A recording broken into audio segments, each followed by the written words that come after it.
After seeing the lady disappear for a few seconds, Pacheco turned his head and said to Barton, "Let's go back to the Foundation. Aren't we going to the suburbs?" Barton asked subconsciously. Pacheco said with a smile, "Didn't you already give the bottle away? We no longer have a reason to go to the suburbs."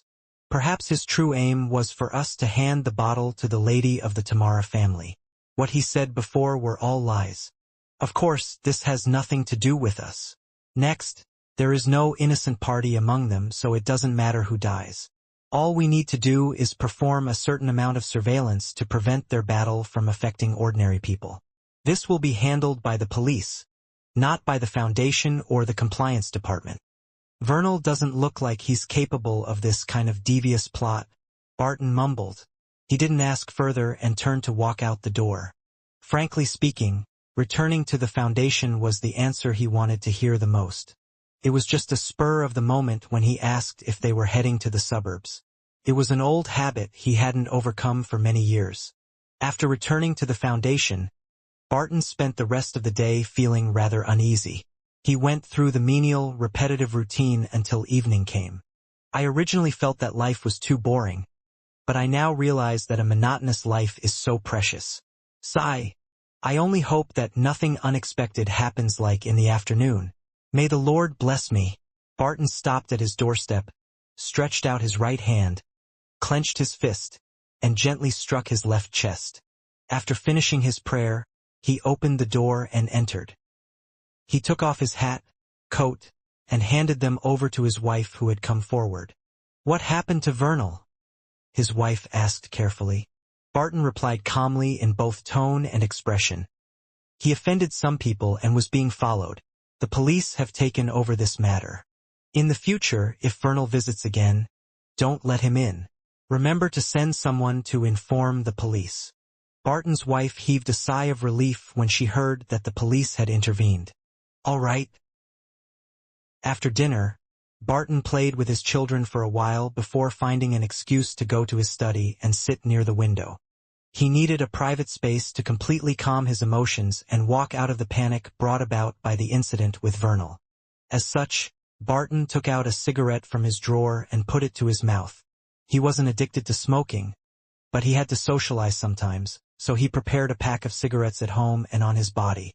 He lit the matchstick, lit the cigarette, and took a deep suck. He then leaned back in his chair and watched the smoke coming out from his mouth and nose. The white gas quickly spread out in all directions, making Barton suddenly think of the fog coming out of Vernal's mouth and nose. He vaguely smelled the faint scent of blood. To Barton, this wasn't a very strange discovery. After all, Vernal had stayed in his study before, so he definitely left some traces behind. Ordinary people wouldn't be able to detect him. Barton didn't smell it before, but because he was too nervous and flustered, his attention had been focused on the whereabouts of Vernal and the words he had left behind. Of course, the smell of blood in the study room was very faint. It was also one of the reasons why it couldn't compare with the hotel room and the burnt ruins at all. As the smoke from the cigarette spread, Barton suddenly narrowed his eyes. He had an ominous feeling. In an instant, the pale white gas shrank in a certain direction with the smell of blood, forming a figure. The figure's upper body was normal with an iconic red nose. It was none other than the archaeologist, Vernal. The lower half of his body was completely shrouded in air, like a monster drawn out by smoke. "V. Vernal?" Barton shouted, almost suffocating.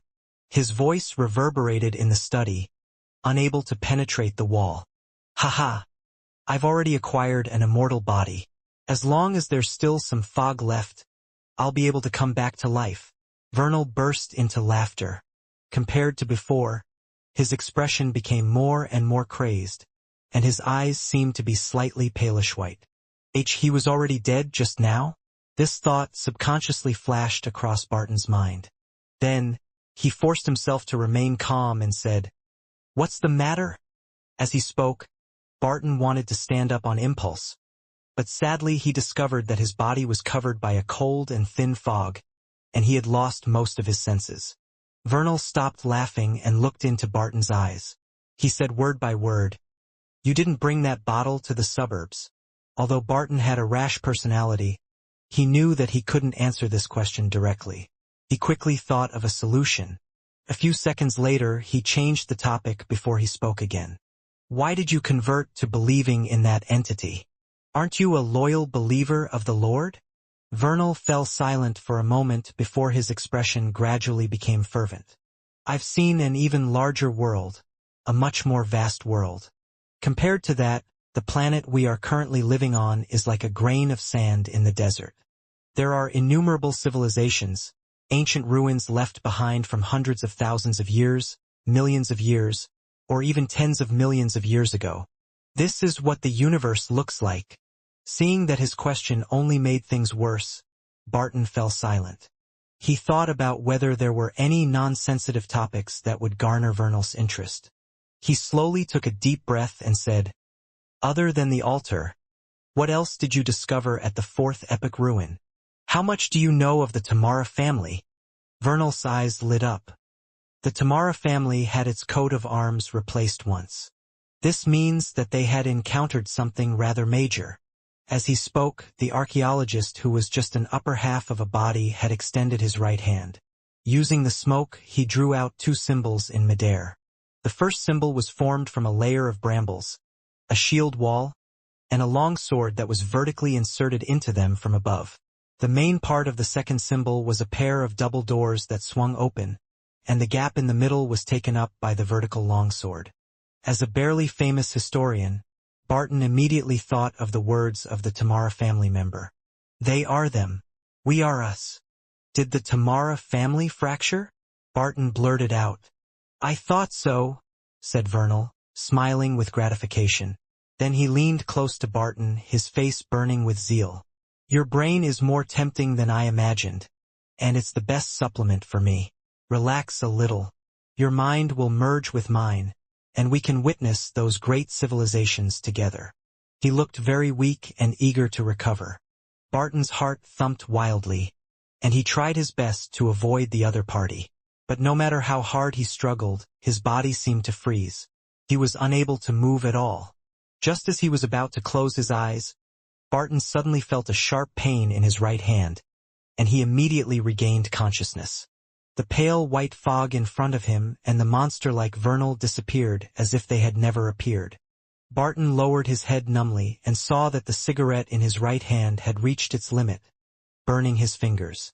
It was a dream, but I found it so realistic. Barton threw away the cigarette in his hand and instinctively stood up using his spirituality and walked to the window. He looked out at the streets and saw that under the street lamps, many pedestrians were passing by in the darkness, wanting to rush home as soon as possible. Among them, an ordinary golden retriever was taking a casual stroll. The scene in front of him was so ordinary that Barton didn't feel that there was anything wrong with it.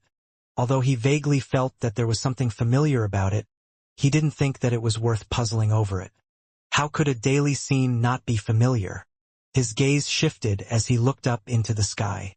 He saw the crimson moon quietly hanging in the sky, shining with light, causing his mood to settle down involuntarily. At that moment, Barton seemed to have let go of an invisible burden. His body and mind were unusually relaxed. He no longer had the same fear, anxiety, and frustration from before. His spiritual intuition told him that Vernal's matter had come to an end, and it would no longer affect his life. Holy Lord of Storms, Lord, thank you for your blessings. Barton immediately struck his left chest with his right fist and muttered to himself. Without anxiety and tension, he felt exhaustion overwhelm him like a flood. It surged from the depths of his soul, drowning his brain, limbs, and every cell in his body. Barton couldn't help but use the back of his hand to cover his mouth. He yawned, but a satisfied smile appeared on his face. He didn't stay in the study any longer and turned around to leave. He returned to the bedroom and took a pleasant bath, enjoying himself as he drank a small glass of red wine. That night, Barton didn't dream anymore and slept exceptionally soundly. When he woke up in the morning, his mind was relaxed and his spirits were rising. It was as if he had obtained a new life. Looking at his wife, who was still sleeping beside him, Barton carefully got up, changed his clothes, and walked around the neighborhood. He had never realized how wonderful his district was. The air was fresh, the environment was peaceful, and the scenery was pleasant. Even the pedestrians were cultured. This made Barton's mood even better. Once again, he deeply understood that the matter with Vernal had come to an end, and he had returned to his normal, peaceful life. He maintained his mood and went home to enjoy breakfast with his wife and children. During this process, he even told his wife about a joke he read in the newspapers and fulfilled his children's tiny requests. Seeing the smiles on his wife and children's faces, Barton felt satisfied. Then he put on his coat, hat, and cane before heading out to take a trackless public carriage.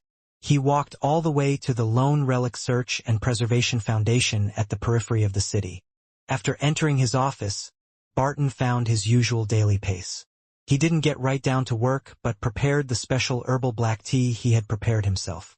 With the black tea, he leisurely read the newspapers that he didn't subscribe to at home. Then, he picked up the letters and documents he had received and read them.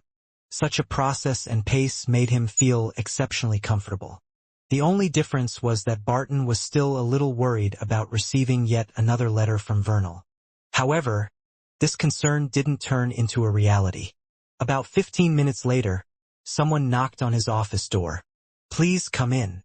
Barton picked up his cup and took a sip of his black tea.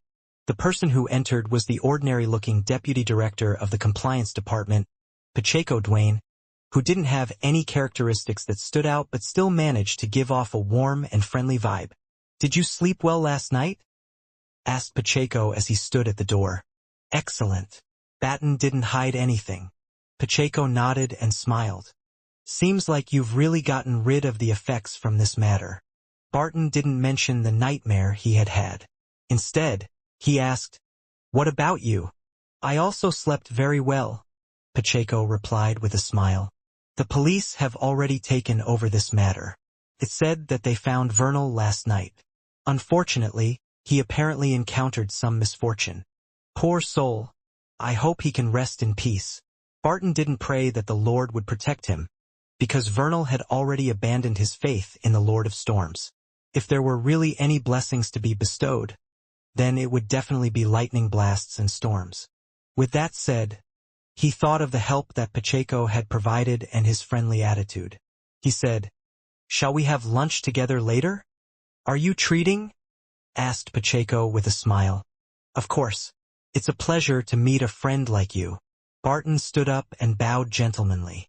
Pacheco nodded slightly and said, "Then I'll wait at the compliance department for your invitation. Before 12. "No problem."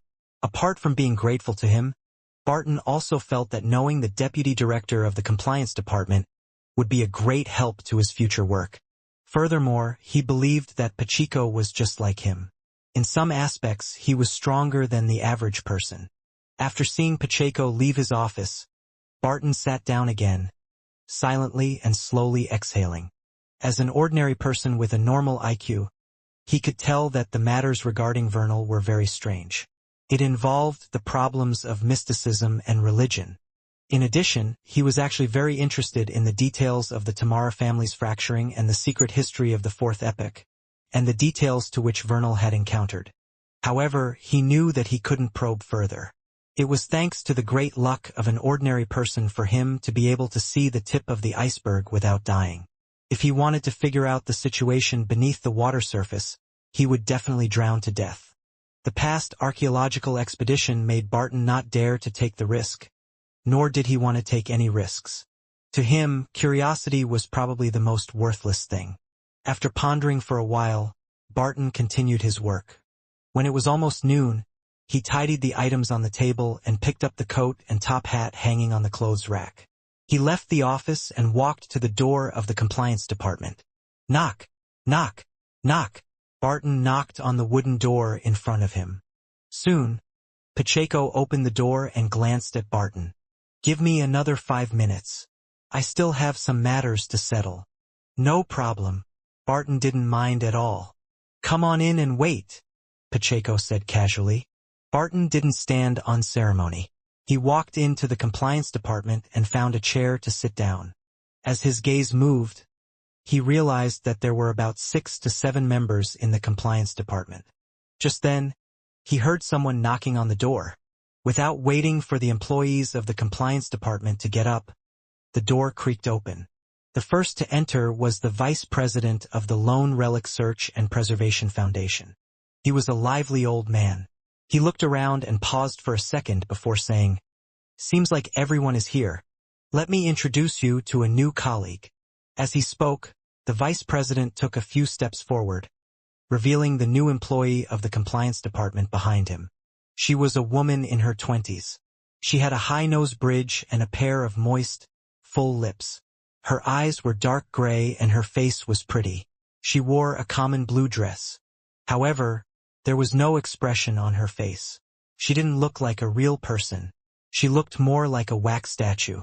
The gazes of Barton and Pacheco froze. The vice president continued smiling and said, "She will be like Pacheco, taking on the role of the deputy director of the compliance department. Her name is Alicia Tamara." The end to an ordinary person's daily life. Author's note. There's no way to go in depth in the end to an ordinary person's daily life. This is just a showcase of the tip of the iceberg without going deep. Yes, it's also an experimental form of narrating the story. If the ending is meant to have the effect of horror without any consideration of values, then it will be written as such. As he spoke, the vice president took a few steps forward, revealing the new employee of the compliance department behind him. She was a woman in her 20s. She had a high nose bridge and a pair of moist, full lips. Her eyes were dark gray and her face was pretty. She wore a common blue dress. The gazes of Barton and Pacheco froze. At that moment, the lady's lips curled up as she said with a radiant smile, "Hello everyone. I'm Alicia Tamara. I'm an ordinary company employee. My greatest joy every day is that I can clock off on time. This isn't something that can be realized often, because it's only from working overtime that I can receive a higher salary. Only from doing so can I gain a little sense of security. In this aspect, my boss isn't that bad. At the very least, he'll pay for overtime, unlike the company next door who only knows how to shout slogans. All they do is pump up the employees without sparing a single penny. Based on my observations, they aren't far from closing down, because their boss is already trying to sell off second-hand computers on his WeChat moments. This isn't something I discovered. I'm not friends with their boss on WeChat. This comes from the mouths of the employees. In this world, it's sexist to say that there's gossip where there are women present.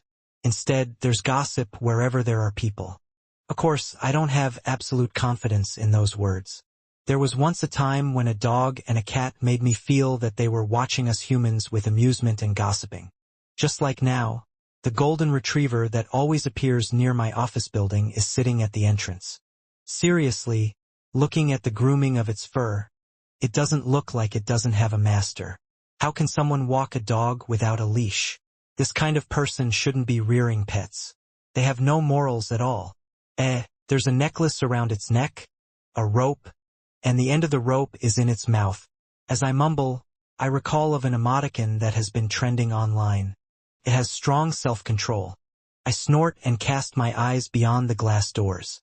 The sky is so dark, and large beads of raindrops pummel through the stuffy, humid environment and crash into the ground. Fuck! It rains so quickly. At this moment, I want to question God. It hadn't been easy for me to get off work on time today. To think that I would encounter a storm. Furthermore, I didn't bring an umbrella with me. Back when I was in the office, I noticed that it was dark and gloomy outside and knew that a storm was coming. But I thought I had enough time to get to the bus stop. By the time my bus arrives close to my rented apartment, the rain should have stopped or be reduced to a drizzle. After all, it's summer and the rain comes and goes quickly. I can't help but raise my middle finger at God. Helpless, I turn my head to look at the golden retriever by the door and casually say, "You didn't bring an umbrella as well?" That was just a self-deprecating comment of mine, but the next moment I'm shocked. The big golden retriever rolls its eyes at me. It rolled its eyes at me. Its eyes. I knew it. This dog has some humanity in it. I look away and mutter. I examine the storm outside again, wondering if I should just run to the bus stop. I sniff and, considering how I haven't recovered fully from my cold, I hold back the urge. Sigh, as a grown man, isn't it normal to only bring a phone, a transportation card, and a key access card? Who would carry a bag and have an umbrella inside for no reason? These days, I don't even keep change on me. Forget it. I'll just go back to the office and kill time. I'll browse through websites and wait until the rain becomes a drizzle before I leave. If it really doesn't pan out as I expect, then I'll order takeout. I sigh and turn to walk to the elevator. Suddenly, I notice an additional vending machine in one corner of the building lobby. Summon coffee? I suddenly feel like drinking something. I did as I thought. With the financial freedom to buy beverages below 10 yuan, I confidently walk over to the vending machine and take a gander at the beverages on sale. Maizone, Nongfu Spring, Master Kong Iced Tea, and Jasmine Tea. I notice something strange when I look through the beverages on display. It's a box, placed in the corner of the topmost row of beverages. What the hell? I glance at the screen and read the scrolling images and text. Soon I understand what the box is. It's the recently popular real-life loot box. There are loot boxes even with beverages these days. It really is a tax on one's intelligence. Gambling is indeed exciting. I mutter as I scan what possible contents might be in the loot box. Damn, this is interesting. This loot box is actually related to a new beverage product. It has never appeared on the market before. The bottle has a unique design, and the names are very stylish. Seer, Apprentice, Bard, Warrior, Sleepless. Ha, I like that. There's also Lawyer, Assassin, Hunter. I glance at the price of the loot box and realize that it only costs 5 yuan. It's cheaper than I expected, so I decide to give it a try. Life is short, so why not give it a try? As a slave of society, the daily working hours go from 9 to 6, 7, 8, 9, 10. Excluding work time, eating, sleeping, and commuting, there's very little free time for leisure. Even the monotonous life would get to robots with this happening day after day. It's just so boring. The property prices are even more depressing. They make you lose the motivation to work hard. One becomes dejected or just takes on a mantra of letting things come as they may. To be able to find a new thrill in cheap forms of entertainment other than novels, comics, videos, and games can be considered a surprise. Taking my phone out, I start scanning the QR code. At the same time, I mutter a few names in my mind. Seer, Sleepless, Spectator, Assassin. These are the beverages that I hope for the most from the loot box. I will be satisfied as long as it's one of them. After paying, the vending machine seemed to be stuck. It didn't move for quite a while. I suspect that it's trying to cheat me. Only, is it packaging it on the spot?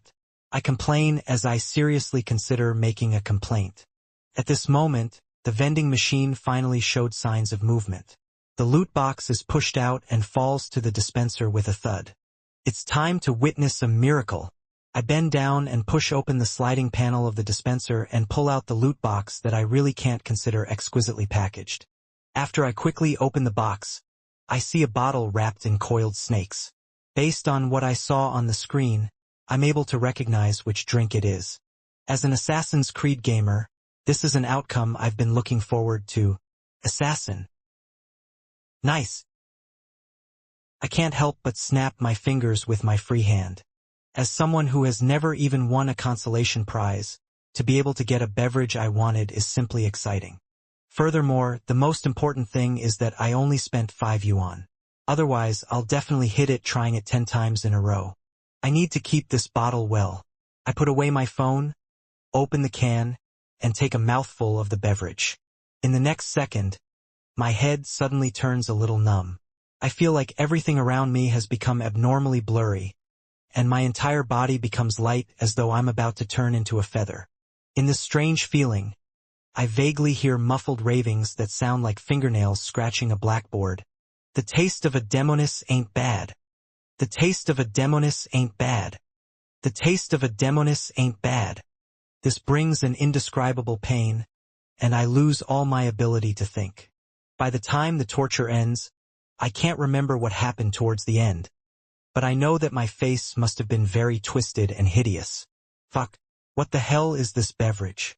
I turn angrily to look at the vending machine. At that moment, my head is spinning, and my eyes swell. I have the feeling that I'll collapse at any moment. However, this doesn't stop me from discovering a fact. The vending machine that still existed moments ago has disappeared. Holy shit, I can't take my spinning head and the soreness in my eyes.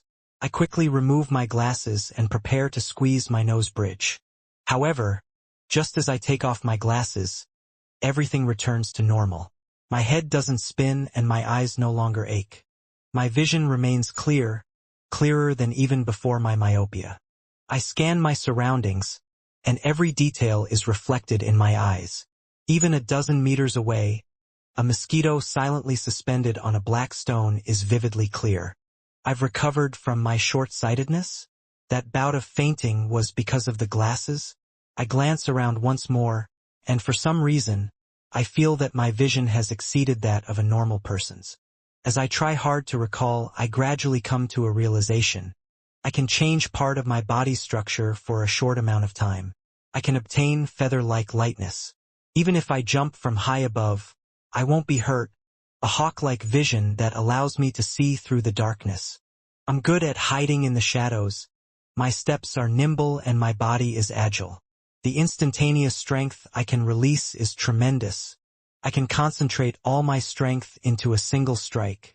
As I suspect that the assassin beverage that I had just taken was actually some mental drug that gives me hallucinations, I also feel that something might have really happened due to my recovery from short-sightedness.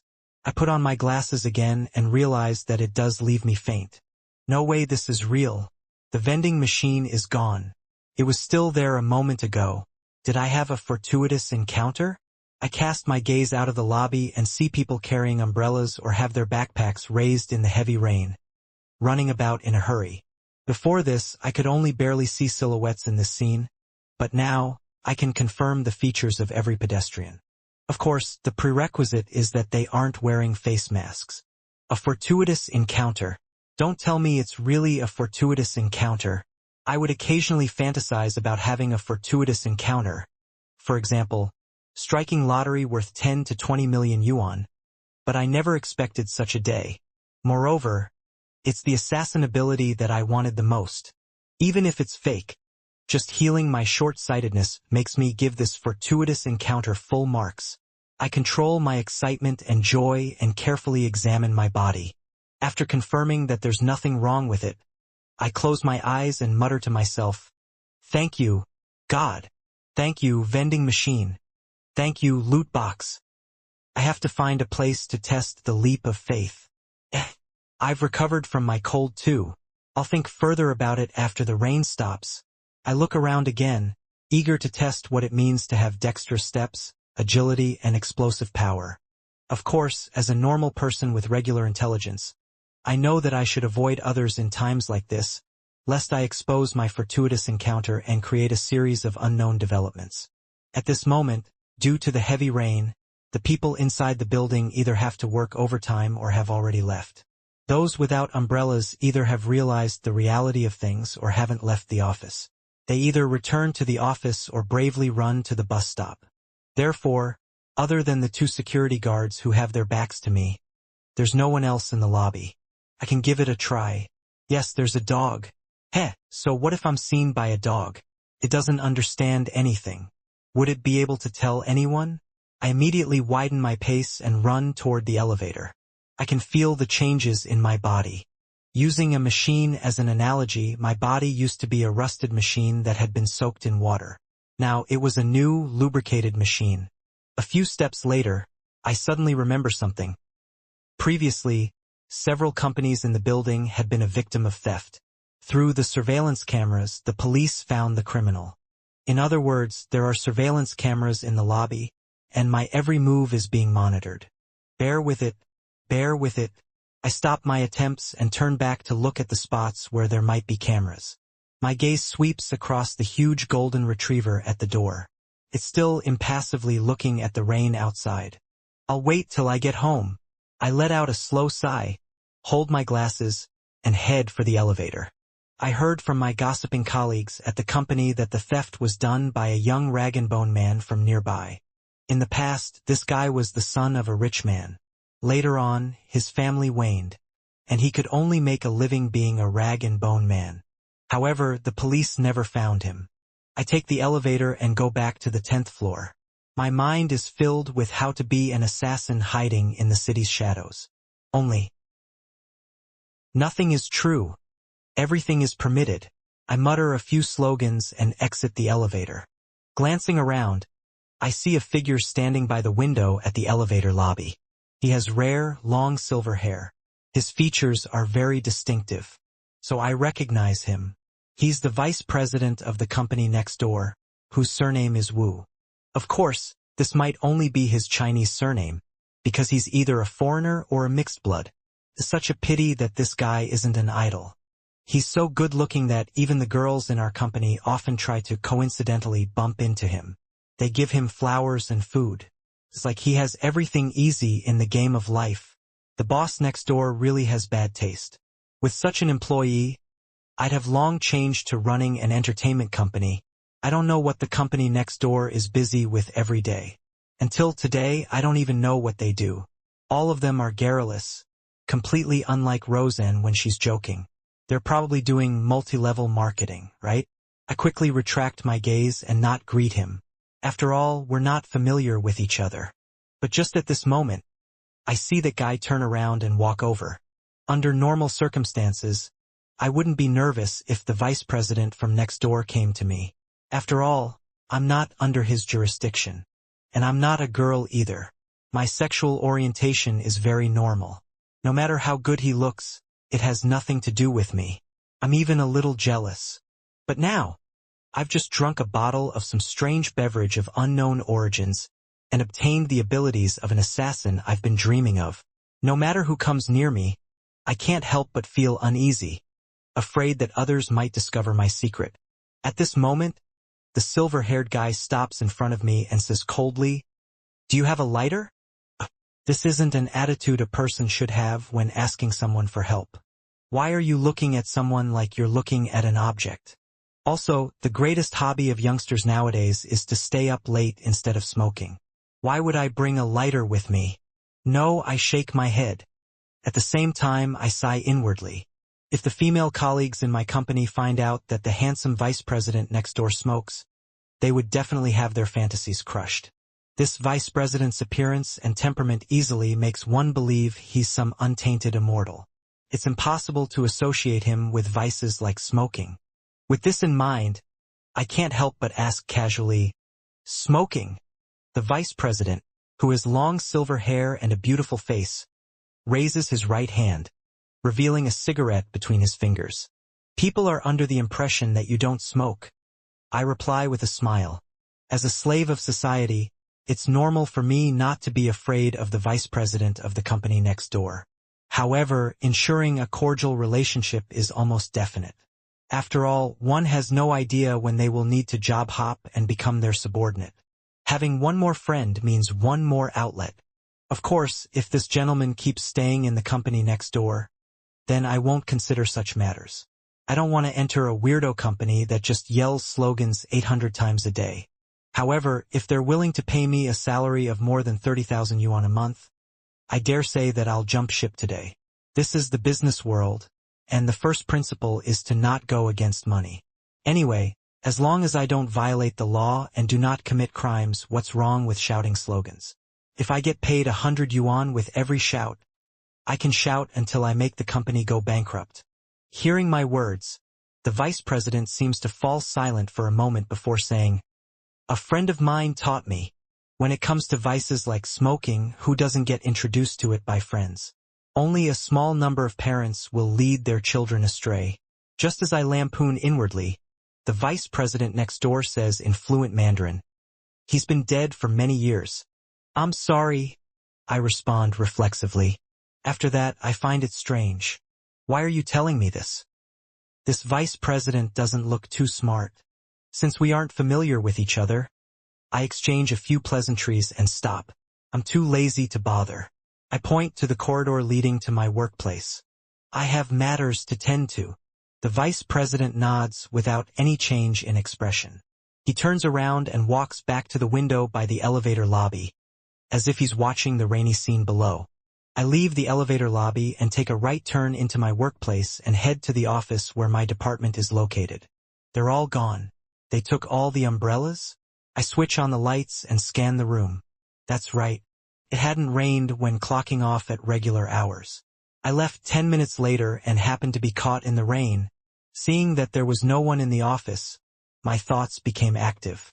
I originally thought of watching videos in the office, checking out the young ladies dancing indoors and finding inspiration from live eating broadcasts to figure out what to eat for dinner.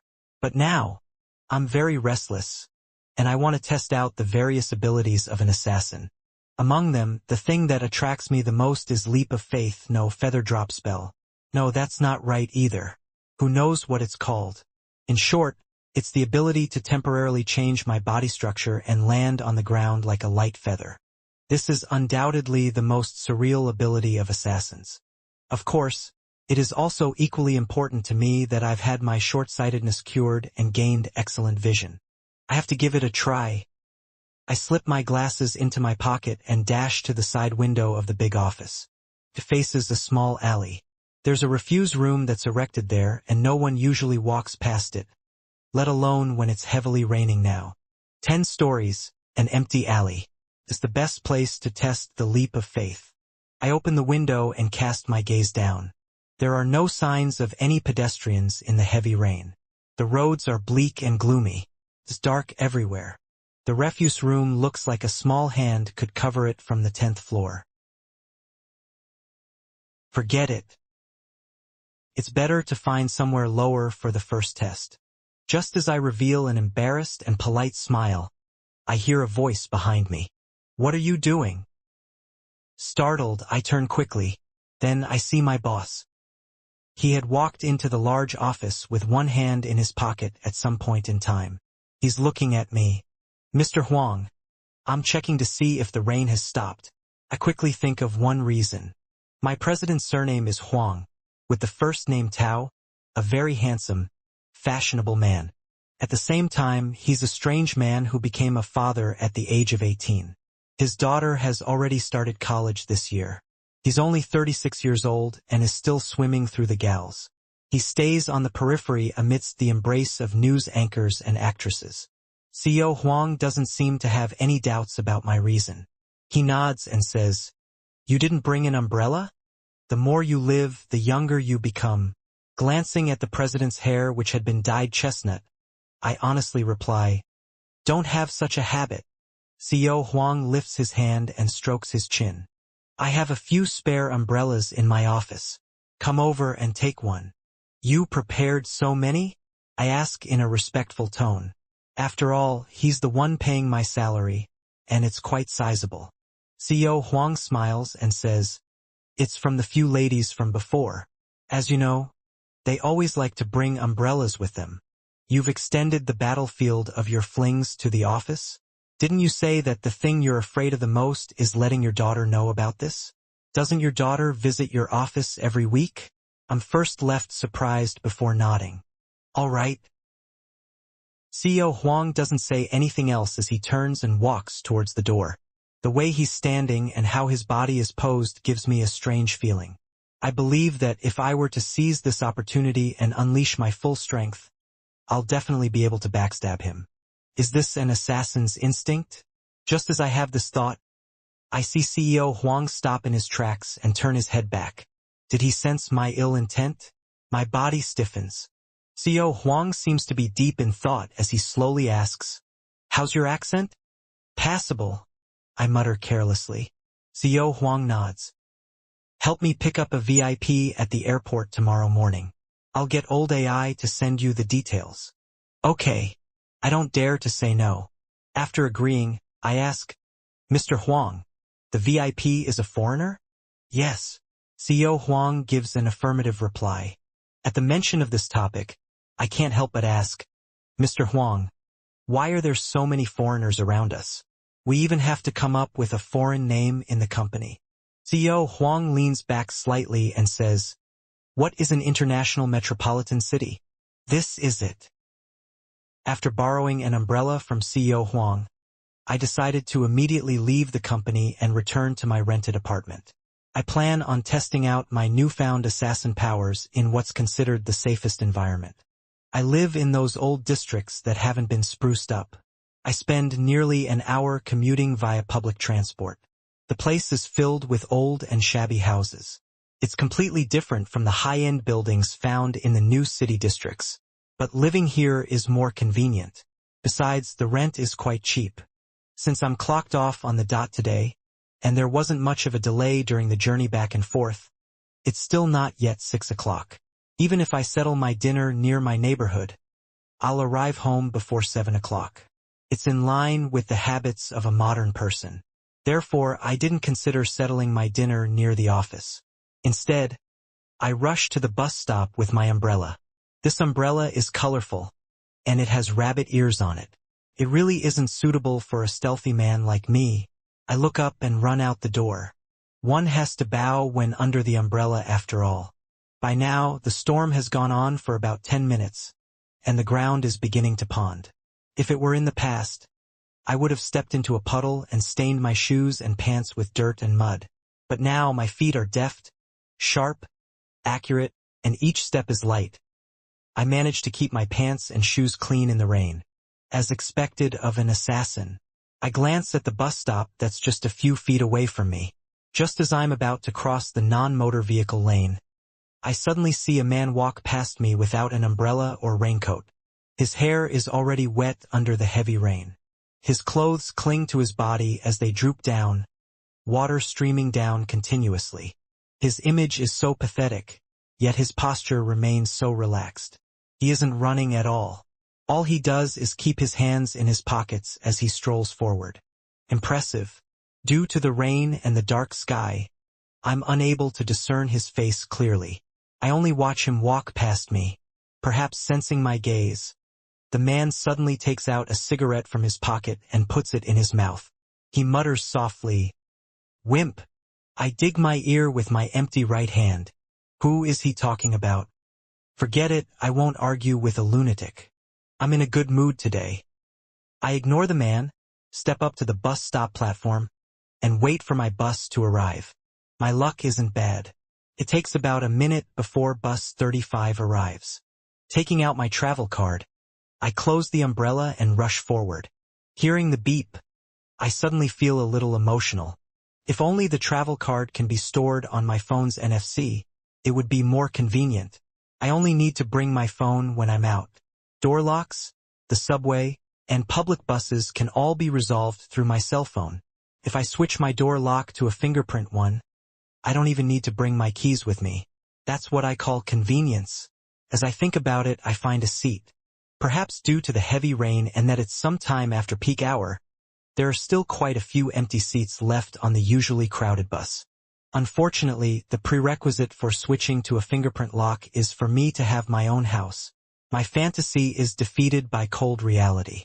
In this international metropolitan city with my salary, I don't know when I'll be able to afford a house if I don't get help from my parents. I can't help but wonder how to use the powers of an assassin to make money. Take on assassin missions? No, it's illegal. Although I'm a real, powerful assassin now, I can't beat bullets. Besides, I don't know where to take on such missions either. It's against the law to break into houses and steal. Besides, other people don't have their money dropping from trees, unless I can lock onto a corrupt official. I have agile footwork, nimble limbs, and eagle-like vision. How do I earn money with these? Be a security guard? But how much can a security guard earn every month? Or try dancing? With this kind of control over the body, my dancing will definitely be very impressive. Then I can do a live broadcast? However, I'm tone deaf. As I think through the possibilities, I suddenly feel a little depressed. It wasn't easy for a miracle to fall from the sky, yet I can't use it to improve my life or earn lots of money with it. It cured my short-sightedness at the very least. It's a medical miracle that can't be bought even with millions. I exhale slowly and tell myself not to be too greedy. At this moment, I suddenly feel a chill. It's not from the air conditioning, but a coldness that pierced through my skin. I turn my head and look to the side, only to see that there's no one sitting there. My instincts tell me that there's something invisible there. Hiss, a ghost? I can sense ghosts after becoming an assassin? I first widen my eyes and carefully observe. Then, I retract my gaze and pretend not to notice anything. If the ghost realizes that I can see it, I'm doomed. Assassins do not have abilities to deal with ghosts. My body uncontrollably tenses up. I try to act as if nothing had happened, but I'm helpless. The chilly feeling grows stronger, as if it's getting closer and closer to me. I look straight, but a vision appears in my mind. A blurry man with a bluish-black face draws nearer and nearer to me. He leans to my ear and blows his breath on my face to test my reaction. This cold lasts for nearly a minute before it gradually weakens. Before long, the bus stops and the two doors open at the same time. The cold and terrifying aura disappears. The ghost reached its stop. Even ghosts use buses to travel? Amazing.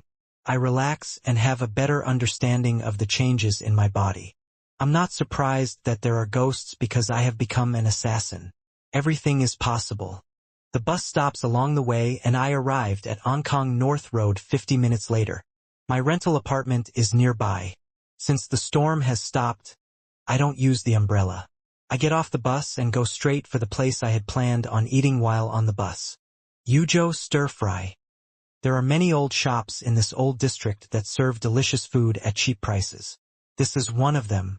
If it weren't for the rain earlier, many tables would be set up outside. Inside the store, I casually glance around. I smile as I walk to a table and sit opposite a young man.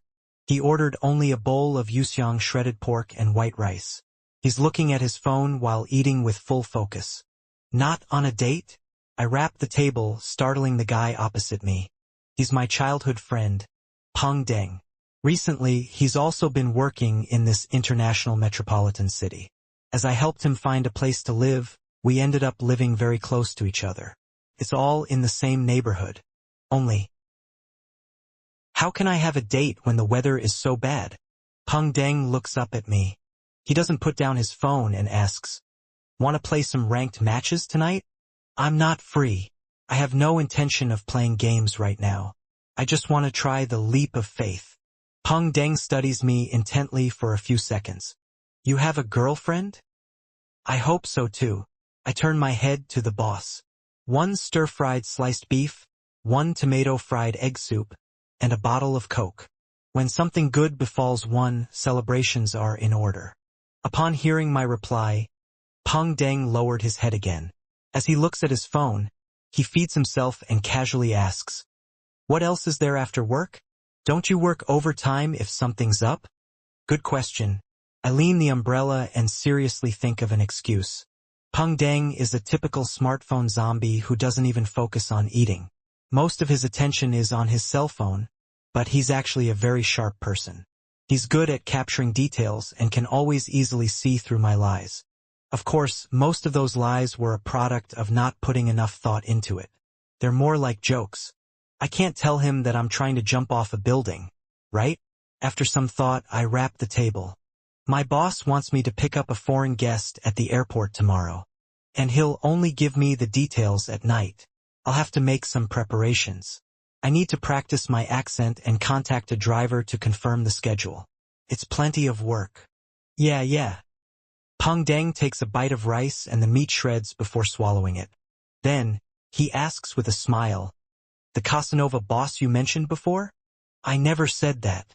I outright deny Peng Deng's claim. When he looked up at me, I smiled. I said he fooled around. You mustn't make mistakes when passing judgment. TCH. Peng Deng replies before looking down at his phone. Before long, the dishes I ordered are served. One is stir-fried sliced beef, and the other is tomato-fried egg soup. The oil on the former glistened, and the aroma of celery perfectly fused with the beef's aroma. The meat was very tender, and its juices were salty, but not excessive. The sauce was filled with flavors, and with just one plate of this meat, I could finish it with 3 bowls of rice. The tomato-fried egg soup is part of Sichuan cuisine. Lard is used first. After it's heated up, Beaten eggs with water and salt are added to the mix until it's completely cooked. This way, the fried eggs would be fluffier, and there will be a certain level of saltiness to it. Following that, water and processed tomatoes are put in, along with a few green vegetables. Finally, the soup will have the obvious fragrance of oil and eggs, mixed with the sweet and sourness of tomatoes. The freshness of the green vegetables make the soup have the delight of a meat soup, but without the cloyed taste at all. Just as I drink a bowl of delicious egg soup, the boss walks over with a bowl of rice and a bottle of cold Coke. Ice cock. I can't help laughing inwardly as I heard his accent. Considering that I have to jump off a building later, it wouldn't be good to eat too much. I ultimately only have 2 bowls of rice. Of course, I definitely wouldn't waste the meat and eggs. At this moment, Peng Deng still has a third of his food left. Don't use your phone while eating. Don't eat while using your phone. I stand up and give him a heartfelt lecture. At the same time, I boldly pay only for my share. Peng Deng and I aren't hypocritical friends who insist on footing the bill. Furthermore, it's the end of the month. Finances are always a little tight during this time of the month. Fuck. You didn't even give me a bottle of Coke. It only took this long before Peng Deng realized it. I'm done eating. I pick up the umbrella leaning against the table. Extravagant. Peng Deng appraises my choice of buying a bottle of Coke. Something good happened to you? Or are you moonlighting? Before he can ask me, his gaze suddenly stops on the umbrella with the rabbit ears in my hand. Hey! He makes a strange sound. My boss lent it to me. You know that he has many girlfriends. I understand what Peng Deng is thinking. How boring. Peng Deng turns his attention back to his phone again. I enter the old compound of my rented apartment after leaving the shop. The tallest building is only 6 stories, so there aren't any elevators. When I pass the entrance to the first floor, I catch a glimpse of the mailbox through the corner of my eye. Some memories churn, making me walk over involuntarily and open the letterbox that belongs to Unit 602. There's a postcard lying quietly inside. Even without looking, I know that she was the one who had sent it. She was a middle school classmate and high school classmate with me and Peng Deng. She later went overseas for studies and is currently working in this city. Her family background is good, and she often travels. From time to time, she'll send local specialties or postcards to friends in the same city. I hesitate for 2 seconds before picking up the postcard. The back is indeed familiar as graceful handwriting is plastered across it. This is the famous Sedlec ossuary around here. I flip the postcard and take a look. The pillars and walls that are lined with skulls make me feel horrified. Then, I feel that strange sense of holiness. Shaking my head, I put away the postcard and return to Unit 602. This is an old apartment with 2 bedrooms and 1 bathroom. It has a history of at least 20 years. I live in a guest room, and a young couple lives in the master bedroom. This couple are nice people. Not only do they have a sense of hygiene, but they often cook by themselves and invite me to eat together. The only problem is that they quarrel at least twice a week. It's quite annoying. I plan to move to stay with Peng Deng when the rental contract is over. Of course, the prerequisite is that he hasn't started living with his girlfriend yet. After putting down the umbrella, I go to the window of the guest room. I peek out and look outside, considering whether I should jump. Although the rain has stopped, the sky is already dark and there aren't many pedestrians. 6th floor. Forget it, I'll go to the building with the small supermarket. I think it's better to be safe for the first time. It's only 3 stories. This neighborhood is very old, and it has a large population. Hence, there are plenty of stores on the 1st floor. There are hairdressers, eateries, as well as grocery stores and repair shops. One doesn't even need to leave the compound to have access to these amenities. I change into black clothes as a protective color and take my keys and phone. I arrive at a small supermarket after circling the compound for a while. I go up the stairs to the rooftop. Looking at the height, I finally feel confident. When I headed downstairs just now, I tried to jump from one flight of stairs to the other. It greatly improved my confidence in the leap of faith. Waiting until there's no one below me, I take a deep breath, climb over the railing fence, and pose in a ready stance. It's raining and the road is very slippery. How about next time? If I fall and get sent to the hospital, I'll die a societal death if everyone misunderstands this as me attempting suicide. It's only 3 stories. There was nothing wrong with the feeling I had just now. After some random thought, I raise my middle finger at myself and exhale slowly. With a tremble, I leap up and adjust my body. The speed I descend at is slower than normal. The wind turns into a blanket, holding me up in silence. This kind of slowness is only relative. I still quickly land on the ground steadily, without wobbling or splashing up the muddy water on the ground. At that moment, I feel like a sharp feather. What a marvelous feeling. 10 points. I praise myself. This is really too exciting. I'm a true blue assassin who has surpassed all mortals. Heart blazing, I dash back to the building where my rented apartment is. I can't wait to test the leap of faith from the 6th floor. The experience just now tells me that 6 floors isn't a problem. If it's any higher, I'll have to be like Jackie Chan, finding items in the middle like an air conditioner, to break my fall, jumping down several floors at a time. On the way, I widen my eyes in an attempt to find any acts of sexual misconduct by hooligans, robberies by ruffians, or extortions by baddies. I want to let them have a taste of the power of an assassin, but, the security in the neighborhood is really good. I sigh and head home. At this moment, my phone rings twice. I take it out and discover that it's from my company's old AI. It's the information regarding our VIP. Zarathustra. What a complicated name. I smirk and decide on reading the details after another leap of faith. Even if I'm an extraordinary assassin, I still have to work on stuff my boss instructs me to do after work like, as the Japanese put it, a shichiku, a corporate cattle. Otherwise, I won't be able to survive. What can an assassin do? Buy a Spider-Man's mask and do a parkour livestream session? Without being in a rush to enter the bedroom. I once again think about how to make money using my assassin abilities. At this moment, someone knocks on the door. Who is it? I ask loudly. I'm here to check on temporary living permits. Someone outside replies. I don't have it. Goodbye. I lampoon as I walk to the door and look outside through the peephole. Only 2 people in police uniforms stand outside the door, with one of them standing in front, blocking the face of the other. He has a receding hairline and his eyes are slightly gray. For some reason, I suddenly quiver and feel inexplicably sad. I open the door. My surname is Deng, and I'm the officer in charge of this compound. The gray-eyed officer introduces himself with a smile. Then, he looks at the information in his hand. Zhou Mingrue, am I right? Yes.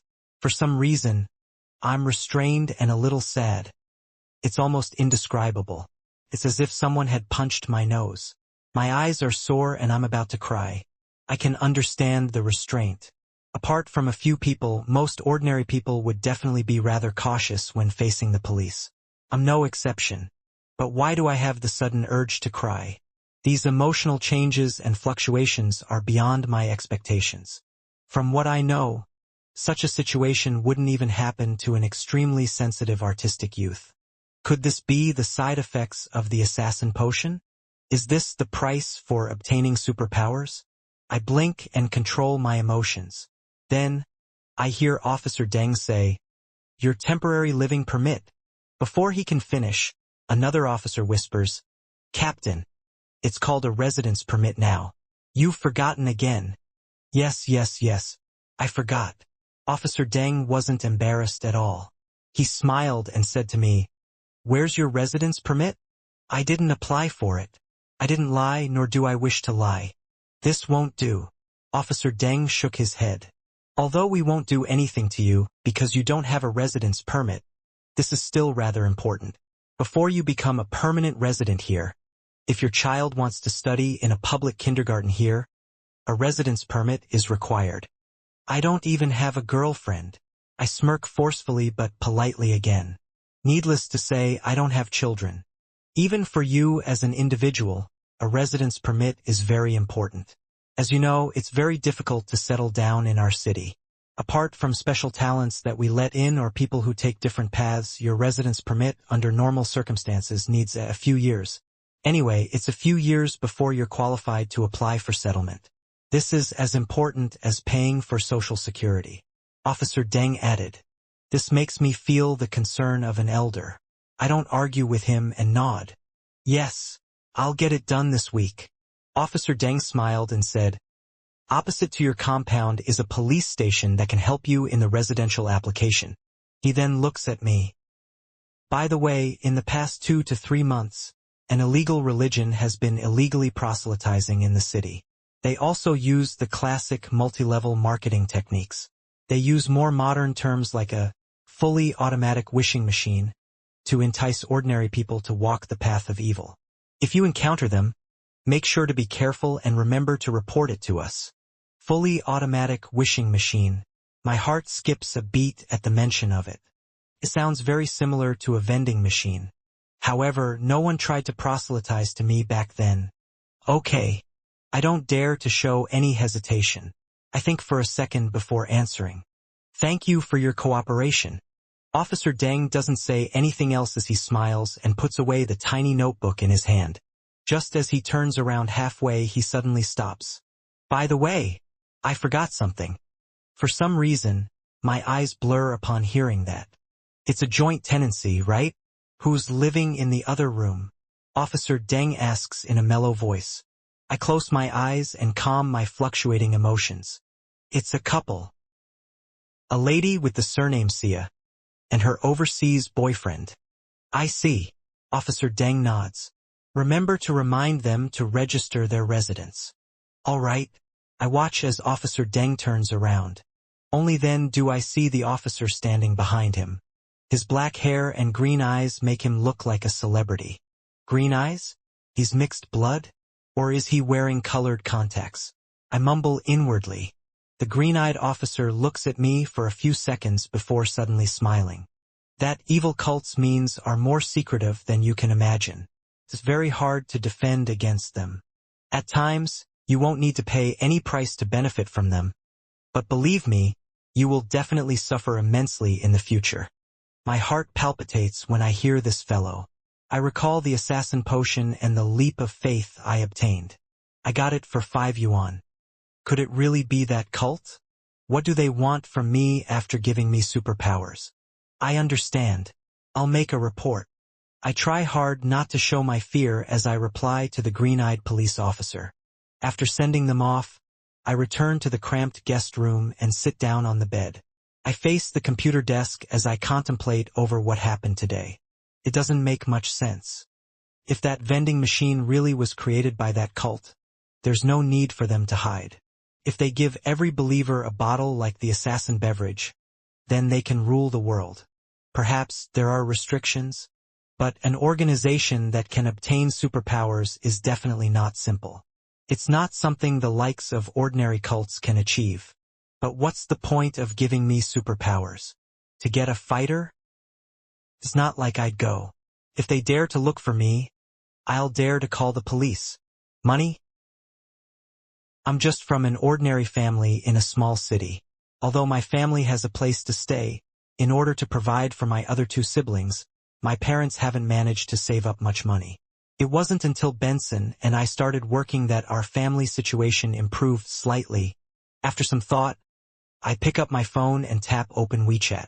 I find my brother, Benson Zhou, who works as a civil servant.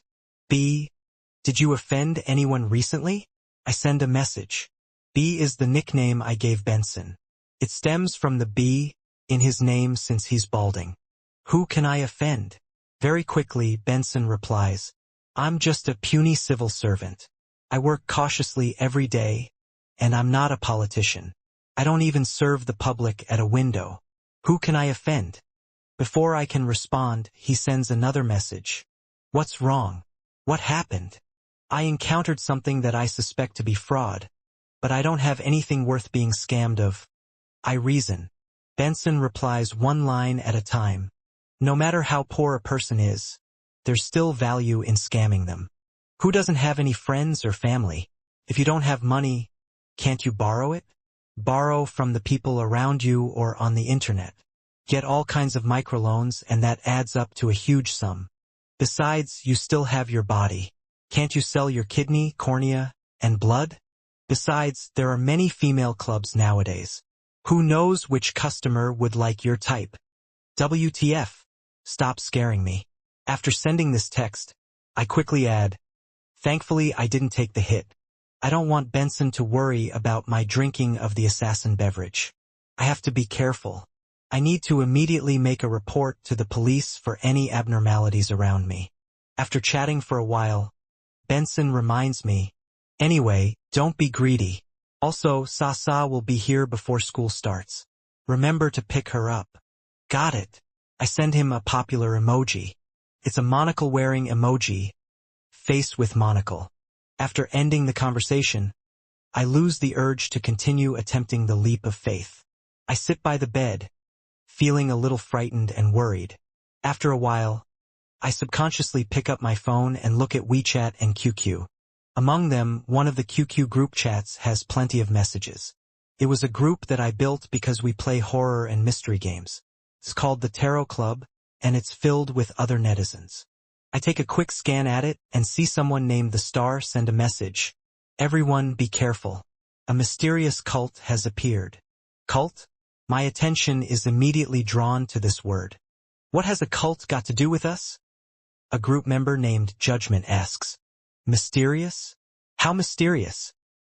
A group member named Justice asks. All kinds of messages appear in the group. It's rather overwhelming. I originally created this group when I was playing a horror mystery game. I invited friends who were quite good at the game back then, and such games often contain mysticism-related elements. Therefore, after the game gradually lost its popularity, the group turned into a group that leaned towards discussing mysticism. Of course, in any chat group, daily interactions take up the majority of the content, except for sex-related chat groups. Amongst the members, the lady named Justice is most curious about mysticism. From her daily conversations, I can tell that her family background is quite good and she isn't too old. I think she's a student. After the group members are done asking, the Star types, that cult likes to attack ordinary people, especially those who like mysticism. They will use all sorts of methods to allow you to obtain powers that exceed the limit of mortals. For example, the later it is at night, the more energetic you are. I already have this superpower. A group member named the Magician replies excitedly. She's also a girl. I remember her mentioning that she has a sizable income from writing novels on a certain green-colored website, and is considered one of the phenomenal writers there. However, from the way she makes all kinds of suggestive comments when she speaks, perhaps the green-colored website I'm aware of isn't the same website she was talking about. Compared to the day, I prefer the night, says a group member named the Moon. What is this fellow trying to say? Is he like a night owl? Or is he hinting at something? I scratch my chin, unable to read the thoughts of the Moon. This fellow has always been like this. If you want to say that he has deep knowledge, he will post links regarding exquisite dolls in the group chat from time to time, asking everyone to help him at some price-slashing site. It's obvious that he's some type of shut-in. But to call him naive and immature, he often says profound things. Whether it's Chinese medicine, Western medicine, or even all kinds of relatively unknown medical knowledge, he gives off impressive vibes with his theories and examples, even if I can hardly understand it. Previously, he had diagnosed that one of our group members, the Hermit, had a rare disease. He successfully helped her recovery from an old ailment of hers, making everyone see him in a different light. The Star ignores the Moon and replies to the Magician. Then can you only sleep 2 hours a day? I can, but I can only maintain it for a week. I have to catch up on my sleep after that. Furthermore, my body will feel like it's been run over by a car, with tire tracks on my face, relieved face. The Magician replies. The Star continues. Anyway, the cult will first allow you to obtain Superman-like powers. For example, you can remain extremely energetic despite sleeping for 2 hours every day. You can see all kinds of spirits, jump off tall buildings without suffering any damage, and control flames, etc., etc. Isn't this good? Justice immediately replies. The Sun, Judgment, and Magician say, Isn't this good? +1. +1. I think for a moment and used my alternate account, the world. +1. The star sends an emoji. Grimacing face. A price is always exacted for what fate bestows. I didn't say that. Lusun.jpg. The magician replies immediately. I suspect this is a subconscious reflex of hers. Is there really a power that transcends the mortal world? Justice asks. Clearly, she had imagined that the star was joking. Without waiting for the star to respond, the moon says, there are too many things in the world that go beyond your imagination. It doesn't mean they don't exist just because you don't see them. The sun immediately replies, there's some mysticism that's real? Stop fooling kids. Face with steam from nose. A group member named the Hanged Man sends an emoji. That's right, that's right. There are still young schooling children. One shouldn't talk about the strange and supernatural to children or make suggestive comments. The magician echoes in all seriousness. The sun replies, I am already in middle school. I'm more than 1.9 meters tall. When everyone sees the claim of being 1.9 meters tall, everyone falls silent. After a while, the star sends an emoji. Downcast face with sweat. In short, once one is bewitched by the cult and accepts their gift, they will definitely have to pay a huge price after joining them. I heard that some people went mad and got admitted into a mental hospital. Some of them committed suicide in various ways, dying rather hideously. Others transformed. Before he can finish, he suddenly stops. His profile picture indicates he has gone offline. What transformation? I ask with my alt, the world. My main account is the Fool, a mature man worthy of trust. Therefore, I can't ask questions casually. Could the star be held down by those cultists? The magician gives a very imaginative idea. Haha. How could there be such a thing? I'm talking about a mysterious cultfulfnejkt. Judgment is also a girl who always echoes the magician. After making this joke, the star comes online again and says, fuck. There was a sudden blackout just now.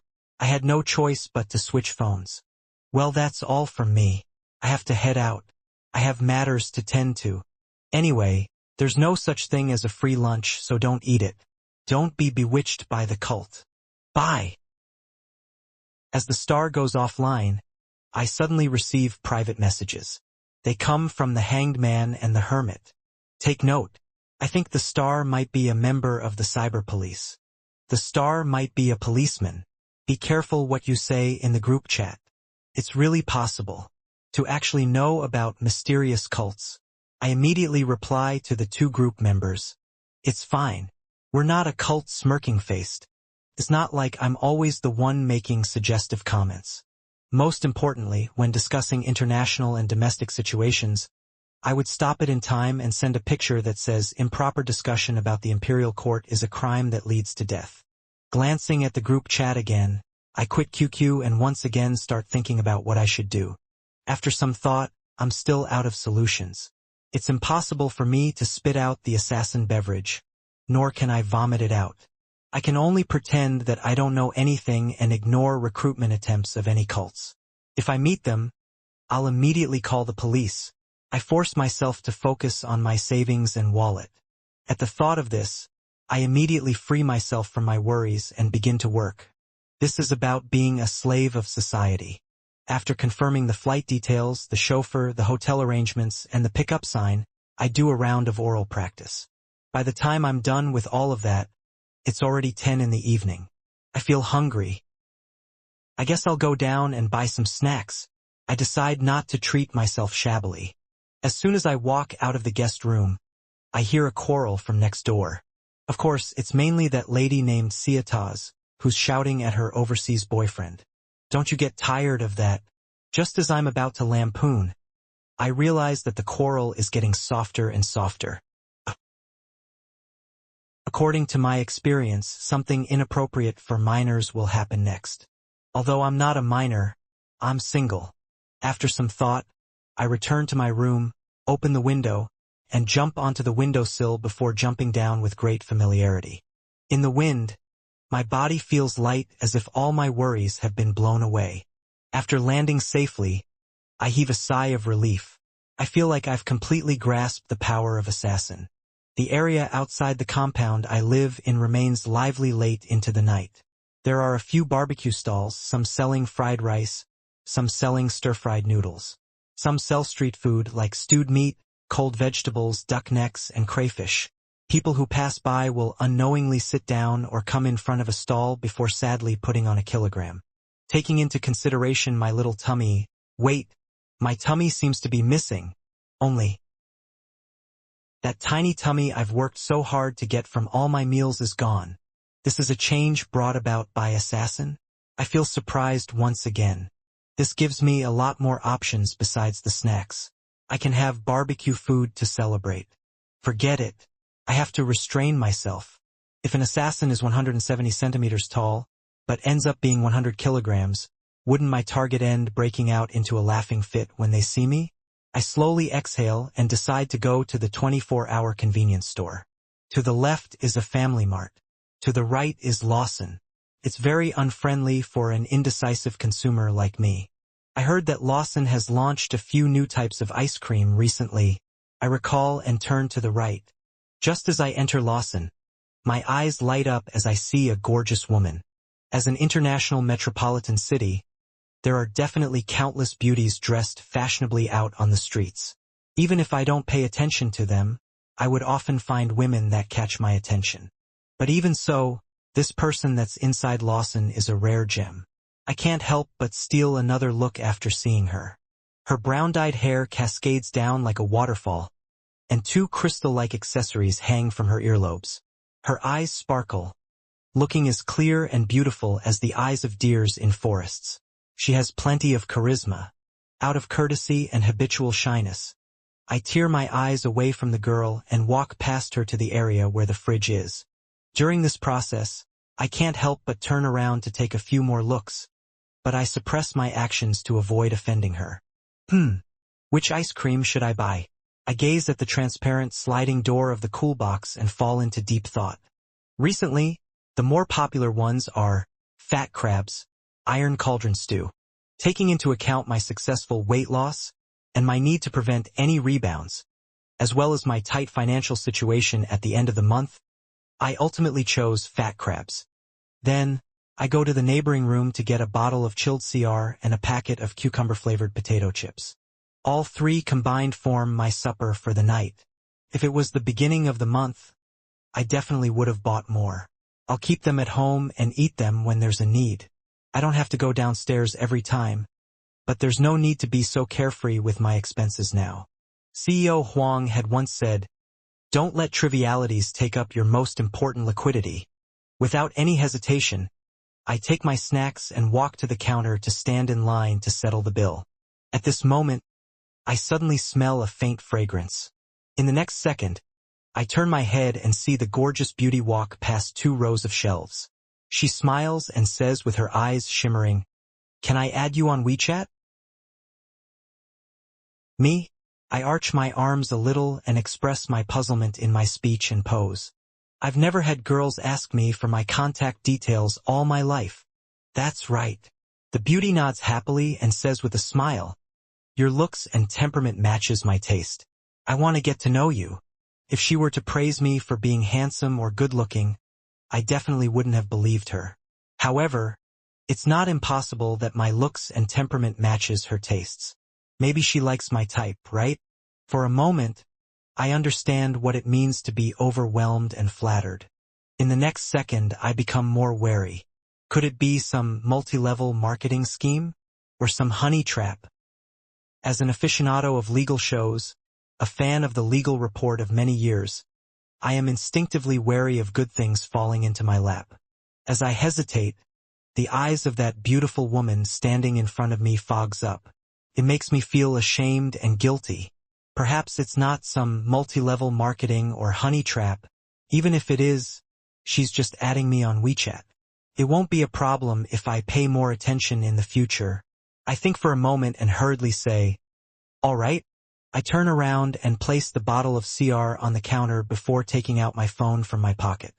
However, when I look at that girl again, she has already disappeared. It's not as if I can't see her. I can still see instances of her back appearing through the cracks of the shelves. What about appreciating my looks and temperament? How did you have a change of heart so quickly?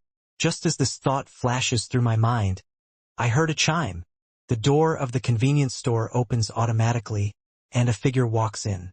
It's Officer Deng, who had checked on my residence permit in the evening, but he has already changed into casual wear. He walks to the front desk and tugs at the bottom of his black jacket's bottom. He says to the staff, "A cup of coffee." As he speaks, Officer Deng turns to look at me. "Are you footing your bill?" Before he can finish, he pinches his forehead. You are Zhou Zhou. Zhou Mingrue, Officer Deng. We just met this evening. I reply with a smile. At that moment, from the corner of my eye, I catch the woman leaving the convenience store. She gave up striking up a conversation with me and ran off in a hurry because she saw Officer Deng? Is she really involved in multi-level marketing or pulling a honey trap? Feeling regretful and puzzled, I hand over the items in my hand to the shop assistant and say without minding, "Give Officer Deng his coffee first." The shop assistant spends some time making the coffee before giving it to Officer Deng. He gives me a friendly smile and heads out with the cup in hand. After taking a few steps, he stops and says with a self-deprecating smile, "I forgot to remind you that the cult will use all kinds of means to approach the target. Be careful." Cult. Suddenly, I am aware of a possibility. Could that beauty from before be from that cult? She hit on me because I drank the assassin beverage and became their target? This method really makes it impossible to guard against. They actually used a honey trap. I'm alarmed. With Officer Deng about to turn around and leave the convenience store, I rush forward and say to him, "Just now, a woman wanted to add me on WeChat." Officer Deng doesn't laugh at me. He asks very formally, "What does she look like?" "Very beautiful, more beautiful than many celebrities." I give a simple description and conclude, "I don't think I have the charm to make a beauty hit on me." Not bad. Many victims only get deceived because they feel that they are very charming, says Officer Deng with a smile. We will track and investigate this. As for you, you should just try your best.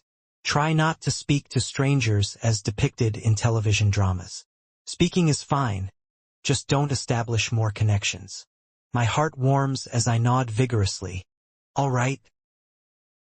After seeing Officer Deng leave, I return to the counter to settle the bill. I take the snacks and walk to the entrance of my residential compound. Along the way, after passing the barbecue stall, the strong fragrance inundates my nostrils again, tempts me to sit down and order a pile of food. I sweep a glance, and I see a group of gangsters. They're sitting on simple plastic stools at the barbecue stall, waiting for the food to be cooked. Their hair is dyed in all sorts of colors, and it's obvious that they're punks following the scene subculture. If it were in the past, I definitely would have upped my pace and widened my distance to avoid any unnecessary conflicts. But now, I'm looking forward to them making things difficult for me. I want them to have a good taste of an assassin's prowess. Just then, one of the hoodlums glances at me and stands up abruptly. Holding a stack of paper, he jogs towards me. I'm thrilled and begin to imagine what pose I should put on later. The charred yellow-eybrowed hoodlum quickly comes in front of me and says, "Hi there. Perhaps you would be interested in dream tutoring classes?" Dream tutoring classes? This development is completely different from what I expected. As he speaks, the hoodlum hands a flyer to me. Our dream tutoring classes covers many topics. Even if you're already working, you can learn things from the courses to improve yourselves and even switch careers. I blankly receive the flyer and subconsciously ask, "Are you a tutor?" "Yes. I'm a foreign language teacher." The hoodlum smiles arrogantly. "My surname is Da." Before he can finish his sentence, a few of the hoodlums shout, "Danny, the food is ready. It's time to dig in."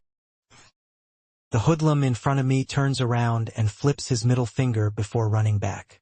I shake my head in disappointment and wrap my snacks in the flyer before entering my compound and return to my rented apartment building. As this place is old, there are a few lamps along the stairs that are out. Some of the floors are dark. I have to take out my cell phones to turn on the flashlight function before I can see where I'm placing my feet clearly. The surroundings are very quiet. My phone suddenly flashes a few times, turning extremely dim. At the same time, I feel a cold wind blow past me. As the cold wind blows, the flashlight on my phone dims. I shiver and my hair stands on end. To be honest, after becoming an assassin, even if there isn't any light, I can still see the surroundings clearly without worrying about what's on the ground. But there's no conflict between me being able to see in the darkness and my need for a flashlight. Who isn't afraid of the dark? At that moment, my heart beats faster, pounding like a drum. Almost at the same time, I sense someone watching me. The cold wind is the breath of a monster lurking deep in the darkness. Recalling what happened on the bus previously, I pretended not to notice anything amiss and looked down at my phone. Is it broken again? I had previously encountered the sudden experience of my phone's flashlight dimming, but I was using a crappy phone. At this moment, the experienced me habitually blamed it on the phone. After checking the phone and making the lights turn on again, I continue forward without anything happening. The eerie wind is still lingering in the corridor. The light flickers in brightness, digging up the fear hidden at the bottom of my heart. As I walk, I seriously consider what powers an assassin has against ghosts. The answer is nothing.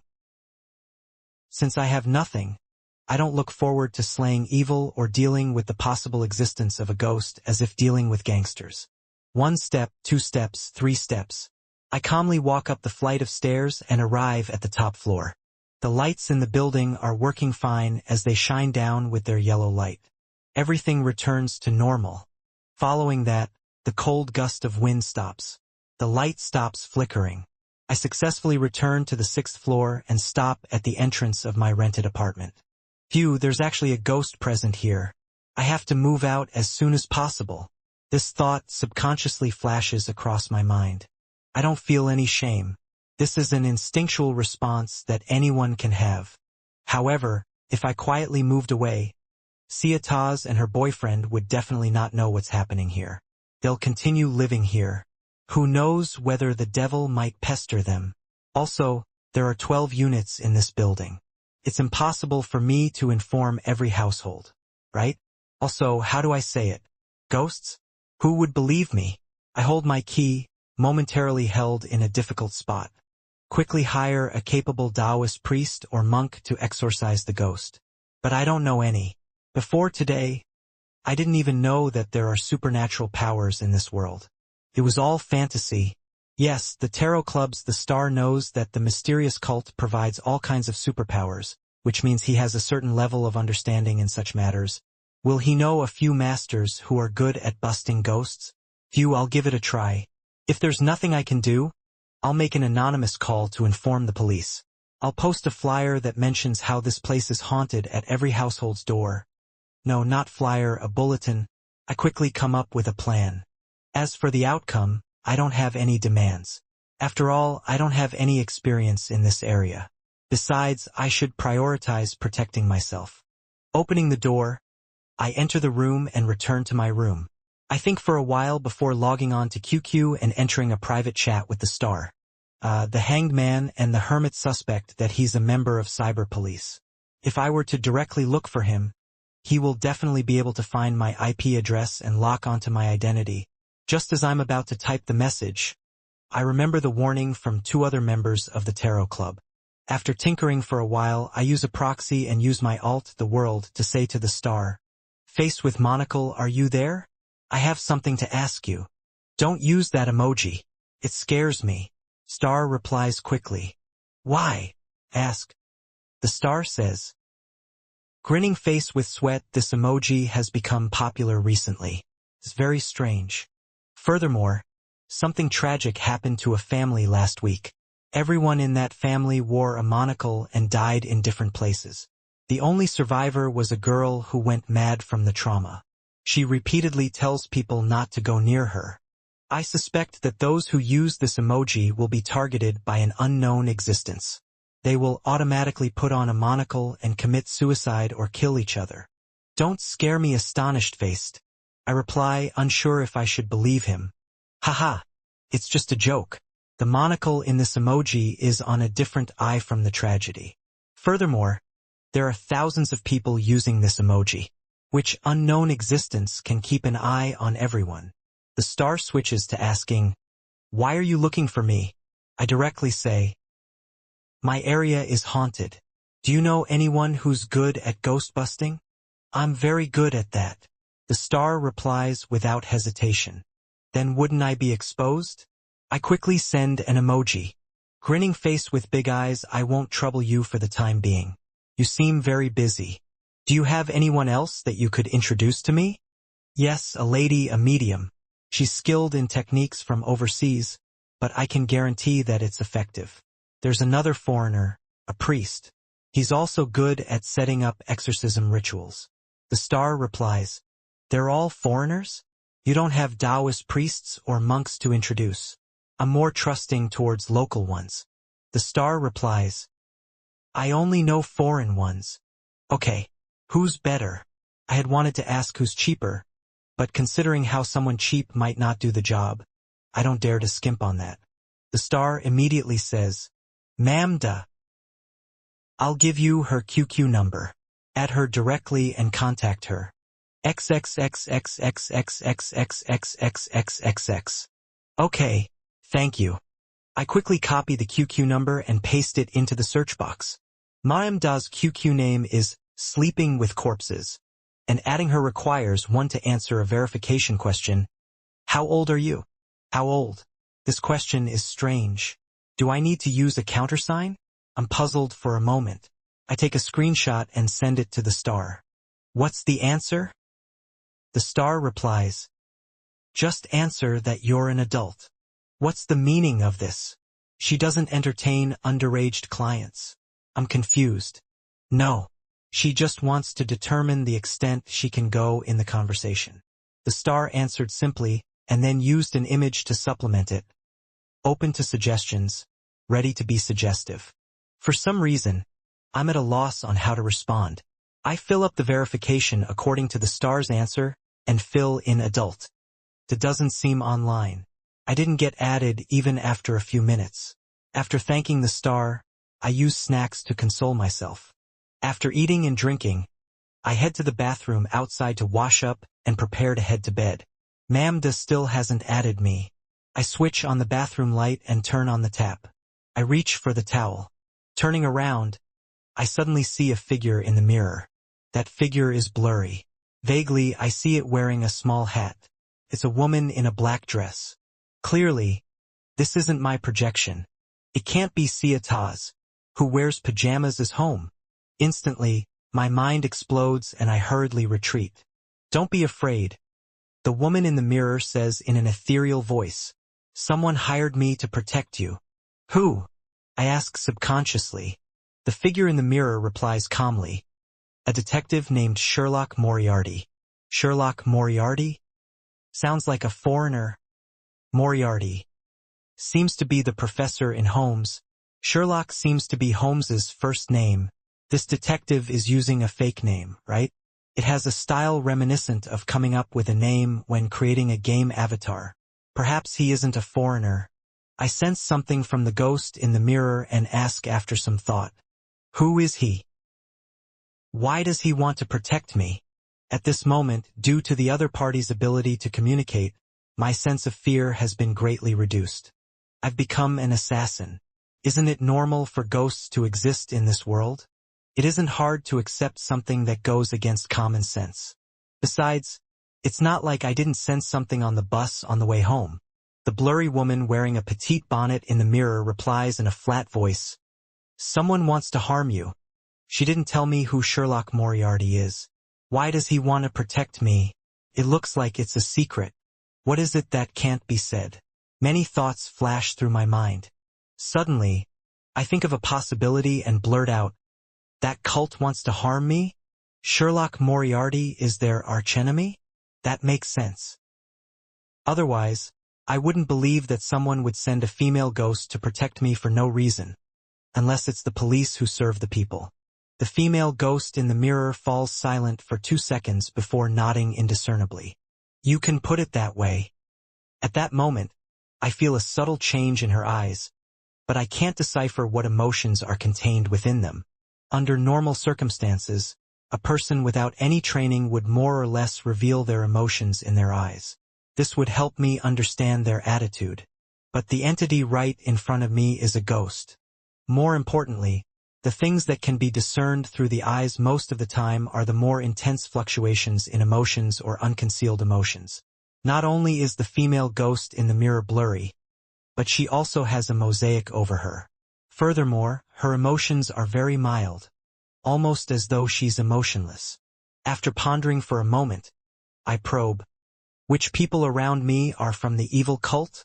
The female ghost in a black dress opens her mouth. They. Her voice becomes increasingly ethereal as it turns weaker and weaker. Following that, a fine layer of snow appears on the surface of the mirror, just like an old television that has its reception hampered. The female ghost vanishes amidst the static. What happened? I'm not afraid of ghosts anymore, so why did the ghost disappear instead? Did something happen again? I turn wary and look around, but everything's normal.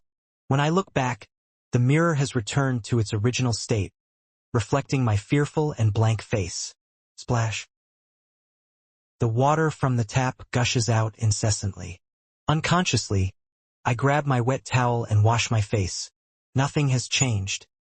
At the same time, I don't sense anything unusual. Yes, no matter what, I still have to brush my teeth. I force myself to stay calm. Since things are already like this, what's there to worry about? After brushing my teeth and wiping my mouth, I return to my room.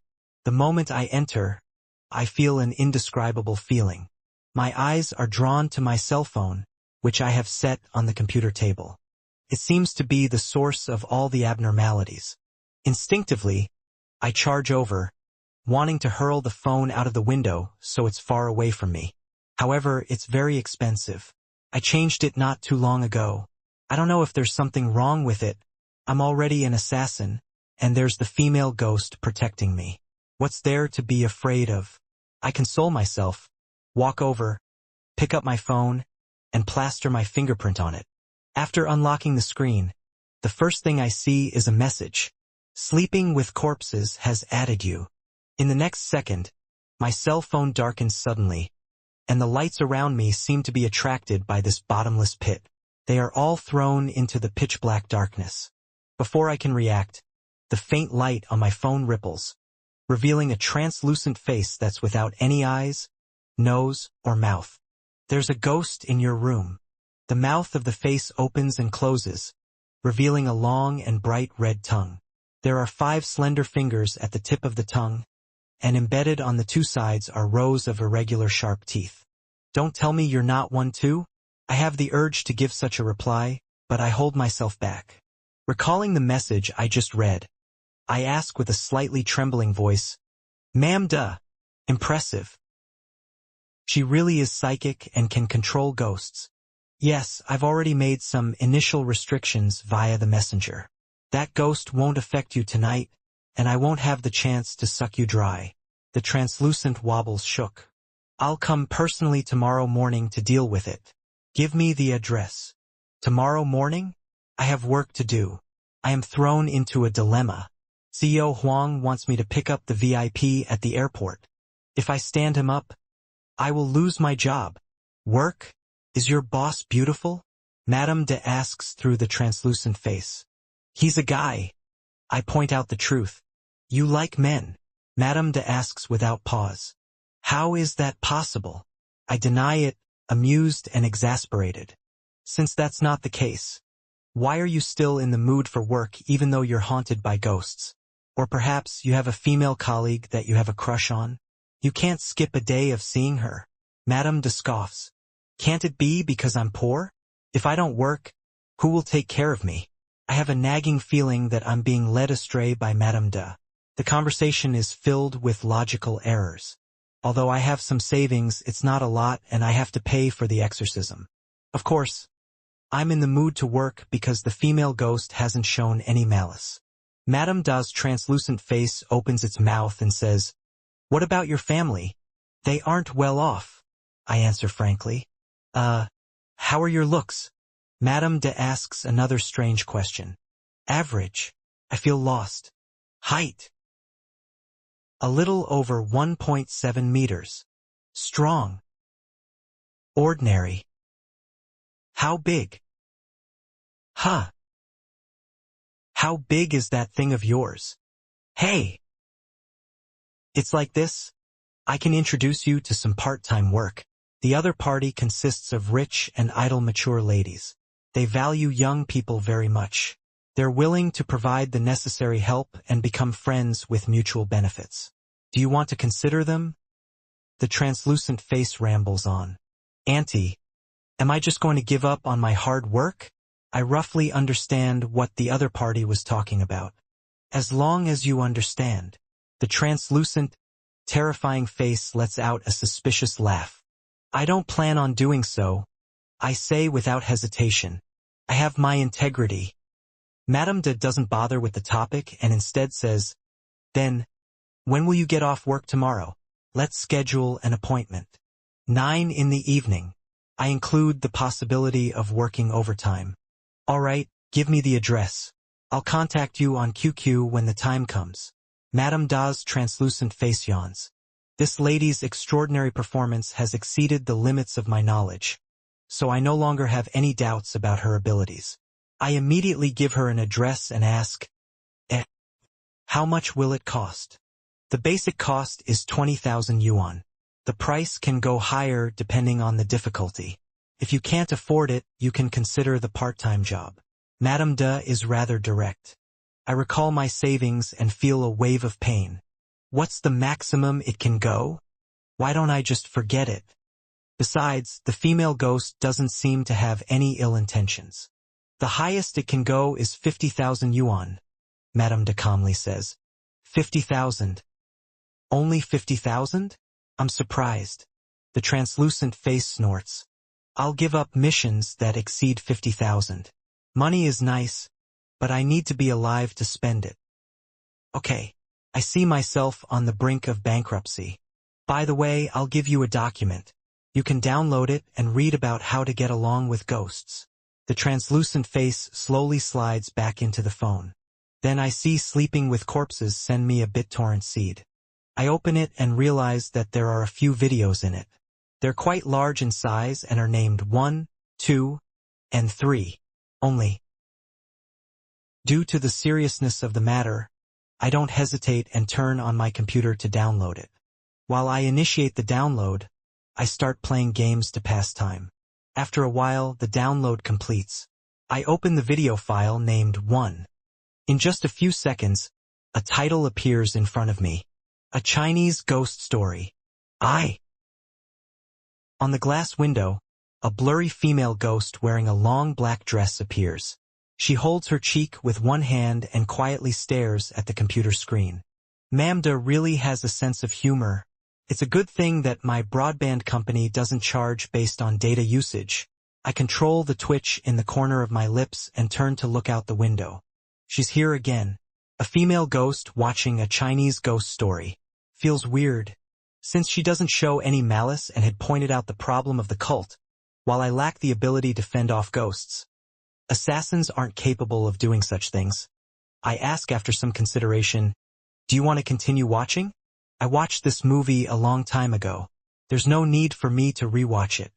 Besides, I still have to go to the airport to pick up the VIP tomorrow. I can't stay up all night. If I'm late or something goes wrong, I'll definitely have my salary deducted or maybe even get fired. Thankfully, I haven't taken any housing loans or bought things on credit. I don't have any credit card payments and promissory notes to pay. Otherwise, I would have rejected Madame De just now and looked for someone cheaper. The female ghost on the glass window turns her head and looks at me. Will it affect your sleep? Just wear headphones. Don't worry about the light. I answer frankly. The female ghost nods and suddenly disappears from the window. Then her figure appears on the screen, almost merging with the movie scene. At the same time, the sound of the computer speaker mutes, and the light on the screen dims. Impressive. As expected of a female ghost. I don't know why, but I feel that my fear of ghosts is decreasing. Thinking back to when I was young, I was often scared out of my wits by horror movies. Yet, I couldn't help but secretly watch them, feeling both pain and happiness. I get up, switch off the light in the room, climb into bed, pull the duvet over me, and drape it over my chest. I close my eyes as I prepare to sleep. Vaguely, I feel like I've forgotten something. A minute later, I snap awake. I open my mouth and say, "Good night." As a successor of socialism, I have to be polite even when facing female ghosts. A few seconds later, an ethereal voice reverberates in my ears. "Good night." With this done, I begin to sleep with ease. Not long after, I fall into a deep sleep. When I wake up, I realize that the sky is already bright. Sunlight passes through the curtains, scattering across my bed. Out of habit, I laze in bed for a few minutes and slowly turning my head instinctively, I see that the monitor screen has been switched off. However, the computer hasn't switched off. It's still blinking red. Did she leave after she was done watching? I gradually recover my memories from last night, like I've experienced a clear dream. Shaking my head, I pick up my cell phone to check the time. Fuck. I scramble up and dash to the bathroom. I'm almost late. If I were to mess things up, CEO Huang will skin me alive. He only treats pretty girls kindly. At that moment, there's no assassin, cult, female ghost, or medium to interfere with my thoughts. For humans, living takes the utmost priority. And the most important thing needed to live is to have money. After 5 minutes, I finish washing up and changing my clothes. I rush downstairs. Here I have to thank my 2 roommates. They always sleep late and wake up late.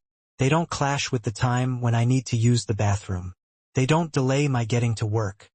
Peng Deng had said before that the person he rented an apartment with in another city would always take hour-long baths in the morning, making him either have to wake up early or bring his toothbrush and towel to the office. I suddenly feel regret when I reach the staircase.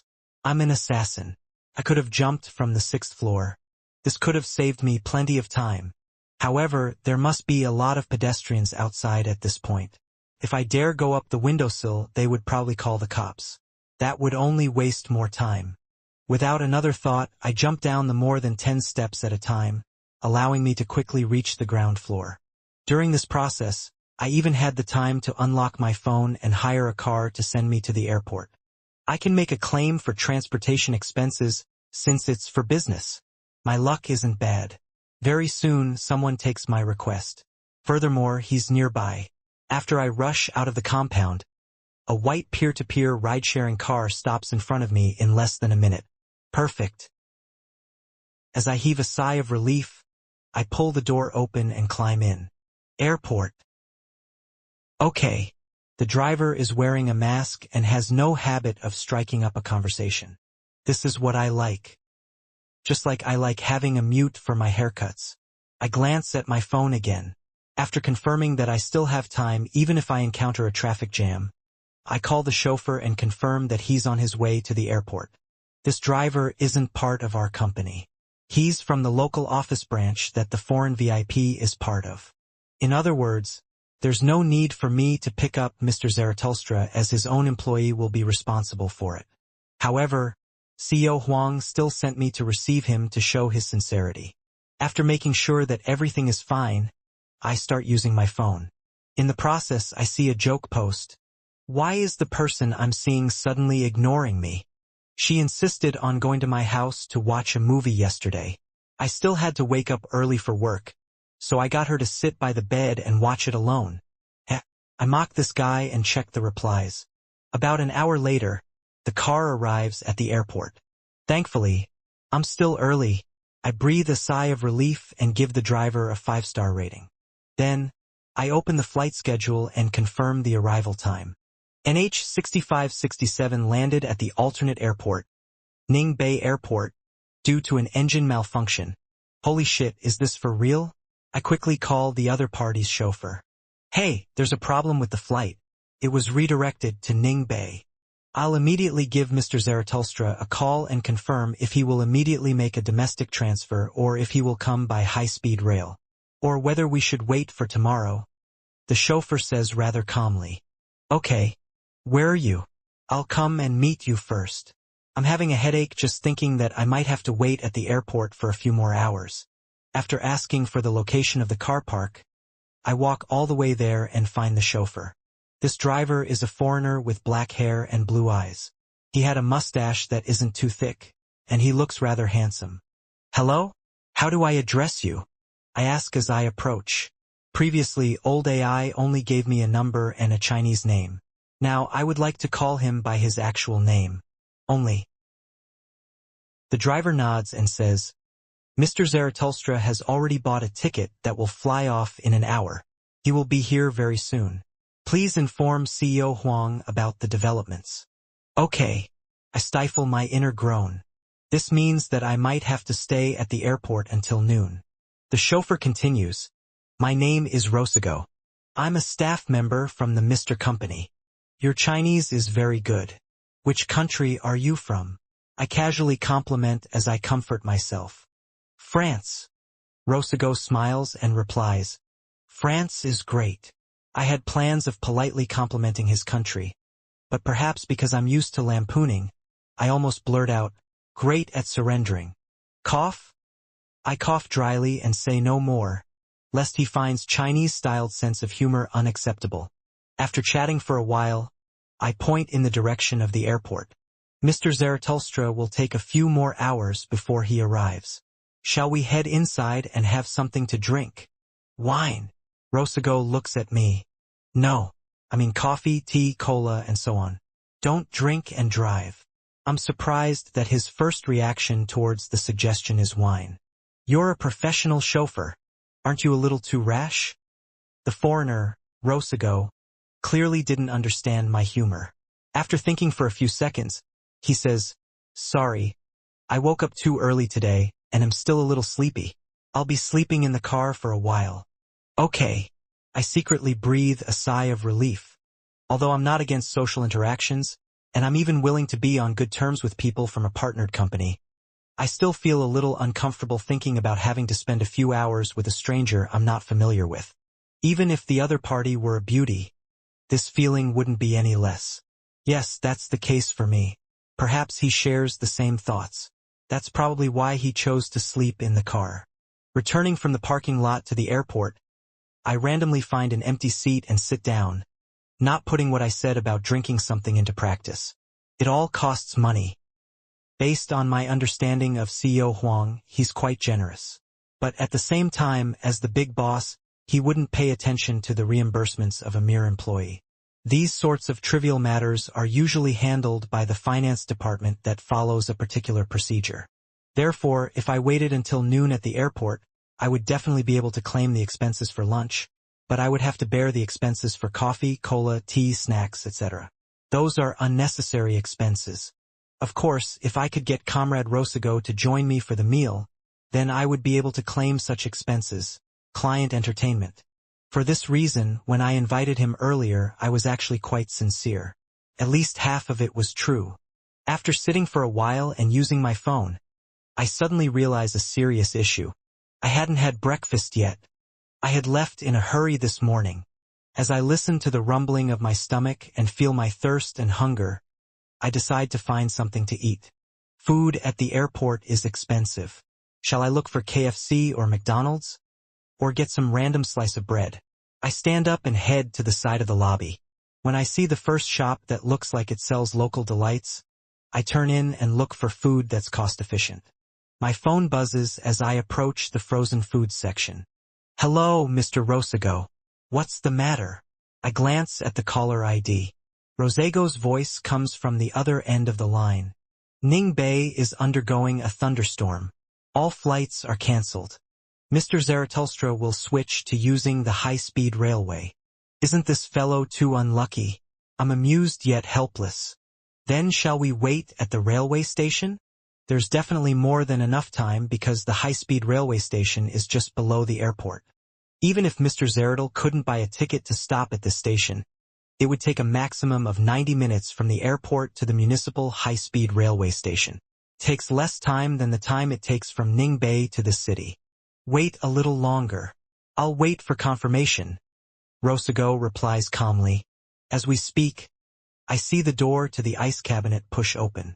A small, fair, fat hand reaches in and picks up a Baxi-branded white peach oolong-flavored ice cream. I trace this hand and see a child that looks around 1 year old. I have no clue regarding its gender. Sitting in a pram, its face is chubby and it cannot stop chirping. It's really adorable. Such a young child eating ice cream? The parents are so irresponsible.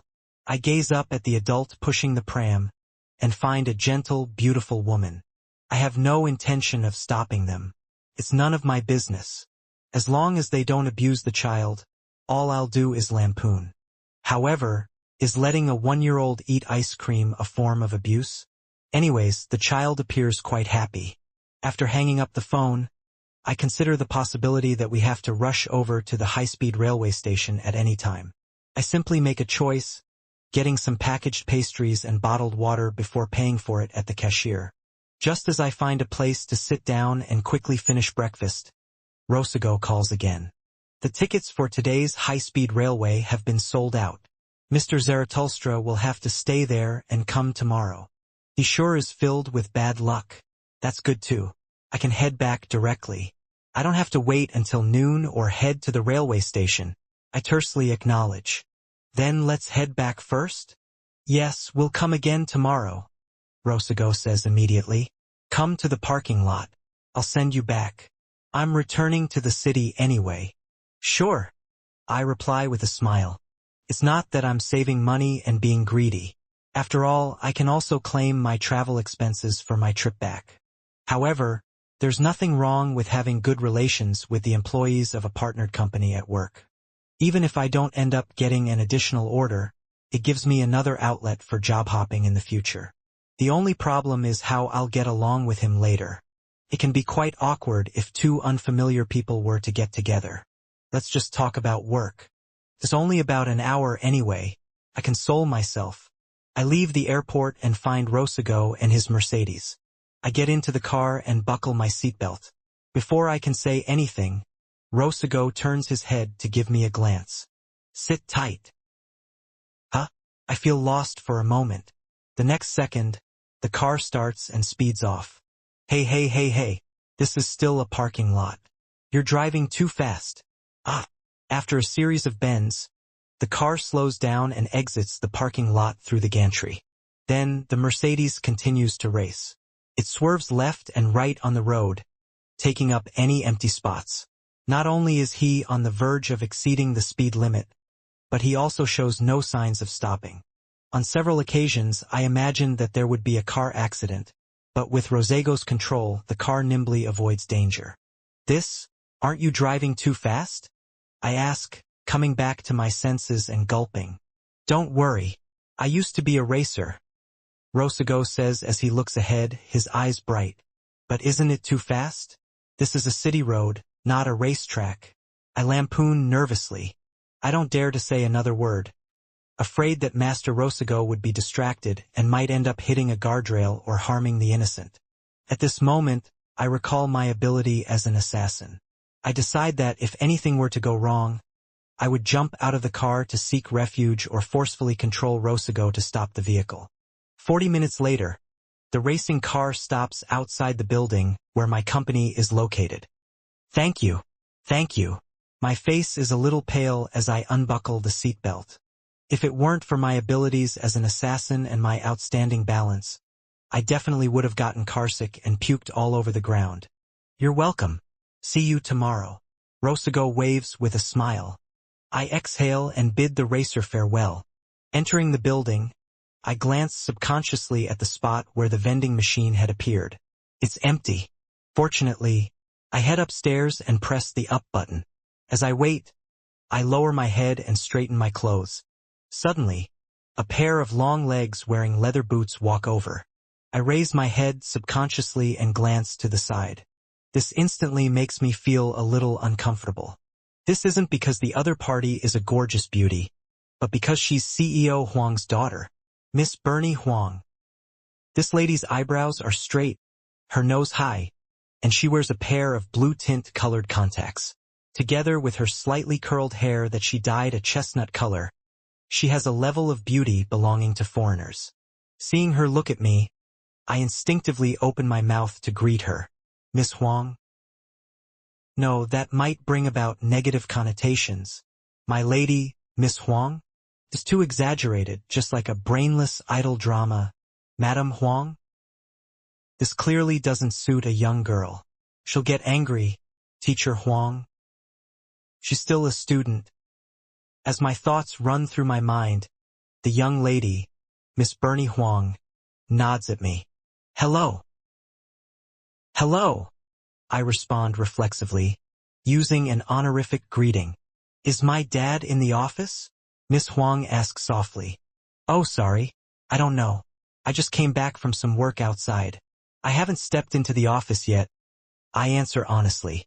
Miss Huang nods slightly and doesn't say anything else because the lift we're waiting for has already reached the first floor. As the lift moves up, I try my best to find a topic to prevent the situation from being awkward, but I don't dare to strike up a random conversation. CEO Huang treasures his daughter very much. If I were to offend her by saying something wrong, I might be fired today. Zhou?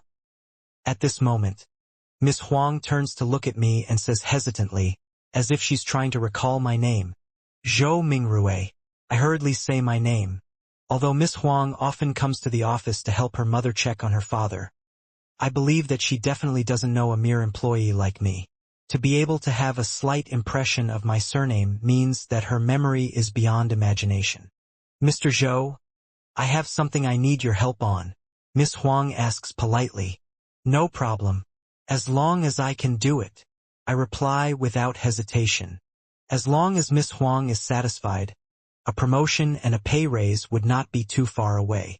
As we speak, we exit the elevator and enter the company. Help me translate a batch of documents for me. Bernie Huang walks in her leather boots as she says. Translate? What language is it? I ask hurriedly. Cursive script. Miss Huang replies simply. Cursive script? I haven't learned that before. Just as I'm about to answer, Miss Huang suddenly picks up her pace. We have already arrived outside CEO Huang's office. This lady doesn't give CEO Huang any face at all.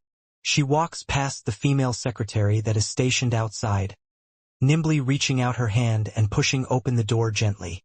Let's hope that CEO Huang isn't spreading his love early in the morning. I silently pray in my heart before taking an indiscernible step to the side in case I get embroiled in CEO Huang's family matters. Of course, I'm not that nervous either.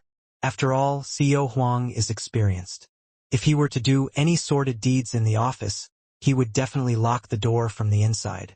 As expected, there's no one in the office. CEO Huang is at a meeting. The female secretary stands up nervously and tells Miss Huang, I'll wait for him inside. Miss Huang nods and walks into the room.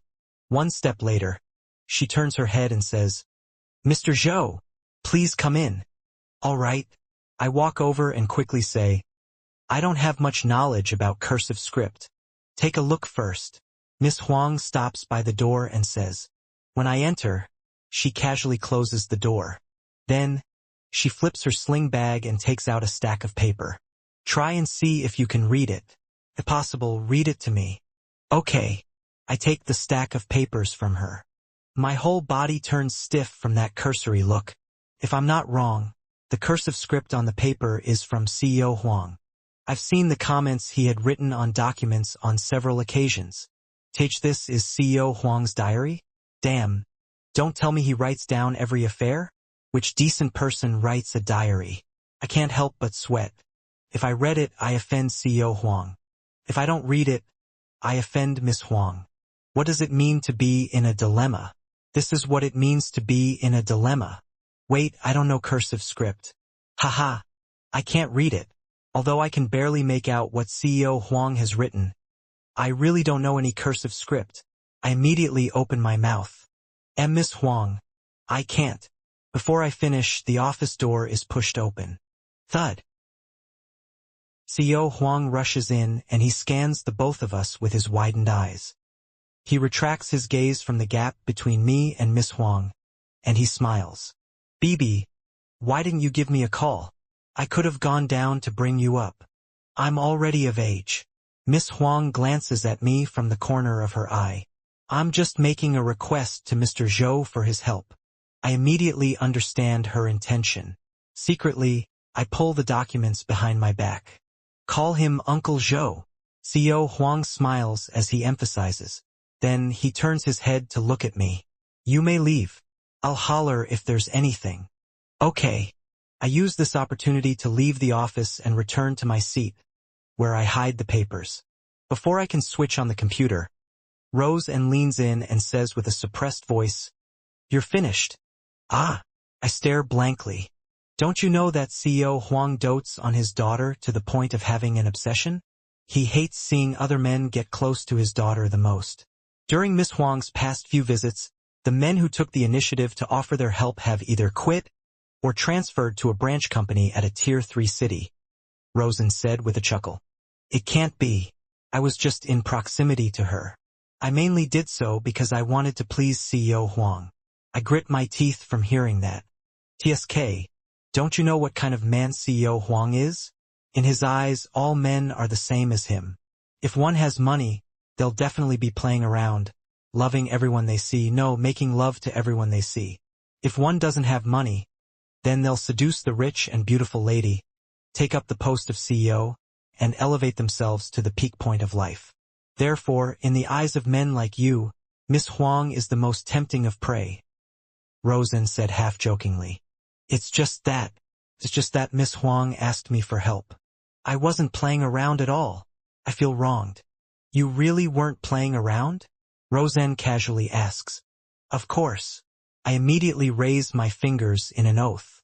Think about it. To develop and maintain a relationship, you'll need about 2 to 3 hours a day, right?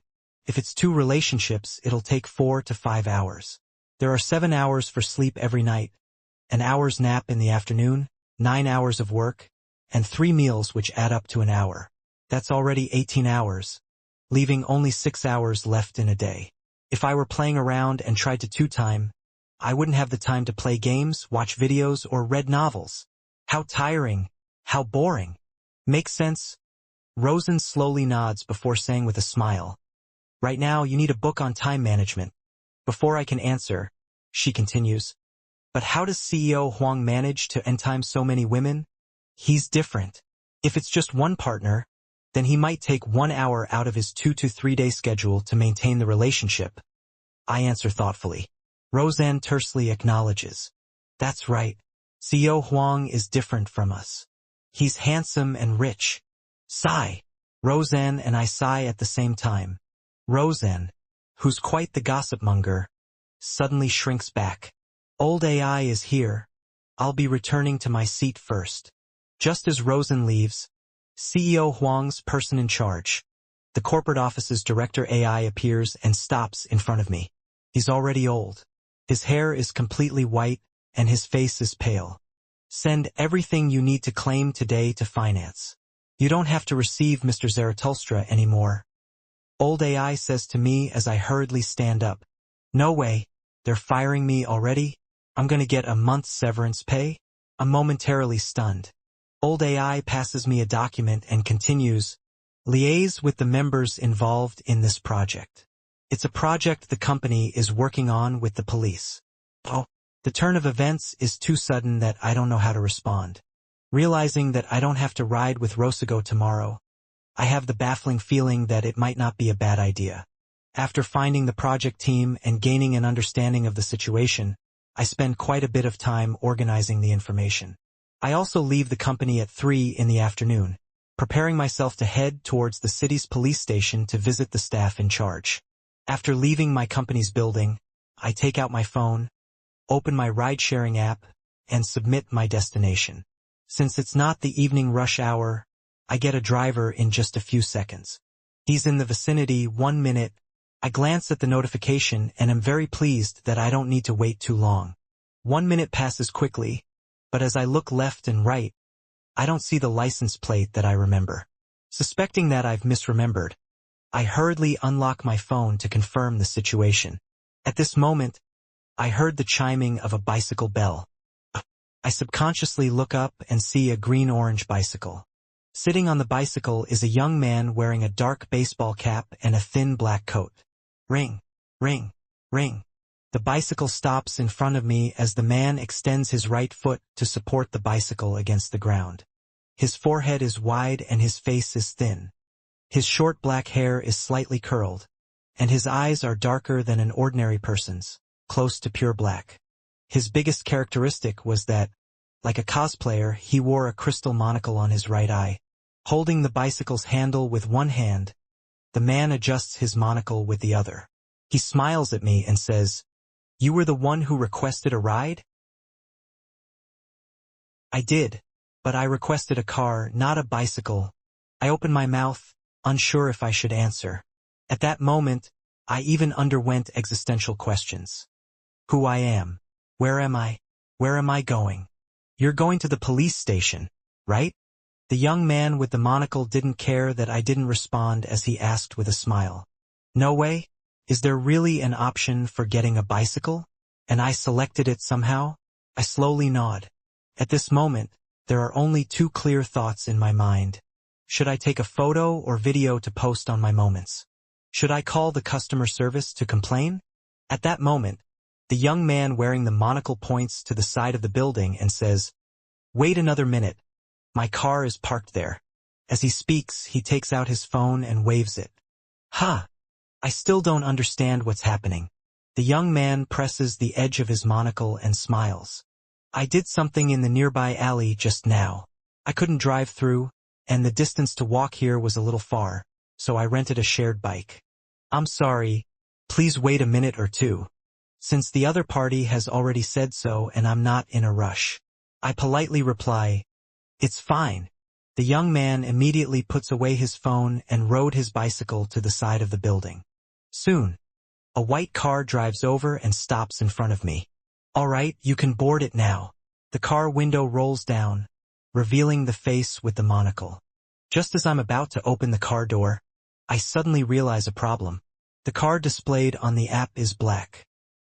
I'm just about to walk to the back to look at the car plate when the driver waves his phone at me across the passenger seat.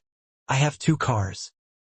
I'm driving this car today, but I bound my account to the other one. Look, my phone is right. With that, he calls me. Seeing that the number displayed isn't a problem, and considering how I've encountered similar situations before, I'm relieved. I open the car door and get in. It's broad daylight in a bustling city. What is there to be afraid of? However, the reviewing and verifications undertaken by the platform are really problematic. When I get into the car, the driver with a monocle looks ahead as he picks up a cigarette box and hands it back. "Want a cigarette? Isn't smoking banned?" I blurt. "As long as I don't mind it." The thin driver smiles through the rearview mirror. "I don't smoke." I instinctively shake my head. The driver holds the steering wheel with one hand, not really paying attention to the situation on the road. "It's good that you don't smoke."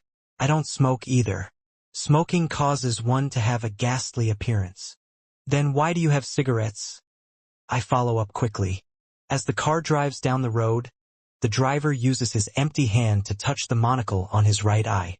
"There will always be some friends you need to meet despite you being unwilling to meet." "That's true." I nod. At this moment, I recall Vice President Wu from the company next door. Although he smokes, his appearance is definitely not ghastly. However, there's no need to say it out loud. I'm not someone who gets into debates with others in a professional manner. "You don't look like a rideshare driver." I glance at the obviously expensive cigarettes, and glance around the luxurious interior of the car. "Heh heh." The driver replies with a smile. "Is my performance that obvious? You don't look like you make a living from ride-sharing. You look like you come from a rich family." I give a random reason. Either way, I can't tell. "Heh heh. Being born with a silver spoon doesn't bar me from making a living from ride-sharing. It allows me to experience a completely different life from my past. And being able to see all kinds of unique people is a form of entertainment. Don't you find it interesting?" The driver says with a smile. "How philosophical." I nod and casually say, "That may be the case, but I think you occasionally only take a few ride orders and are usually busy with other things." "Yes." I went to your building to investigate. The driver looks at the rearview mirror again, and his smile makes me feel a little strange. Investigate? I'm at a loss. It's about an evil cult. They like to use vending machines to harm others. The corner of the driver's lips curls up. If it wasn't for the fact that I already knew about it, I would have lost my composure. You're a private detective? Do you know a detective named Sherlock Moriarty? This might be his nickname. I suddenly have an idea. The driver raises his hand to pinch the edge of his monocle and chuckles. Of course, we're old friends. I don't know if it's my imagination, but I feel like he emphasized the words old friend. Did you, or any of you find anything? I try my best to act like a bystander. The driver half turns his head to glance at me and says with an obvious smile, "Guess. That's such a punchable smile." I rein in my emotions. I guess so. Then it's as you say. The driver says with an expression of, I know a lot, but I won't tell you. As I think about what to say, he suddenly straightens his back and looks ahead. Then he pushes the monocle on his right eye. Suddenly, countless fragments appear in my mind. Overlapping roads, tunnels, mixed colors, different signboards, pedestrians, cars that swept backwards rapidly.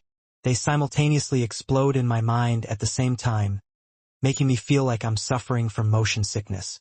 We're here. The driver's voice enters my ears the next second. I get out of the car in a daze and squat down at the side of the road, feeling like I might vomit at any moment. I recover after a while, but the ride-sharing car has already left.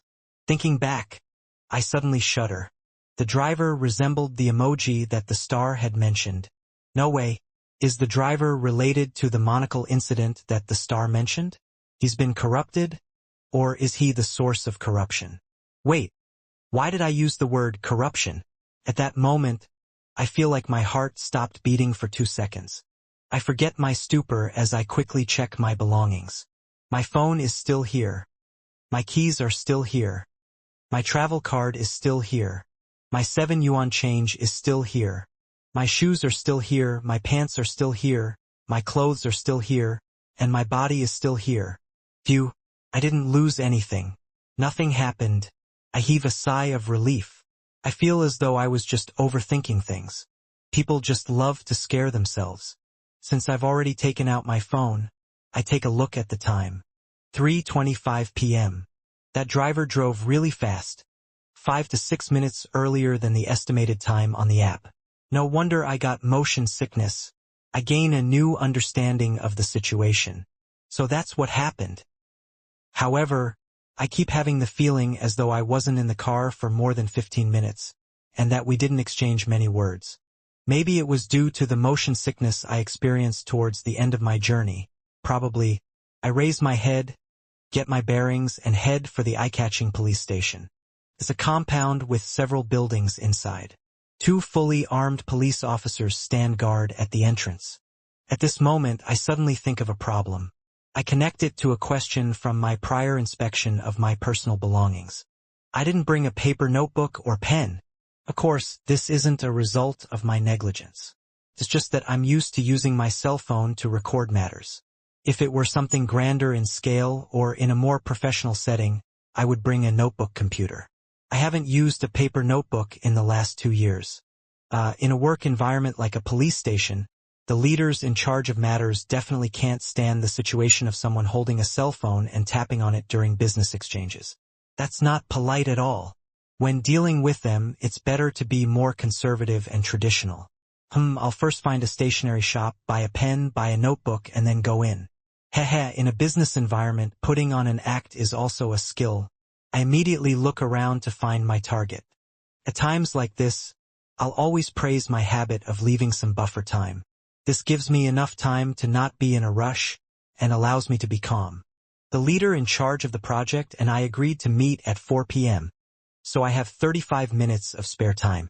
Normally speaking, taking a taxi from the company to this place would take about 20 minutes. With the series of actions like going downstairs, waiting for the ride, and entering the compound, the total time required is about 35 minutes. I set off at 3 p.m., giving myself plenty of buffer time to arrive at the scheduled time of 3:45 p.m., but considering the possibility of traffic jams, registrations, inspections, and unknown accidents, I ultimately scheduled the appointment to be at 4 p.m. To my surprise, the driver with the monocle drove so fast that I arrived ahead of time. I don't find any stationery stores despite looking around. I hurriedly take out my phone and use the map app to search for a nearby store. The nearest stationery store is 2 kilometers away. Get a rideshare to go over? Just as I'm hesitating, I suddenly see a small shop on the opposite side of the road. Star Dream Provision Store. Provision store. Maybe they're stationary. I'll go take a look first. There's no need to get a rideshare. Star Dream. It feels like a celebrity management agency. I quickly make up my mind and quicken my pace. Taking advantage of the flashing green light, I cross the pedestrian crossing. Soon, I arrive at the Star Dream Provision Store. The restaurant is very cramped, and the lighting isn't good.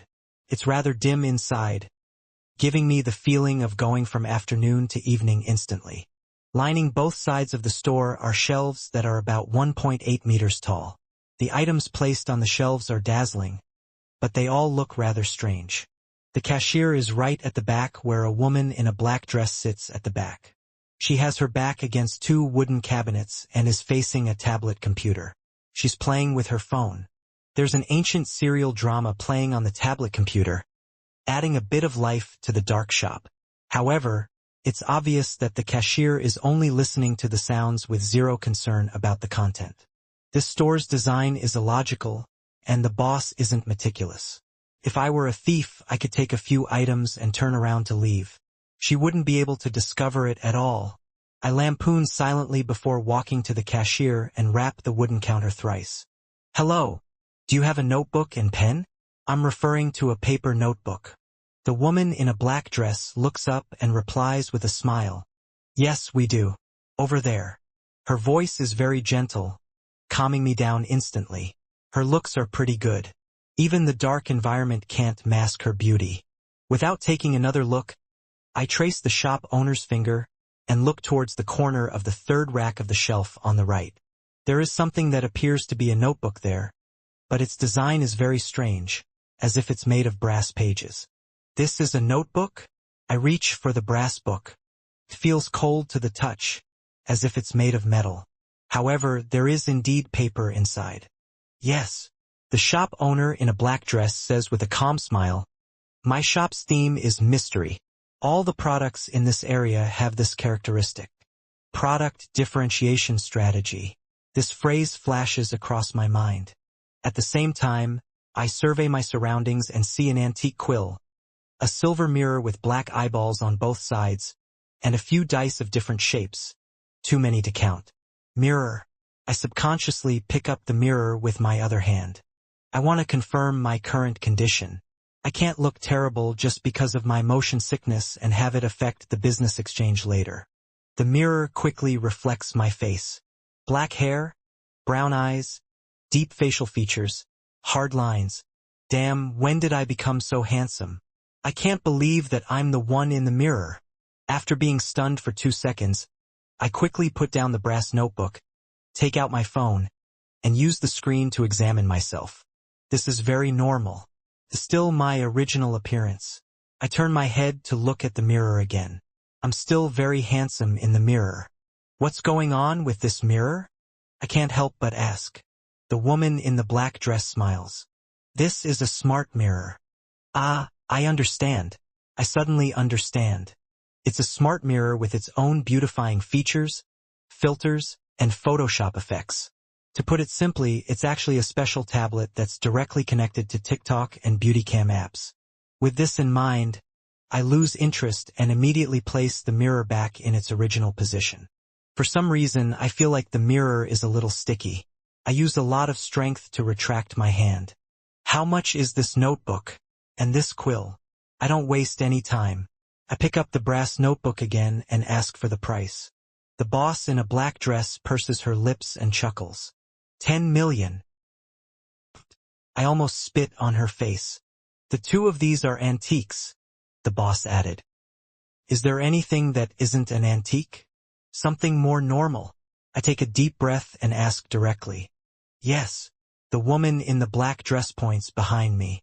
I turn around and see a black, ordinary notebook. I pick it up and flip through it.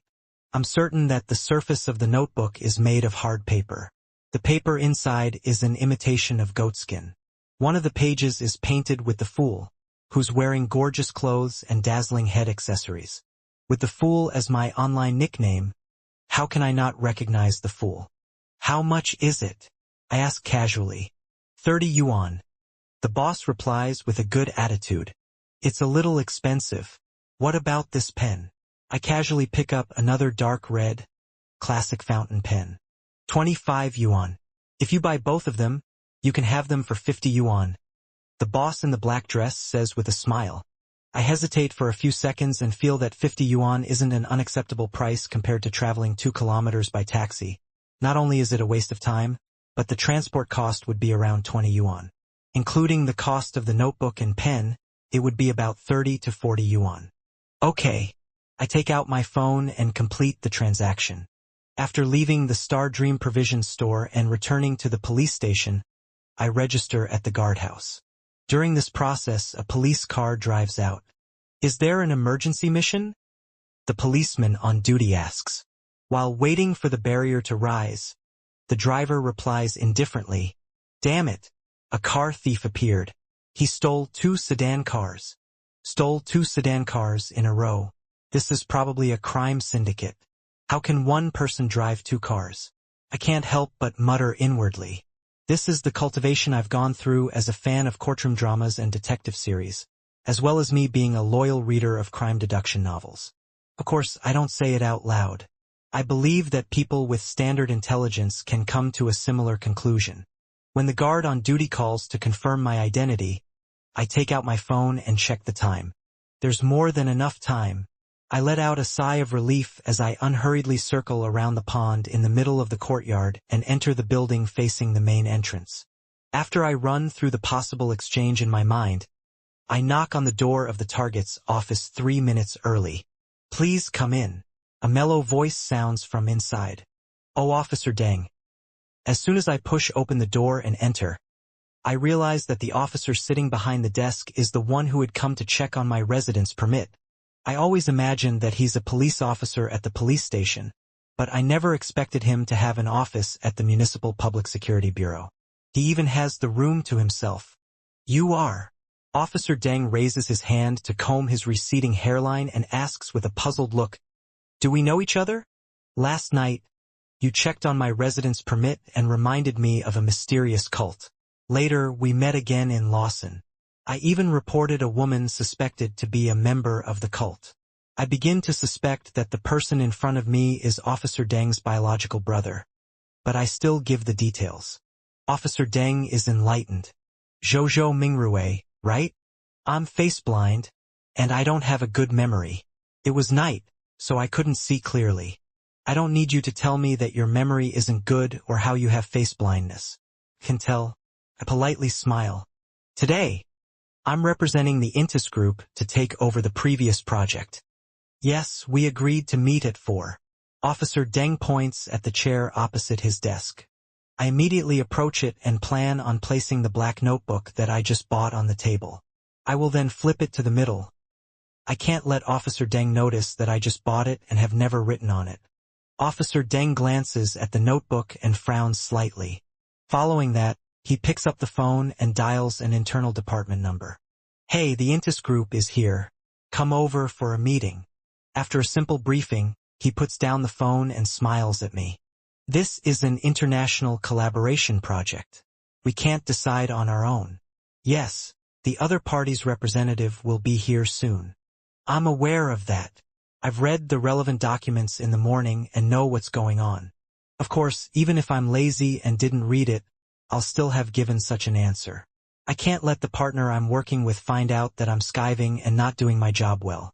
Not long after I sit down, I hear Officer Deng's office door open. I stand up politely and look back. I see an old man in a long black robe. His hair is white, and the wrinkles at the edge of his eyes and mouth are deeply recessed. His dark red eyes appear slightly turbid. A red moon pendant hangs on his chest. He looks like a priest from a cathedral. A foreign priest. I nod with a smile, fully displaying my courtesy.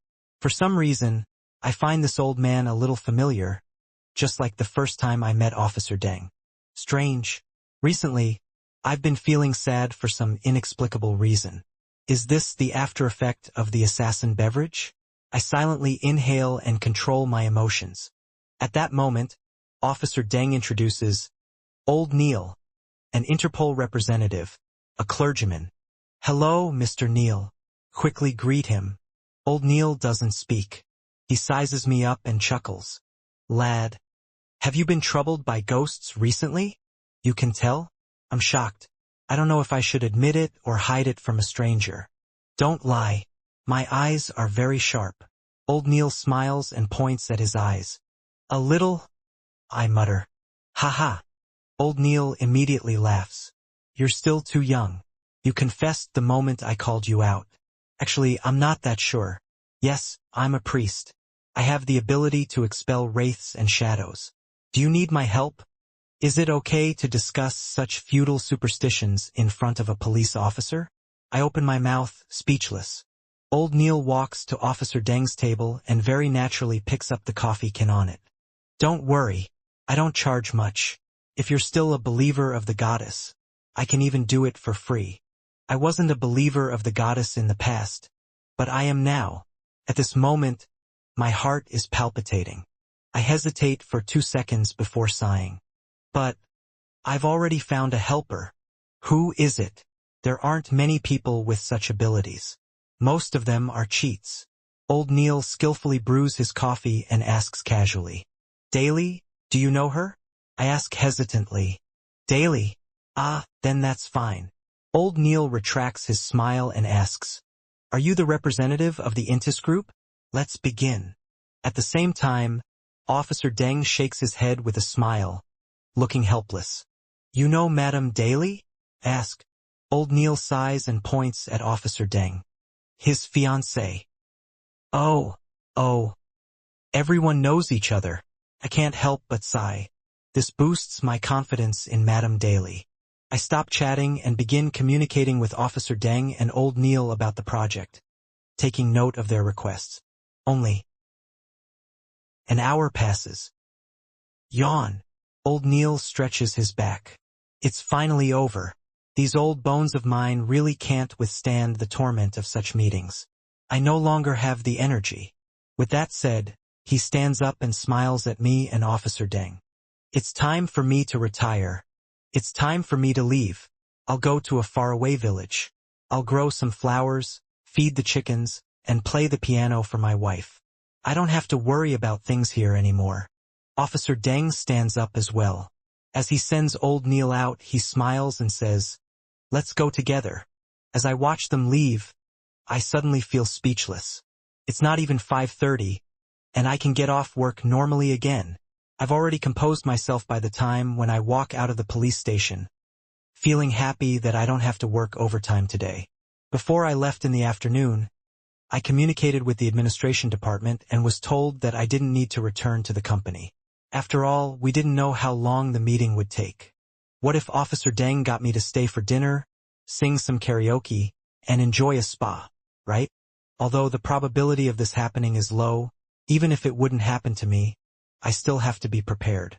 The distance from the old estate where my rented apartment is to the police station is shorter than it is from my company, but I still chose to take public transport, because the company doesn't reimburse the transportation fees for returning home.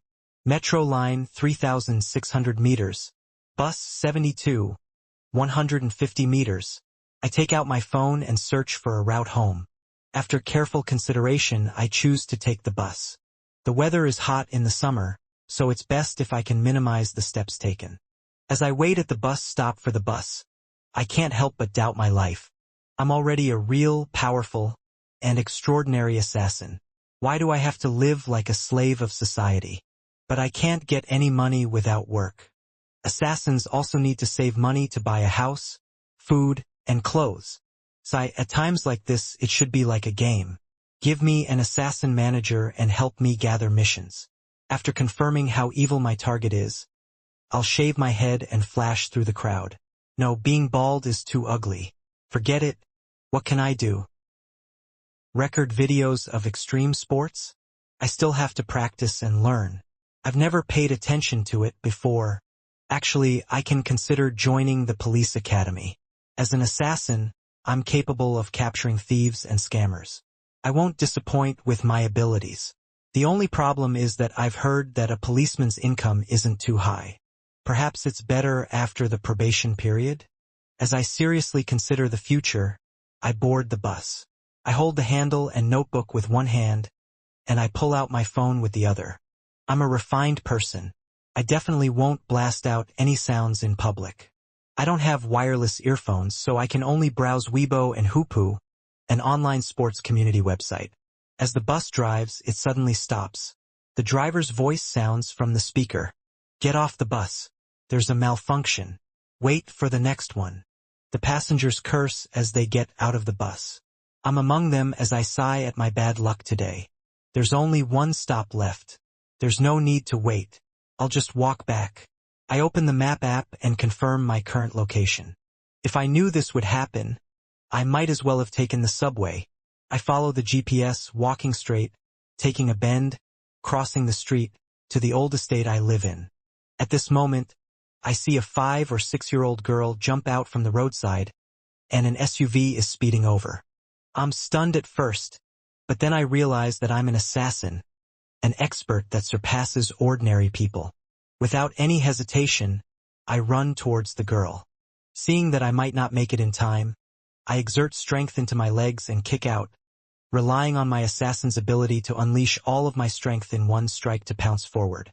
During this process, I feel like a sharp arrow that had been shot from a bow. In the blink of an eye, I lunge for the little girl and hug her. Then, I straighten my back and quickly adjust my body structure, making myself as light as a feather. The SUV finally stops. I take a few steps to the side and steady myself. To be honest, I was hit, but because I made myself seemingly weightless, I didn't suffer any damage. Are you all right? The SUV driver gets out of the car and frantically asks. His face is drenched in sweat. I'm fine. It was a close one. I put down the dazed little girl and pat her shoulder. She has long, jet-black hair which makes her qualified to be a model in a shampoo commercial. That's good, that's good. The SUV driver is relieved to see that I didn't dirty or injure myself. At this moment, a middle-aged man rushes out from the side of the road. When he sees that the little girl is fine, he's obviously relieved. His skin is bronze in color and he has soft facial features. He has a pair of eyes that are closer in color to brown. They appear to have been through a lot. Thank you, thank you. Are you okay? He asks, concerned. No, my luck isn't bad. I just happened to avoid the collision. I reply with a smile, inexplicably in a good mood. I've finally used the ability belonging to an assassin. The SUV driver points at his license plate. Contact me if you have any problems. I still have something to do, so I'll be leaving first. The middle-aged man nods before saying to me, Why don't you come to my shop to have a drink to calm yourself down? For some reason, I feel a sense of closeness with him. And since it's free, I don't reject him. Okay. As I speak, I pick up the black notebook. After leaving the road and passing through the non-motorcar lane, I see this gentleman's shop. This is a themed bookstore. It's renovated to look like a coffee shop. The other door leads to a nearby park with a wooden swing hanging on it. Don't wander around in the future. It's very dangerous. Come on, thank Uncle. The bookstore owner pulls the little girl over. Call me brother. Don't make me sound so old. I joke. Thank you, brother. The little girl follows his instructions. Without waiting for my reply, she cleverly says, Then my father is your elder. Damn, did I just get taken advantage of? I can only smile helplessly. The bookstore owner immediately asks, What would you like to drink? A cold beverage would do. I'm not a picky eater. Okay. The bookstore owner points at the surrounding bookshelves and says, You can also pick a book to read. Okay. As he mixes the cold beverage, I curiously walk to the bookshelf to see what's on it. Grosel's Travels. Book of Secrets. Roselle and His 100 Mistresses. The Self-Cultivation of Evil Gods. How to Make the Believers Offer Money. What kind of books are these? I'm stunned as I read them. Finally, I choose the seemingly normal Grosel's Travels. Just as I find a seat and sit down, the bookstore owner walks over with a glass. The drink is brownish red in color, and there's quite a few pieces of ice in it. After drinking it in one gulp, it's slightly sour and sweet. It's cold and very refreshing. Great for the summer. Only. Not bad, I praise. The boss doesn't say anything else and returns to the cashier. I then leisurely lean back in my chair and flip through Grosel's Travels. From time to time, I take a mouthful of the cold beverage, feeling very pleased. After a while, the girl runs to the back door and shouts, "Daddy, Daddy, I want to sit on the swing." The bookstore owner sighs and walks over with a smile. I smile and take another sip of my drink. I can't help but sigh. An afternoon like this is really nice. Having had half a day to spare, I stay in the bookstore until it's almost 7. During this time, I can't refuse the owner's repeated offers. I reluctantly take a small slice of lemon cake, a set of pasta with minced meat, and 2 grilled sausages that had been battered and fried with spicy chicken powder. I don't need dinner. I rub my belly and decide to take a walk home. This helps with digestion. The only problem is that the weather is hot and stuffy.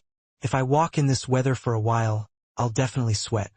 However, ever since I entered society, I've always had the habit of taking a shower every day. And today I'm also preparing to wash some clothes, so I'm not too averse to sweating. To my surprise, perhaps because of the assassin beverage, I managed to passively lose weight. I don't even have a tummy. Furthermore, I'm good at using the shadows to hide myself. When I return to my rented apartment, I've only sweated a fifth of what I expected. That medium lady, Madame Daly, will be here at 9. There's still about 2 hours left. With more than enough time, I decide to use the fan after my shower, and to play some games. As for using the air conditioner, the weather isn't too hot. Besides, after becoming an assassin, I feel that I have a strong tolerance for heat and stuffy conditions. To be honest, this cannot be considered unbearable. It's just that I don't really feel that hot and stuffy. When I enter the bathroom, I glance at the mirror and suddenly think of a question. That female ghost was introduced by Detective Sherlock Moriarty to protect me and investigate that mysterious cult. She hasn't shown any intention of harming me. Should I remind her that I've found a medium, so she should hide in advance? She doesn't have any ill intentions. She's very friendly. Besides, my reason for dealing with that mysterious cult is reasonably convincing. She must have sensed Madame Daly's power last night. Even if I don't tell her, she should be able to guess what will happen next. I think for a moment and make up my mind. However, a new problem rears its head. How should I warn her? I don't even know where she is or how I should contact her. Looking around, I can't find any clues. It seems like I'm the only person in the room. Yes, there's only one person, but who knows if there are any ghosts. Perhaps she's hiding somewhere and I can just talk to the air? It's rather silly talking to myself. I recall last night and cast my gaze back at the mirror. Looking at my reflection in the mirror, I whisper, "I've hired a medium. She'll be here at 9. As soon as I finish speaking, the mirror in front of me turns dark, as if the surrounding light had been sucked in. The pale female ghost wearing a small bonnet and a retro dress appears in the mirror and nods gently. "Thank you." In a second, her image disappears and the mirror returns to normal. I heave a sigh of relief and hang up my clothes before I start to take a shower. As I shower, I suddenly freeze. Since the female ghost has already left, why am I spending so much money to hire a medium? The female ghost clearly has no ill intentions, and she's even secretly protecting me. Why would I spend so much money to hire a medium? That's 20,000 yuan, with a maximum of 50,000. Wouldn't that be a waste of money? While taking pity on my wallet, I feel the need to think of a way to cancel the contract. Anyways, it's still early. As long as Madame Daly doesn't live in the suburbs, She probably hasn't set off yet. But I can't be sure that the female ghost doesn't have any ill intentions. In my hesitation, I wipe myself dry and put on my clothes. After careful consideration, I decided to use the strategy of delaying things to hold back on the exorcism assignment. During this process, if I discover something amiss, I'll immediately get Madame Daly to come over. It's really embarrassing to break a contract. I return to my room, pick up my phone, and send a message to Sleeping with Corpses. Madame Daly. The ghost that is haunting me seems to have left. This is the truth, but I didn't explain why. Indeed. After more than 10 seconds, Madame Daly replies, "Could it be that the restrictions I did last night scared her away? Or maybe you were too much of a pervert and scared her away. Didn't I ask you to watch a Chinese ghost story and learn how to interact with female ghosts? I feel that it's more likely that a Chinese ghost story will make the female ghost shy." I didn't dare reply as I cautiously say, "I don't know. How about this? Don't come over today. I'll keep an eye out for a few more days. If the female ghost really doesn't appear again, then forget it. If there's any problem, I'll let you know again. How about that?" After some hesitation, I add, "I can reimburse you for your preparations. No, I mean pay a reasonable fee. Let's do this for now. I thought I could catch a female ghost and play with it." Pensive face Madame Daly sends an emoji. Hearing this, I relax. I feel like I've earned a huge sum of money. After settling this matter, I happily play games. At 11 o'clock, I decided to go downstairs to buy some delicious food to reward myself as I didn't spend any money for dinner and didn't have to pay for the exorcism. Eggplants, I have to have roasted eggplants. I mutter as I rush out of the estate. Before I can choose the barbecue stall, I see those punks again. Among them, the hooligan nicknamed Danny is seriously handing out flyers. His dyed, charred yellow hair, eyebrows, and his introduction of the description of tutoring class form a strong contrast. This tutoring class is interesting. I glance around and see an acquaintance sitting at the barbecue stall on the right. Miss Bernie Huang. How is a rich young lady like her eating at a roadside barbecue stall? Does CEO Huang know?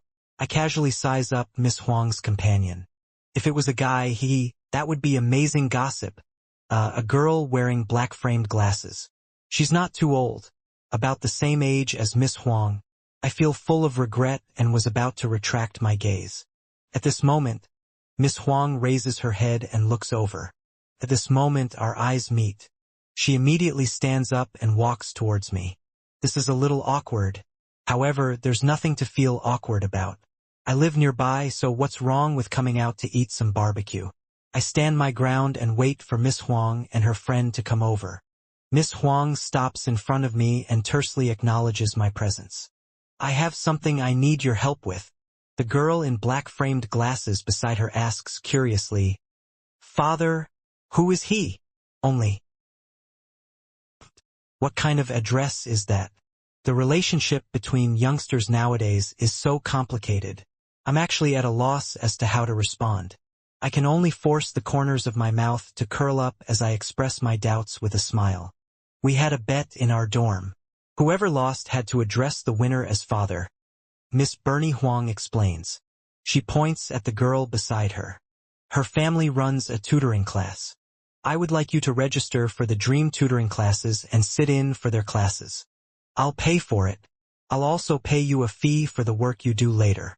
Register for the tutoring class. I can't help but turn my head to look at the hooligans who are seriously handing out flyers. Why don't you sign up for it yourself? I don't really want to get involved in Miss Huang's matters. On the one hand, CEO Huang is both a playboy, but he also has a daughter complex. His thoughts go astray the moment he sees any man getting close to Miss Huang. Alarm bells would go off in his head and he would overreact. Considering how it's a rather good source of income for me, I don't want to lose my job over this.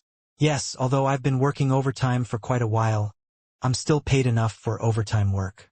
CEO Huang has always been generous in terms of remuneration. On the other hand, attending a tutoring class is so troublesome. If I have the time, wouldn't it be better to spend my time on something else? Of course, if it's just to scout for information and I don't have to spend my own money, then I can do anything I like while attending the class as long as it doesn't affect the students around me. Miss Bernie Huang points at the girl in black-framed glasses and says, her family's company and this company are competitors, and they know each other. Regardless of whether it's her or her staff at the tutoring center, they definitely won't be able to sign up for it. I discover a blind spot. Miss Huang shakes her head. I can't either. The boss and part-time lecturer of this tutoring center knows me. You're kidding, I subconsciously ask. Miss Huang glances at the group of hooligans who are handing out flyers and says, she's Uncle AI's granddaughter. Director AI. I laugh.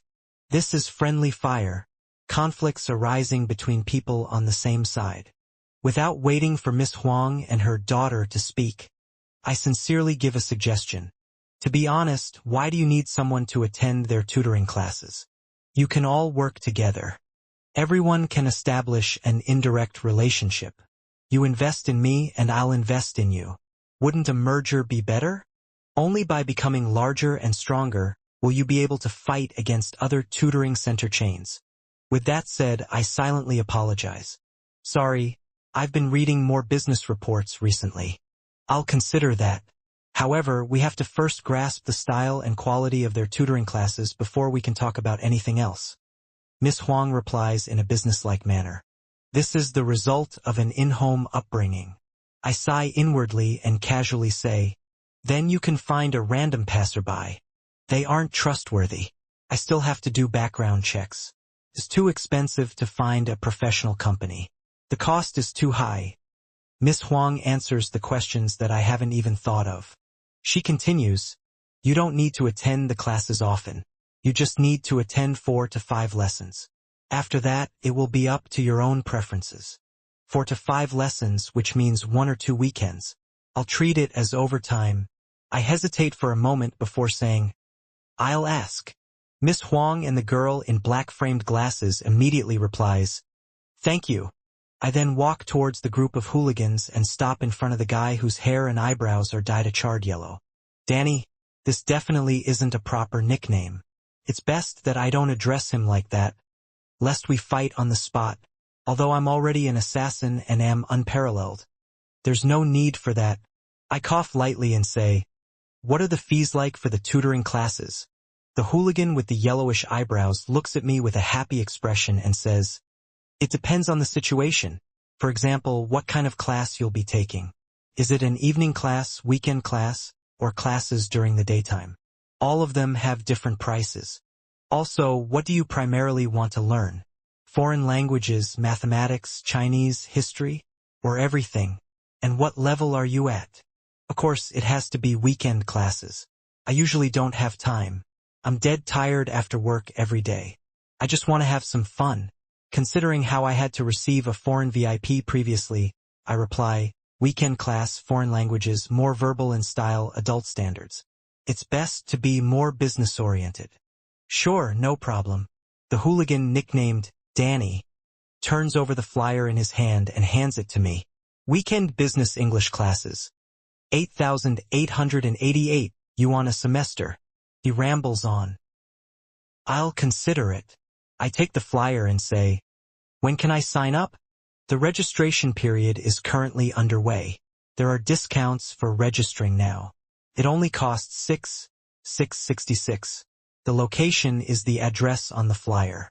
9 a.m. to 5 p.m. in the morning. Danny introduces in detail. Is that so? I look around and casually ask. This is the first time I've seen people handing out flyers at night. Don't you guys have time to rest? We have to wait for the barbecue anyway, so we're just handing out flyers while we wait.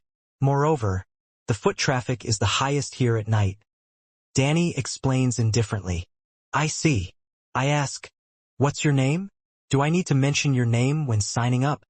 I would like to confirm if they get any commissions from successfully recruiting students when handing out flyers. No need. There's no need. Danny shakes his head in a slight daze. You don't get any commissions? All you do is hand out flyers. I press in puzzlement. Isn't this too professional? Besides, As a hooligan, what isn't better than handing out flyers? Upon hearing my words, Danny is taken aback. He smiles and says, "My main job is being a tutor at the tutoring center. I teach foreign languages." At this moment, I feel that this tutoring center is a little unreliable. It was at this time that their barbecue was done. The other hooligans stop handing out flyers and walk towards the stall. Danny panics. "Shit. Wait for me." As he runs to the barbecue stall, he turns around and says to me, "My surname is Da. Call me Teacher Da." The accent of the foreign language sounds quite authentic. I shake my head and return to another barbecue stall to find Miss Huang and her dormitory daughter. "I'll go take a look this weekend," I say simply. "How much is it?" the girl in black-framed glasses asks. They claim that there's a discount. 6,666. I don't hide anything. Miss Huang nods. "Perhaps there are other small expenses. I'll give you a total of 20,000. The rest will be considered your higher fee." "No, I don't need that much." I originally wanted to modestly decline, but Miss Huang offered just too much. "Okay." I exhale. "Add me on WeChat. I'll transfer it to you." Miss Huang takes out her phone. Just as I'm about to scan her QR code, I suddenly think of a problem. Why don't you transfer it to her, and then she'll transfer it to me? The she refers to Miss Huang's dormitory daughter. Ha! Miss Huang is a little confused. If CEO Huang finds out that you transferred money to me privately, it would be a little troublesome, I say after some deliberation. When that happens, not only will I lose my job, I might even get run over by CEO Huang's car. "All right." Miss Huang tilts her head and says to the girl in black-framed glasses, "Katie, add him and transfer 20,000 to him." The girl obviously knows that Miss Bernie Huang has astonishing wealth and isn't worried that she would default on any debts. She takes out her phone and adds me on WeChat. Katie Huang. The name sounds like that of a family member. I glance at the girl's WeChat name and mutter to myself. After collecting the money, I point to the side. "I'll be buying some barbecue. Shall we eat together?" Miss Huang invites. "Only." "No, no need. I'm very timid." At this moment, Katie Huang, the student in black-framed glasses, takes out 2 bags of snacks. "Thank you for your help. This is a specialty of my tutoring center." "What are these?" I glance at the 2 bags of snacks. "Dried mushrooms. It's not worth much. It's made by a biology teacher under our employ. His family farms mushrooms." Katie Huang explains. "All right then, thank you. Since it isn't anything valuable, I accept it without qualms. However, the black things in the snack bag gives me the nagging feeling that they're poisonous." "Looks delicious," I politely say after retracting my gaze from the dried mushrooms. Then, I bid farewell to Bernie Huang and Katie Huang and go to the barbecue stall that I frequently dine at. It still isn't the time when the nightwalkers are most active. The small tables placed on the streets are a lot emptier. I easily occupy one of them and shout at the boss. "I'd like to place my order." The boss focuses on grilling the skewers, completely unperturbed. The lady boss walks over with a small notebook and a ballpoint pen.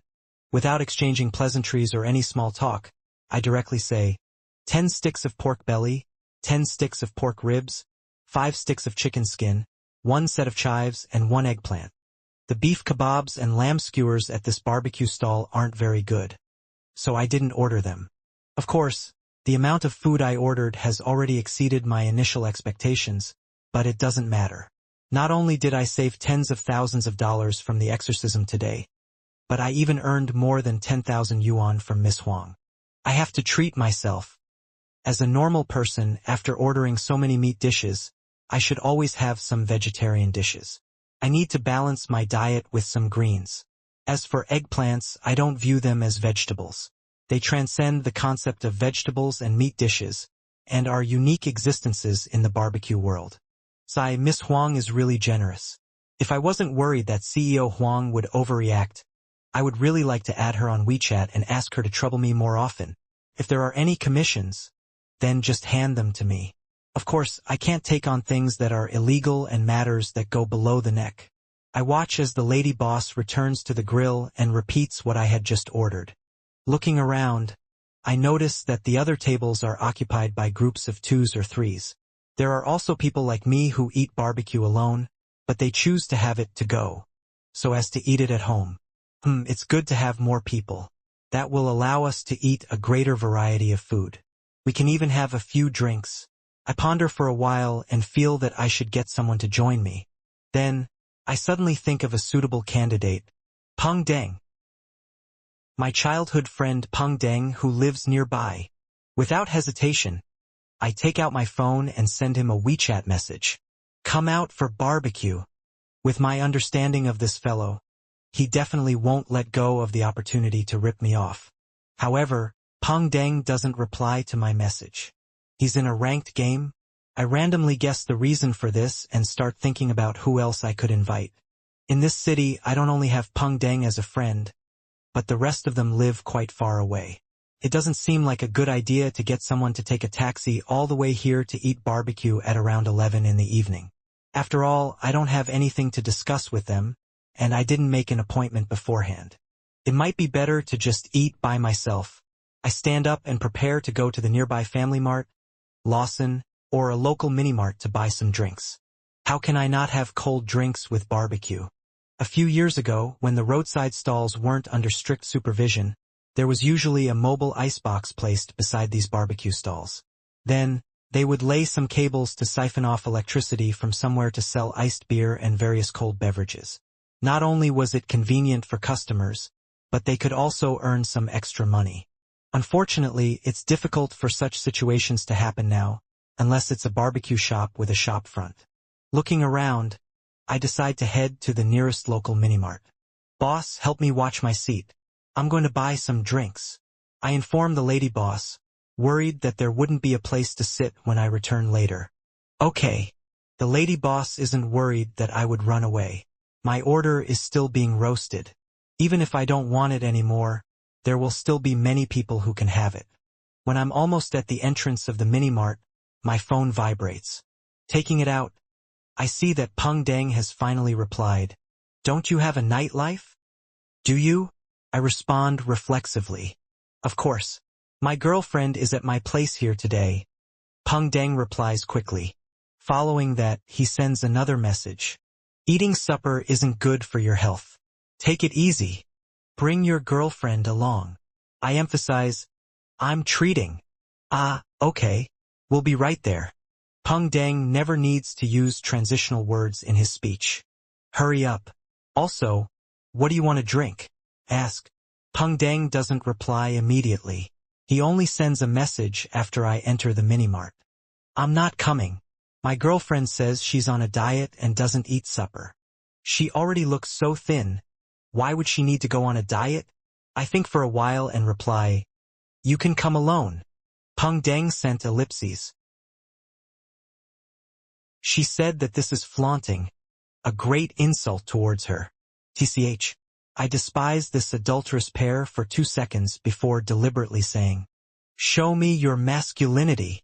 All right, I'll show you my masculinity. Peng Deng replies quickly. Oh, has the world turned upside down today? I'm stunned. Then, Peng Deng sends a message.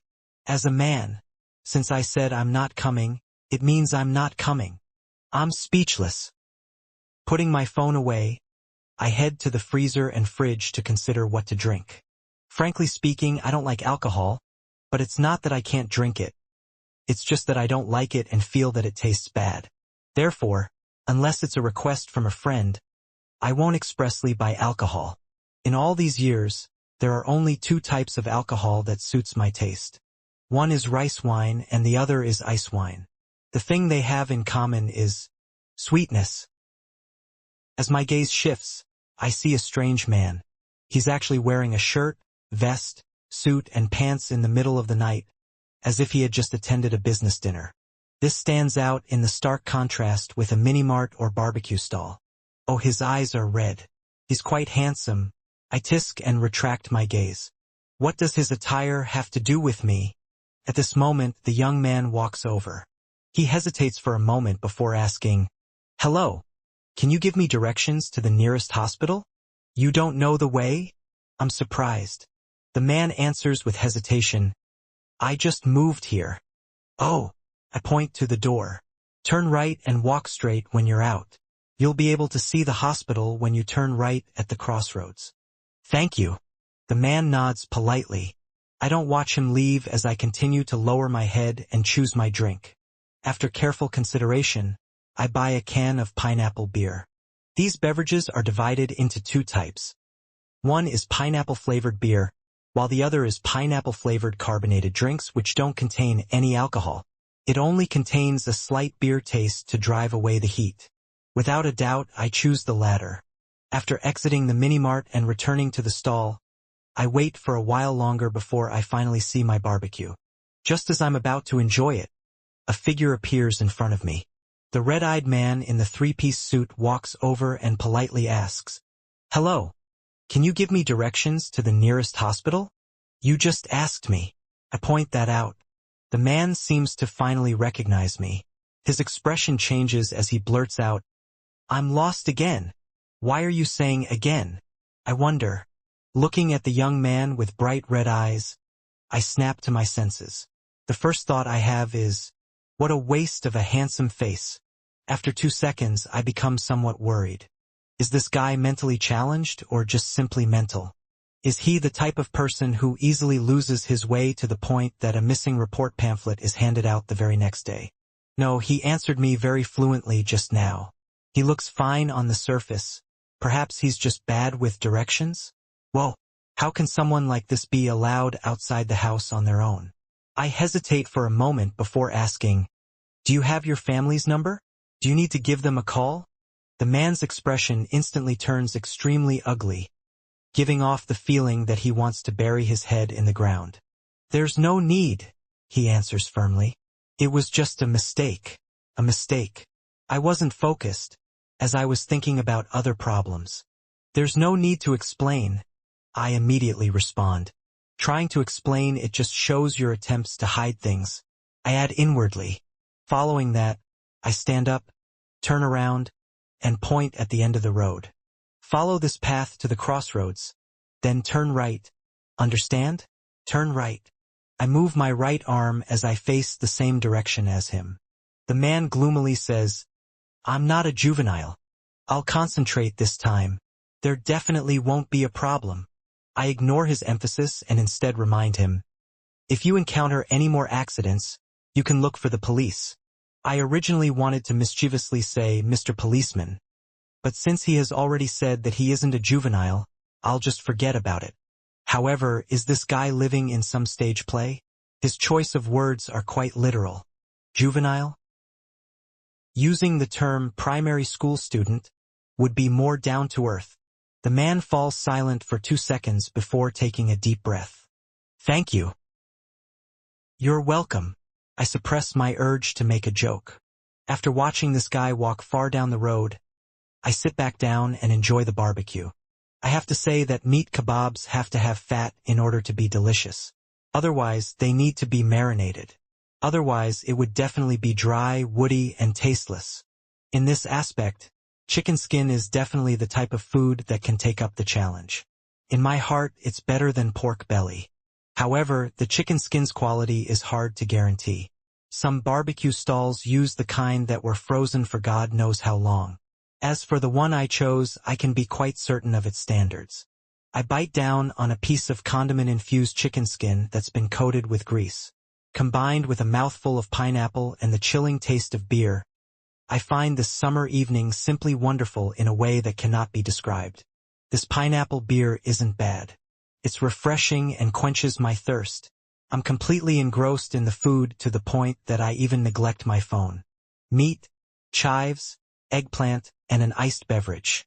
As I take in this assortment of delicacies, the food in front of me decreases. Phew, nice. I rub my belly in satisfaction. In the next second, I start to have regrets. No, I have to control myself. What if I get fat? In the near future, I can only indulge myself once a month, no, once a week. While I'm in a dilemma, I look up and see a figure. He's wearing a three-piece attire that isn't suited to proper nightlife. He has two bright red eyes. Almost at the same time, the figure seems to sense my gaze. He turns his head and casts his gaze at me. Me? Him? Why the fuck are you back? Don't tell me that you got lost? The man stands by the roadside, neither advancing nor retreating.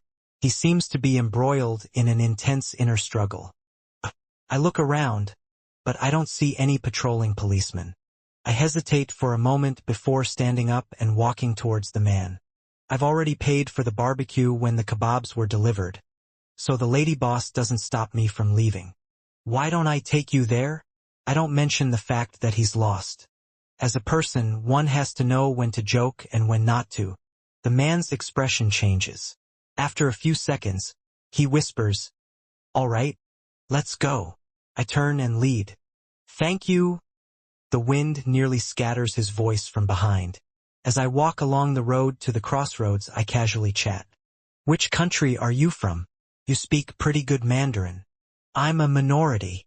The man hesitates for a moment before replying. "Oh, no wonder. Which ethnic group are you from? How should I address you?" I'm enlightened. The man walks to my side and falls silent for a moment before saying, "My surname is Bai. My name is Eileen." "It's a nice name, just a little feminine." I tease.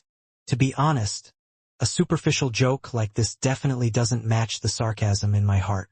I've already given Bai Eileen a feminine nickname in my mind, Lin Lin or Lin Lin. Bai Eileen ignores my joke and walks forward before turning left. "Wait, wrong. That's wrong.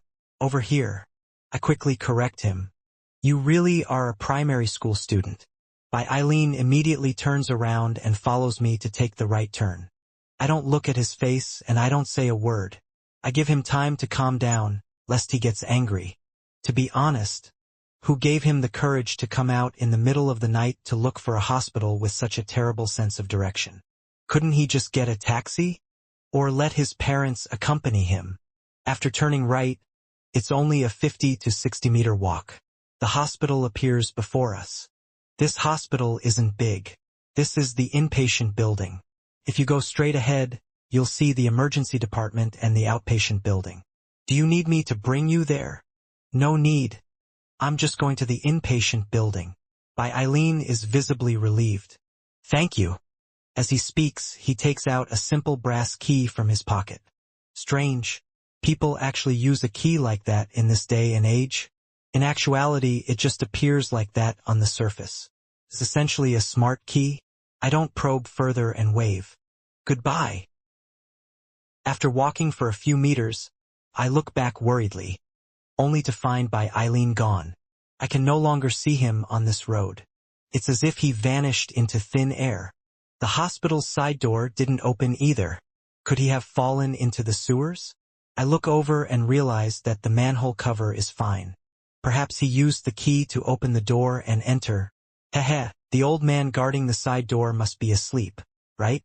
I shake my head and stop thinking about this. I head all the way home. I find myself feeling a little thirsty thanks to the barbecue. So I take out a cup from my room, open the fridge, and pour the cold water that has been chilled the entire day into the cup. This is a habit of mine during the summer. Before I head out in the morning, I boil a pot of water, pour it into the large container, and place it in the fridge. I can then drink it after work. Gulp, gulp, gulp. I drink 2 glasses in a row and finally feel fine. After pouring another glass, I saunter back to my bedroom and sit at the computer table. As I sweep my gaze, I suddenly sense something amiss. The black notebook I bought this afternoon is laying open. I remember that before I went out for barbecue, it was clearly closed. Besides, I didn't open the windows for fear of mosquitoes. Without the window being opened, the notebook flipped open by itself? Did someone enter my room? Or rather, is it a paranormal incident? There's a ghost following me.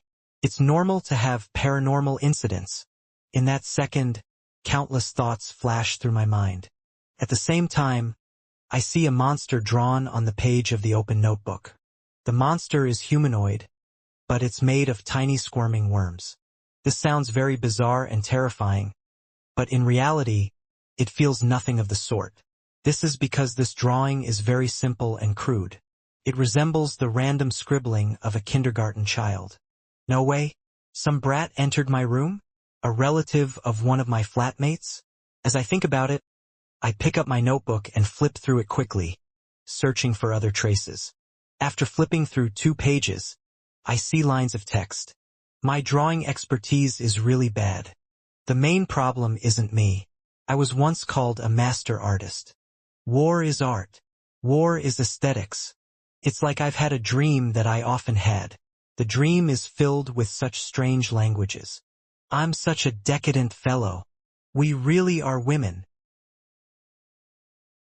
These lines of text weren't that difficult to read, but the things written down look very chaotic.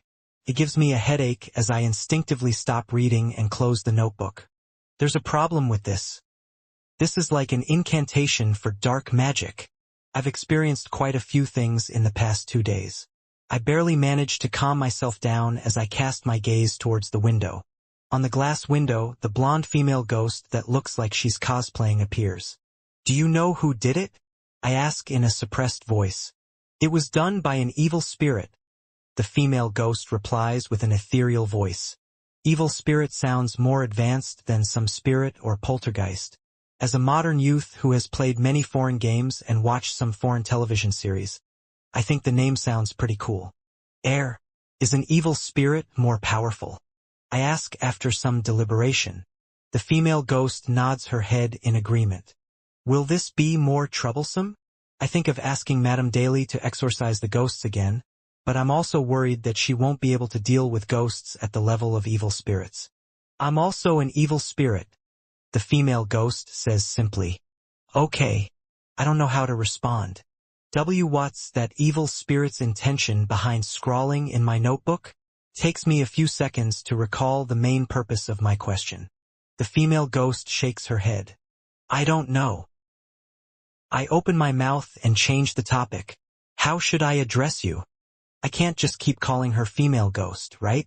That's not polite. Sharon. After the female ghost says that, her figure gradually fades and disappears from the glass window. Seeing that she's very calm and composed, I'm relieved. I tease myself it's a huge incident. There's no use panicking. Just focus on sleeping. Then I wash up and go to bed. It ends up being an uneventful night. The next morning, I wake up on time as usual. I laze in bed for 10 minutes and take my time to leave the house. On the way to the bus stop, I buy a burrito that can virtually wrap everything. With the burrito in hand, I take the bus and arrive at the company. I sit in my seat, then I get some water from the water dispenser and get down to eating breakfast. If I hadn't treated myself last night, then I should be having a cup of sweet soy milk. Thinking of sweet soy milk, I associate it with the new product that has just been released at the store I frequently buy from. Salted soy milk. This seems to be the unique way to eat in a few places. Soy milk with soy sauce added to it. I don't know what it tastes like. I eat my breakfast seriously and start preparing for work. At this moment, Roseanne, who is almost late, rushes in with a huge bag in her hand. Here, have some beverages. My treat, she says to everyone in the office. She's a lady with good personal relations. Including me, most of the people stand up and surround her. What beverages are there? I ask casually. Roseanne puts down her bag and hands the bag to everyone. I bought a lot of bottles to get what I wanted. They all have different flavors. If you're alive, then you should have a gambler inside you. Come, let's see what I picked. What in the world is she talking about? I'm beginning to doubt Roseanne's ability to express herself. However, I still understood the last sentence. I quickly reach into the bag and take out a beverage. I wonder what flavor it will be. Just as I have this thought, I see a familiar bottle design. It's a bottle formed by twisted snake-like patterns. This is very similar to the assassin beverage I drank before, but the color is a little different. It was black before, but now it's blue. I quickly turn the bottle around and see the name on the front. Only. Instigator. Aren't you going to drink it? You don't like this? Why don't you drink this last bottle instead? Rosen points at the last bottle in the bag, puzzled. The beverage bottle is like a ball of extended flames. It's very cool. No, I'm just thinking. I'm thinking. I subconsciously refuse, searching for an excuse. As these thoughts flash through my mind, I blurt out, I'm wondering if I should match it with some snacks. As I speak, I take out the snack that was given to me by CEO Huang's non-blood-related granddaughter, Catty Huang. That small bag of dried mushrooms. These dried mushrooms don't look very delicious. Rosen looks at the bag of dried mushrooms in my hand seriously for a few seconds before replying hesitantly. It's obvious that she's a little embarrassed to say that the mushroom looks dry and black. It causes alarms to go off, and it can hardly whet up an appetite. After all, I'd offered it out of kind intentions. I take this opportunity to change the topic. What's your drink called? Roseanne immediately turns around and picks up the beverage bottle on the table. She says with a smile, This is it. The design looks cool, right? The beverage bottle has a streamlined design with a footprint theme. The name is Reporter. That's different from mine. I politely compliment. Looks good. Rosen twists the cap that has been opened a long time ago, as if she's preparing to take a sip. I instinctively want to stop her, but after opening my mouth, I realize that I don't have a reason. Furthermore, a third of the reporter beverage is gone. This means that Roseanne has already drank it. There's no point in stopping her now. Gulp. Roseanne lowers the bottle and twists the cap back on. It doesn't taste bad. Try it. Okay. I say perfunctorily. Roseanne doesn't urge me any further. Instead, she points at the remaining beverage bottles in the plastic bag. You can also switch bottles. No need. There's no need. I reply without hesitation. Either way, I don't intend to drink it. It doesn't matter if I switch it or not. After 2 seconds of deliberation, I look at Roseanne and probe. How do you feel after drinking it? Any special sensations? Special sensations? Do you think this is a drug? It's moderately sweet and refreshing. The fragrance will definitely be better after chilling it. Roseanne says, a little pissed. She doesn't look like she's lying. This means that she probably didn't obtain superpowers from the reporter beverage. I subconsciously survey my surroundings and realize that my fellow colleagues have more or less drunk some of Roseanne's beverages. But none of them show any signs of abnormality. They don't even appear dazed or confused. Could it be that only the assassin beverage I picked last time has a special effect? I wonder if that's considered being lucky or not. I quickly control my doubts and wave the instigator beverage in my hand. I'll need to get down to work. Go ahead. Don't let me stop you. Roseanne waves her hand casually. Returning to my seat, I sit down. I look at the instigator beverage in front of me and fall into deep thought. After about 20 seconds, I use my large mug meant for drinking water. This is something I prepare for taking pleasant gulps of water. I open the cap of the instigator beverage and pour the liquid inside. Although I don't plan on drinking this beverage, I'm curious about what the liquid inside looks like, and whether it contains some special powers. Splash. I pour all of the instigator beverage into my mug. That's too little, isn't it? That definitely isn't 500 milliliters. I can't help but look down on this beverage's manufacturer. My mug isn't small, but it usually can't hold the entirety of a 550 milliliters bottle of mineral water. In other words, while there appeared to be quite a bit of instigator in it, the manufacturer had actually cut corners. It's dark blue. It's clear, and it's quite enticing. I carefully observe the liquid in the mug and gather some preliminary information. Other than that, the drink is no different from anything else, at least not on the surface. After some thought, I decide to throw something into the mug to see if there will be any changes. What do I throw? I look around when I suddenly get a bout of inspiration. Those dried mushrooms. Anyway, this isn't something I plan on eating, so I can use it for experiments. I really am a genius. Without any hesitation, I tear open the packaging and throw the black dried mushrooms into the dark blue liquid, watching them stretch out and expand slightly. There aren't any changes. I'm starting to think that I'm overthinking matters. Suddenly, messages come from my work's chat group. I start to get busy. About 15 minutes later, I finish my work and raise my head, preparing to stretch my neck. Suddenly, I see a mushroom, a white and tender mushroom with red star dots all over it. Where did this mushroom come from? I glance over and discover that it's growing in my mug. It's about the size of a palm. The skin, no, its surface is so tender and supple. On the cap, there are mushrooms of the same breed, just like its hands and feet. What the hell is this? I'm confused. At that moment, the mushroom sways and the cap moves upwards as though it has lifted its head. The two slightly larger red stars that look like eyes meet my gaze. Just like that, I look at it and it seems to be looking at me. A few seconds later, the mushroom reaches out its many hands, and using the edge of the mug as leverage, it jumps out. In the next second, it jumps to the floor and wildly runs towards the office door. Fuck, I'm still confused. At the same time, I discover a problem. All of the instigator beverage in the mug is gone. Almost subconsciously, I stand up and chase after the mushroom. I suspect that it's a product from the fusion of the instigator beverage and the dried mushrooms. I have to resolve this accident I caused as soon as possible. The mushroom is short and extremely fast, passes through the office without being obstructed, and wasn't even discovered. On the other hand, I'm stopped by my colleagues several times and have no choice but to slow down. So, although the mushroom's footsteps are obviously smaller than mine, it still escapes from the company. I charged into the company next door. I subconsciously follow. At this moment, the security guard next door stops me. "What are you here for?" the tall and strong security guard asks. My mind races as I come up with an excuse. "I'm here for Vice President Wu." "Vice President Wu?" The security officer doesn't believe me. "I'll ask the front desk." While he's walking to the front desk, I approach the door and gaze inside. I'm shocked by what I'm seeing.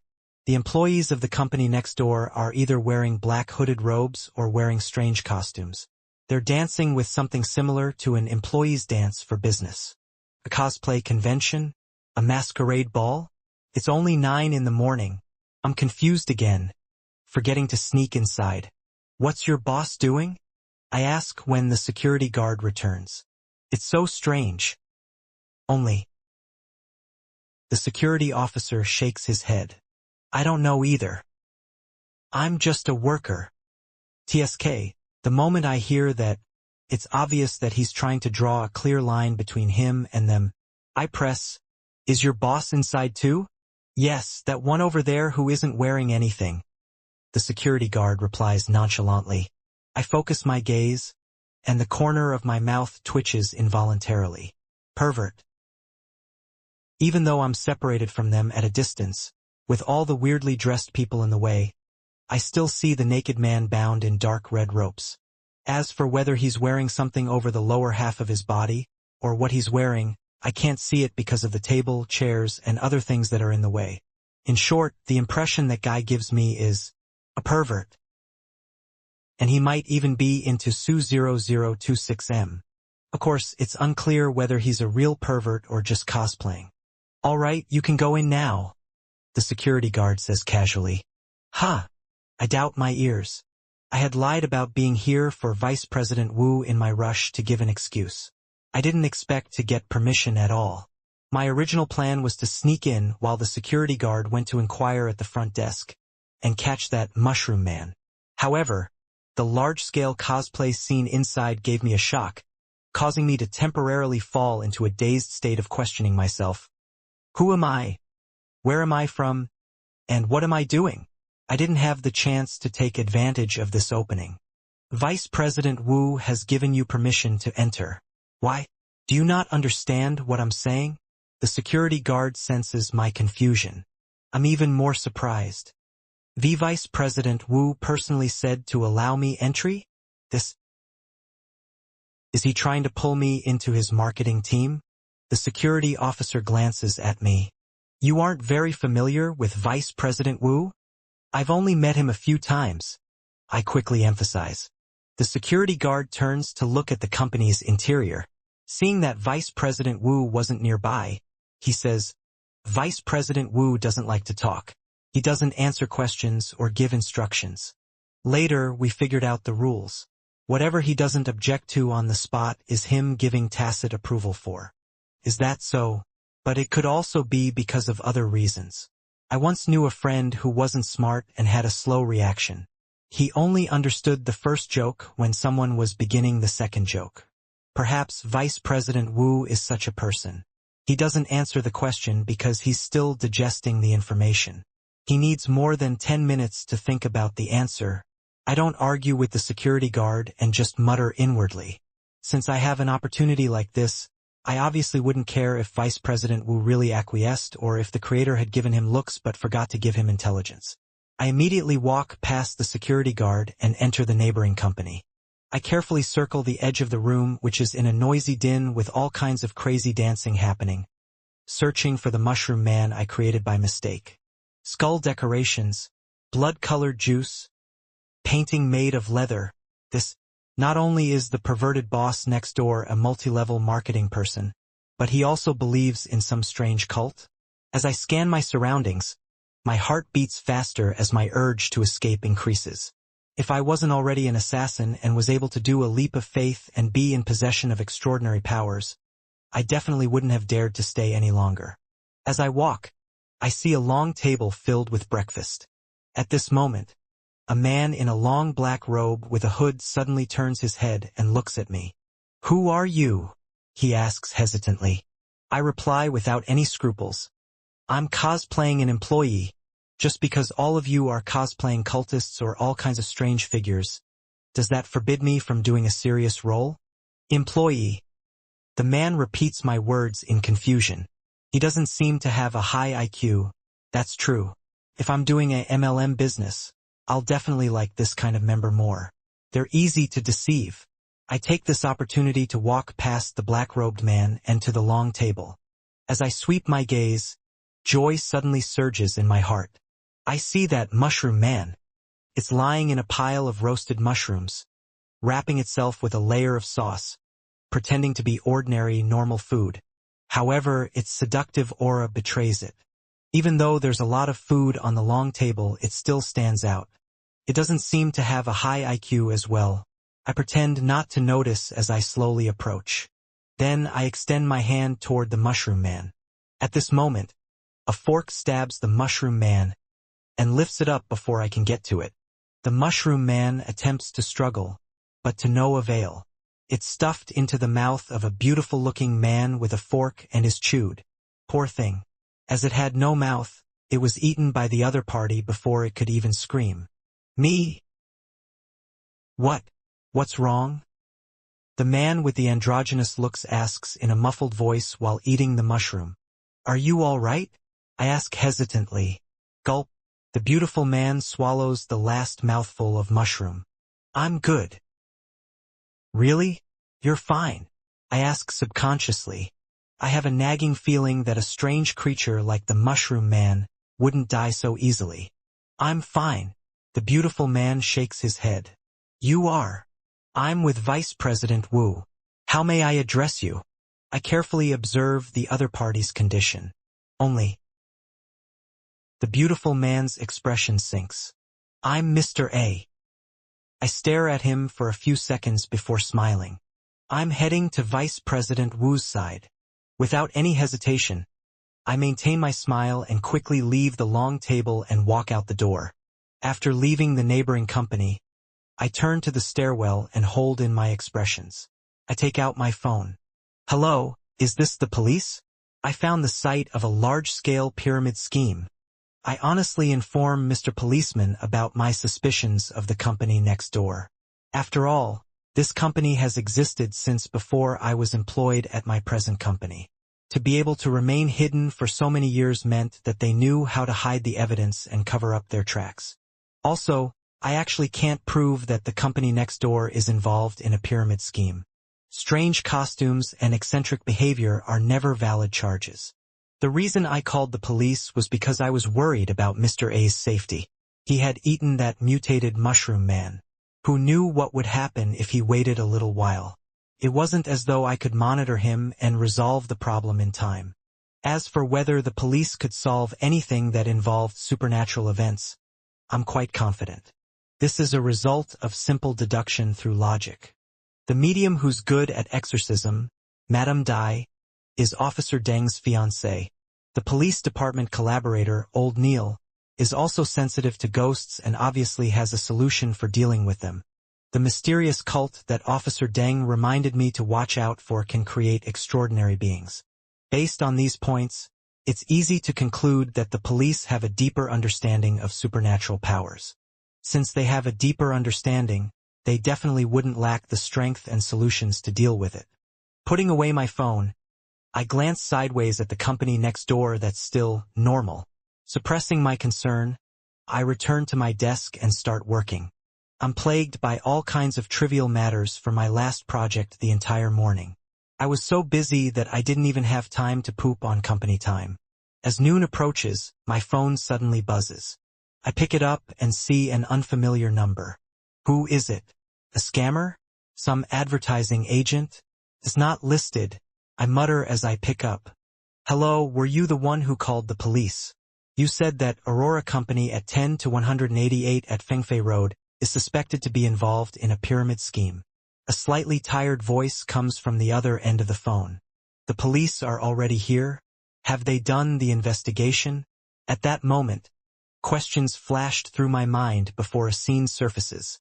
The cosplayer cultist, Mr. A, who looks like a beautiful man, is covered in mushrooms with golden spots. He wobbles as he walks towards the police. How terrifying. I can't help but shiver and hurriedly reply, yes, I called the police. I think their behavior is very suspicious. Did you find anything? They're a legit company. The policeman on the other end of the line sighs and says, you can't think that they're involved in a pyramid scheme just because they hold parties early in the morning. There are countless companies that shout slogans and even dance every morning. But one look at their gathering and you can tell it's not normal, I subconsciously retort.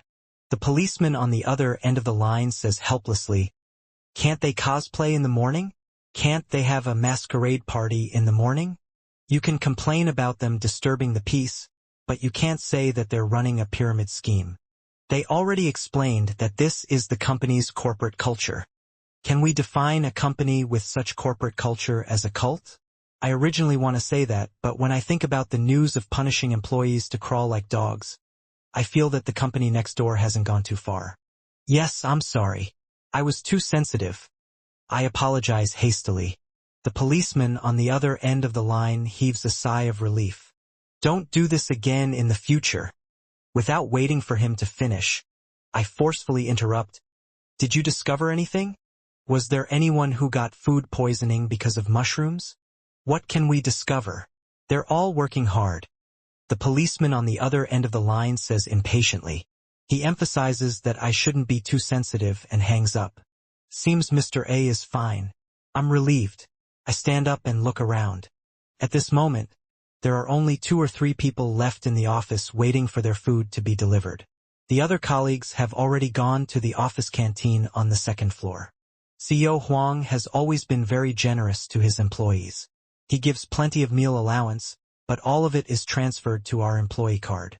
Can only be used at the canteen. Of course, the company canteen standard is quite good. Regardless of the ingredients, quantity, or culinary skills, they're all satisfactory. The only problem is that there isn't much variety in staples. Only rice, noodles, and wontons. Some of the employees can only rely on delivery food when they want to eat rice noodles or pancakes. To me, this doesn't pose a problem. As long as the dishes have variety, it doesn't matter what the staple is. It would be a waste not to use my meal allowance. It's not like it can be used outside. Rubbing my stomach, I open my drawer, take out my employee card, and run towards the elevator. After entering the canteen, I look for a window seat first. Just then, through the window, I see a row of people standing downstairs. The leader is CEO Huang. CEO Huang quickly gets into a Rolls-Royce, and it drives off behind another car. I know that leading car. I just sat in it yesterday. It belongs to our partner company's Rosago. Thinking of this racer, I suddenly feel a little nauseous. I feel like I'm suffering from motion sickness. This Mr. Zarathustra has arrived via high-speed rail. CEO Huang is going to personally fetch him. He places great importance on this. I rein in my thoughts and cast my gaze back at the food selection window. Besides, this job has already been handed over. What happens next has nothing to do with me. After having a perfect lunch, I saunter back into the office and lean my neck against a neck pillow. I have a habit to sleep for a while at noon, or else I'll be groggy in the afternoon. And I need to listen to music during my afternoon nap to avoid being disturbed by the random noises in the office. I quickly put on my inner ear headphones, open on a music player, and start searching for today's lullaby. There's a new song. It's from overseas and it's doing pretty well. I glance at it, my interest peaked. During my afternoon nap, my music of choice has always been more inclined towards songs in foreign languages, because if I don't focus on listening, it won't be easy to understand, and I wouldn't care too much about the lyrics. I won't let my imagination run wild. The reviews are okay. I quickly decide to buy the song. When translated, the song's title is Advance. Advance. Its singer is Alger Wilson. I check the information on this singer and find that he is rather inspirational. He was originally just a crew member who drifted out at sea, but after much hardship, he became a singer. In a daze, I open my eyes. Holy shit, when did I fall asleep? I have no recollection at all. I glance around blankly and find my colleagues working in their respective cubicles. I only remember that I was getting ready to listen to a song. And here I am? Did I black out? I didn't drink. Ouch, my head hurts. I'm so dizzy. I want to vomit.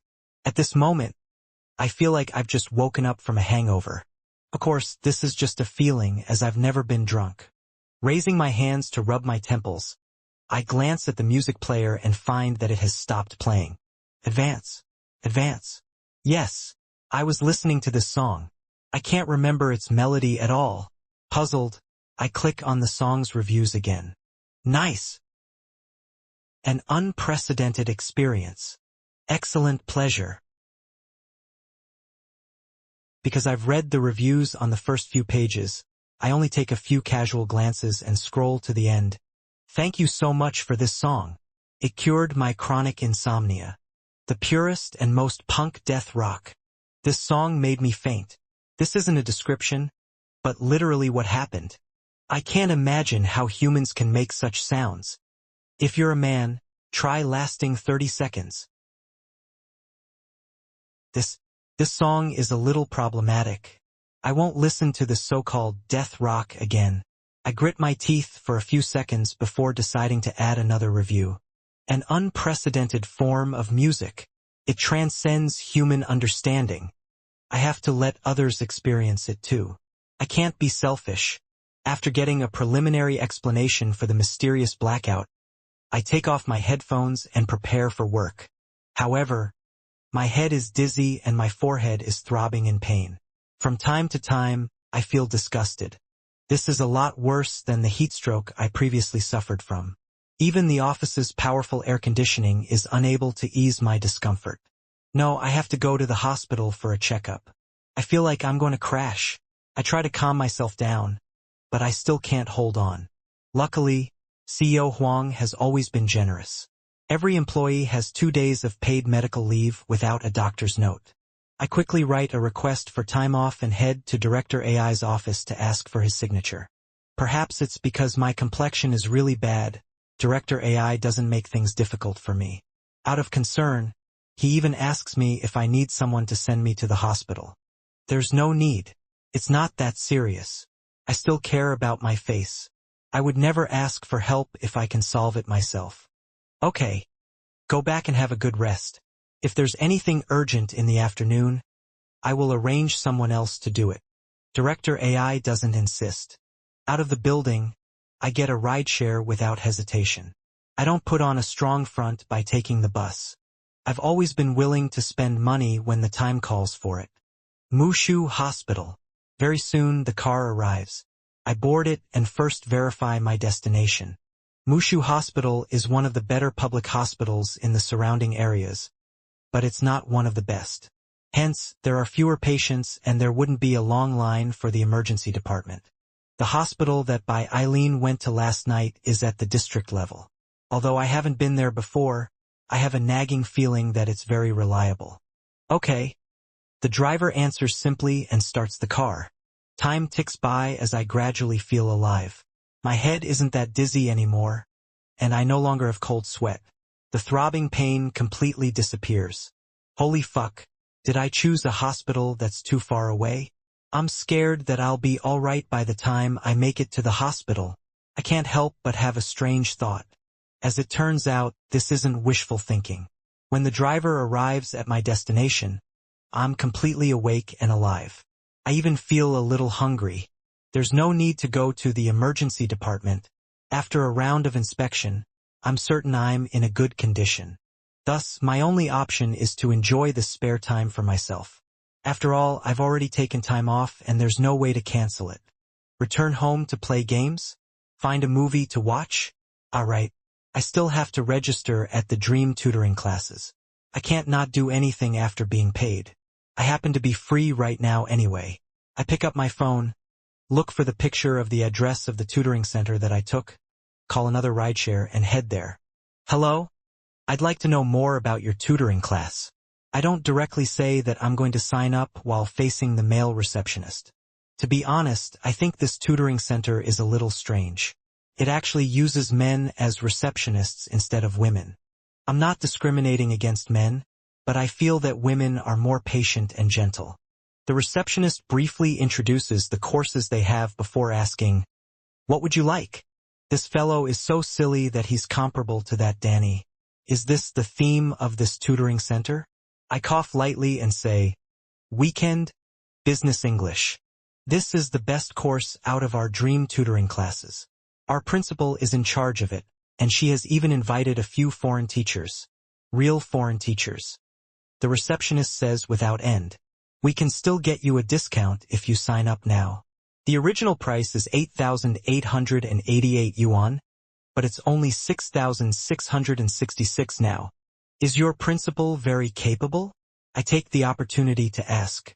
The receptionist points to the corridor. She's been studying abroad for many years and has mastered a lot of languages. She even has a PhD in education. I trace the receptionist's finger and gaze at the ajar classroom door in the corridor. The one holding the class is a woman. Her side is facing the outside, and she's wearing a pair of loose jeans. Her upper body is wearing a white slim-fit shirt with flowers. Her hair is dyed brown, and she has tied her hair up in a bun. In addition, based on my assassin vision, I can clearly see the principal's side profile. She's not too old, only in her 20s. She has some baby fat on her face, and the contours of her face are very exquisite. She's probably pretty good-looking. Our principal is very knowledgeable. Other than being a polyglot, she knows how to draw, do oil paintings, sketches, watercolor paintings, and all kinds of paintings. She also knows how to appraise antique and different musical instruments. She's practically an all-rounder. The receptionist's tone is filled with admiration. Just as I'm about to respond, a man walks into the tutoring center. "Look, this is our foreign teacher, Mr. Anderson Hood." The receptionist immediately introduces him. He's proficient in at least 10 languages. He can communicate with you alone and train your accent. From the corner of my eye, I see a foreign young man with blonde hair and blue eyes. He's wearing a white shirt and black vest. With the intention of testing him, I switch to English. "Hello, what languages do you know? How long have you been teaching at this tutoring center?" The tutor named Anderson Hood has his hands in his pockets as he smiles and says, "Me?" What is he saying? Also, why does this guy look so familiar with the way he has his hands in his pockets? Anderson glances at me and chuckles. How is it? My Mauritian Creole isn't bad, right? This time he uses English. He then translates it into Chinese. I don't understand, I answer honestly. I can't be sure what language he said the first time. Anderson TSKS and says, "It looks like you don't have any talent in languages. Why don't you learn how to paint from me?" For a moment, I'm at a loss on how to respond to Anderson Hood. I'm afraid that I would end up quarreling with him the moment I open my mouth. After a few seconds, I finally find a relatively euphemistic solution. "Oh, you're even able to paint?" The receptionist eagerly says. "Heh, he knows a lot of things. He originally came to our country to learn banter, claiming that he's proficient in all kinds of things." That sounds like sarcasm. The receptionist and this foreign teacher don't seem to be on good terms. I wonder if he's speaking the truth or just joking. Although I'm not particularly good at observing people, his behavior is a little obvious. "Haha, if you wish to learn banter, I can teach you as well," Anderson Hood says with a well-enunciated Chinese accent. "We'll see. I'm a little confused about the current situation, and I have no choice but to say something perfunctory like, 'I'll check my schedule.'" After watching Anderson walk into the office, I turn my head and ask the male receptionist, "Can I not sign up for his class?" "That's one of your rights." The male receptionist looks excited. "A wise choice." He then gives me a thumbs up. To this foreign teacher, Anderson, is he that bad? I glance in the direction of the office. The male receptionist chuckles. "To be honest, he's very capable. His only flaw is—" He pauses. "What is it?"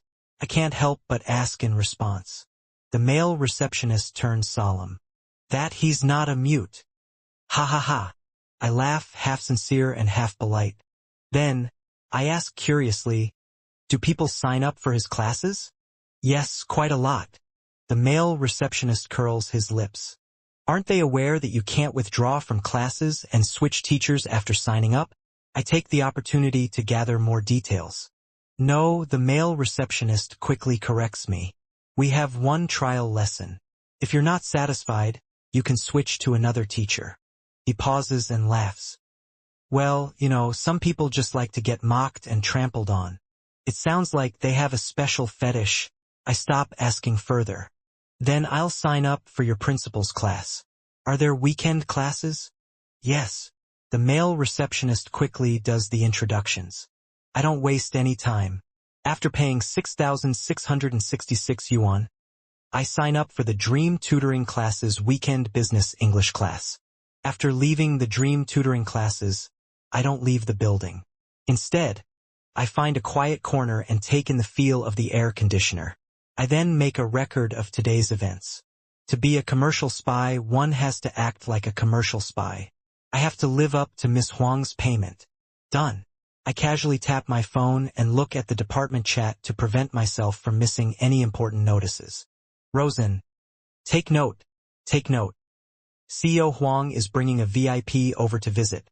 Everyone, please be more professional." "VIP? Oh, that client named Zarathustra. Heh. I actually missed him again. Looks like we aren't fated to meet." I hold my phone and consider what to do next. It's rare for me to have free time in the afternoon on a non-weekend day. I can't waste it. I'll go catch a movie.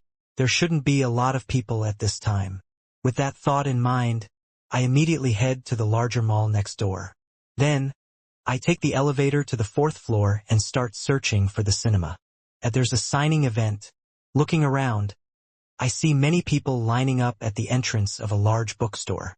It's obvious that a famous author is here to do a fan signing event. With some level of curiosity, I deliberately pass by and see a few poster stands. Romance Queen, Slacker Without a Dream. This pen name, the authors nowadays really have weird pen names. I don't know the author of the fan sign event, nor do I have any intention of joining in the fun. Of course, I'm still a little curious as to what the author looks like. After all, the few poster stands that aren't blocked mainly introduced the Romance Queen's new book without any pictures. "I'll come take a look after the movie," I mutter to myself and follow the road signs to the other side of the mall. At the end of the road, I find the cinema. Because I haven't thought of what to watch, I stay in the lobby and look for something that piques my interest from the promotional pictures. Suddenly, I feel the light in front of me dim. A tall man appears beside me. He's so tall. He's almost 2 meters. I look at him from the corner of my eye and realize that he looks like a basketball player. Wait, he seems to be wearing the junior high school uniform near my neighborhood. Holy shit, he's only in middle school and he's already 2 meters tall? What do children nowadays eat? And he dyed his hair brownish yellow. Does he need to attend classes? Well, it's summer vacation now. But why are you wearing your school uniform during the summer vacation? As I lampoon, I take a stealthy step in the opposite direction, in case the child makes me look like a dwarf. Meanwhile, I find the movie that I'll be watching. I don't have to wait too long. The Pirate 3, Crazy Adventurer. In the corresponding promotional pictures, a man in a top hat and trench coat is standing between lightning, waves, and storms with 3 retro pirate ships surrounding him. And at the bow of each ship stands a beautiful female pirate. This chapter's release was pushed back. The final chapter will be released tomorrow to promote Cuttlefish's new book, Embers ad infinitum. Again, be prepared for a well-thought-out and detailed apocalyptic, cyberpunk world with a setting superseding Lord of the Mysteries. Take note that the beginning of the story is slow, maybe even slower, like LOTM, but make sure to unlock all available chapters with coins so that the book is continued. Otherwise, it will be dropped in trial reads. Have faith in Cuttlefish. Also, please continue supporting Cuttlefish by unlocking chapters in coins even if it's continued. Synopsis below. Our protagonist, Shang Jianyao, is crazy, literally crazy, at least that's what the doctor said. Living in a huge underground building of pangobiology, one of the few remaining factions in this apocalyptic wasteland known as the Ashlands, he acts in unfathomable ways that's head-scratching, comical, and shrewd. So is he really crazy? Probably. He has a grand dream, to save all of humanity. Intricately tied to this dream is something everyone in the Ashlands believes in. Deep in a particular ruin buried away by danger and famine, a path leading to a new world awaits. To step into the new world, one only needs to find a special key and open that certain door. There, the land is bountiful, as if milk and honey flows freely. The sunlight is dazzling, as if all coldness and darkness are washed away. The people will no longer have to face desolation, monsters, infections, mutations, and all kinds of dangers.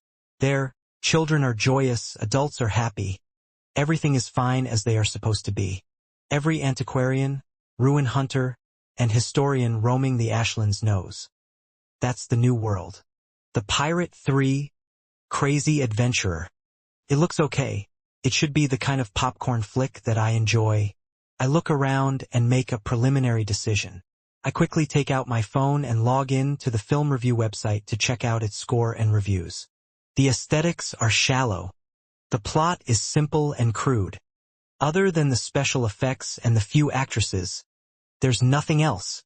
The protagonist only knows how to act cool and has 0 acting skills. Nothing deep at all. It's a passable commercial film, but it's only passable. Fuck reviews like these. I like movies like this. I'm just watching it to kill time and don't need deep, thought-provoking shows. I read the reviews and find that it isn't that bad.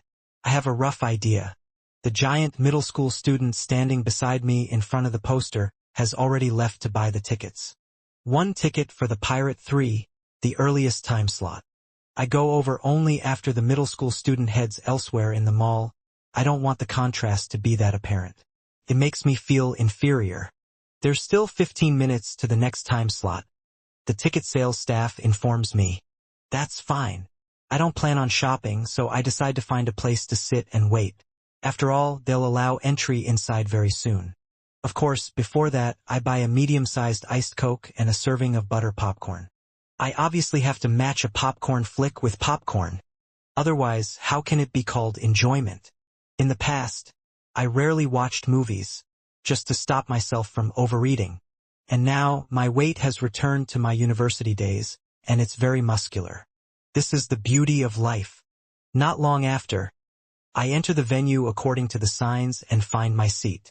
Even though it's office hours, there are quite a lot of people in the audience. A large portion of them are clearly students. Summer vacation. I also want a summer vacation. I take a sip of iced Coke and put on my 3D glasses. At this moment, the 2-meter-tall middle school student walks along the aisle towards me. Under normal circumstances, the gap between me and the row in front is sufficient for a person to pass through.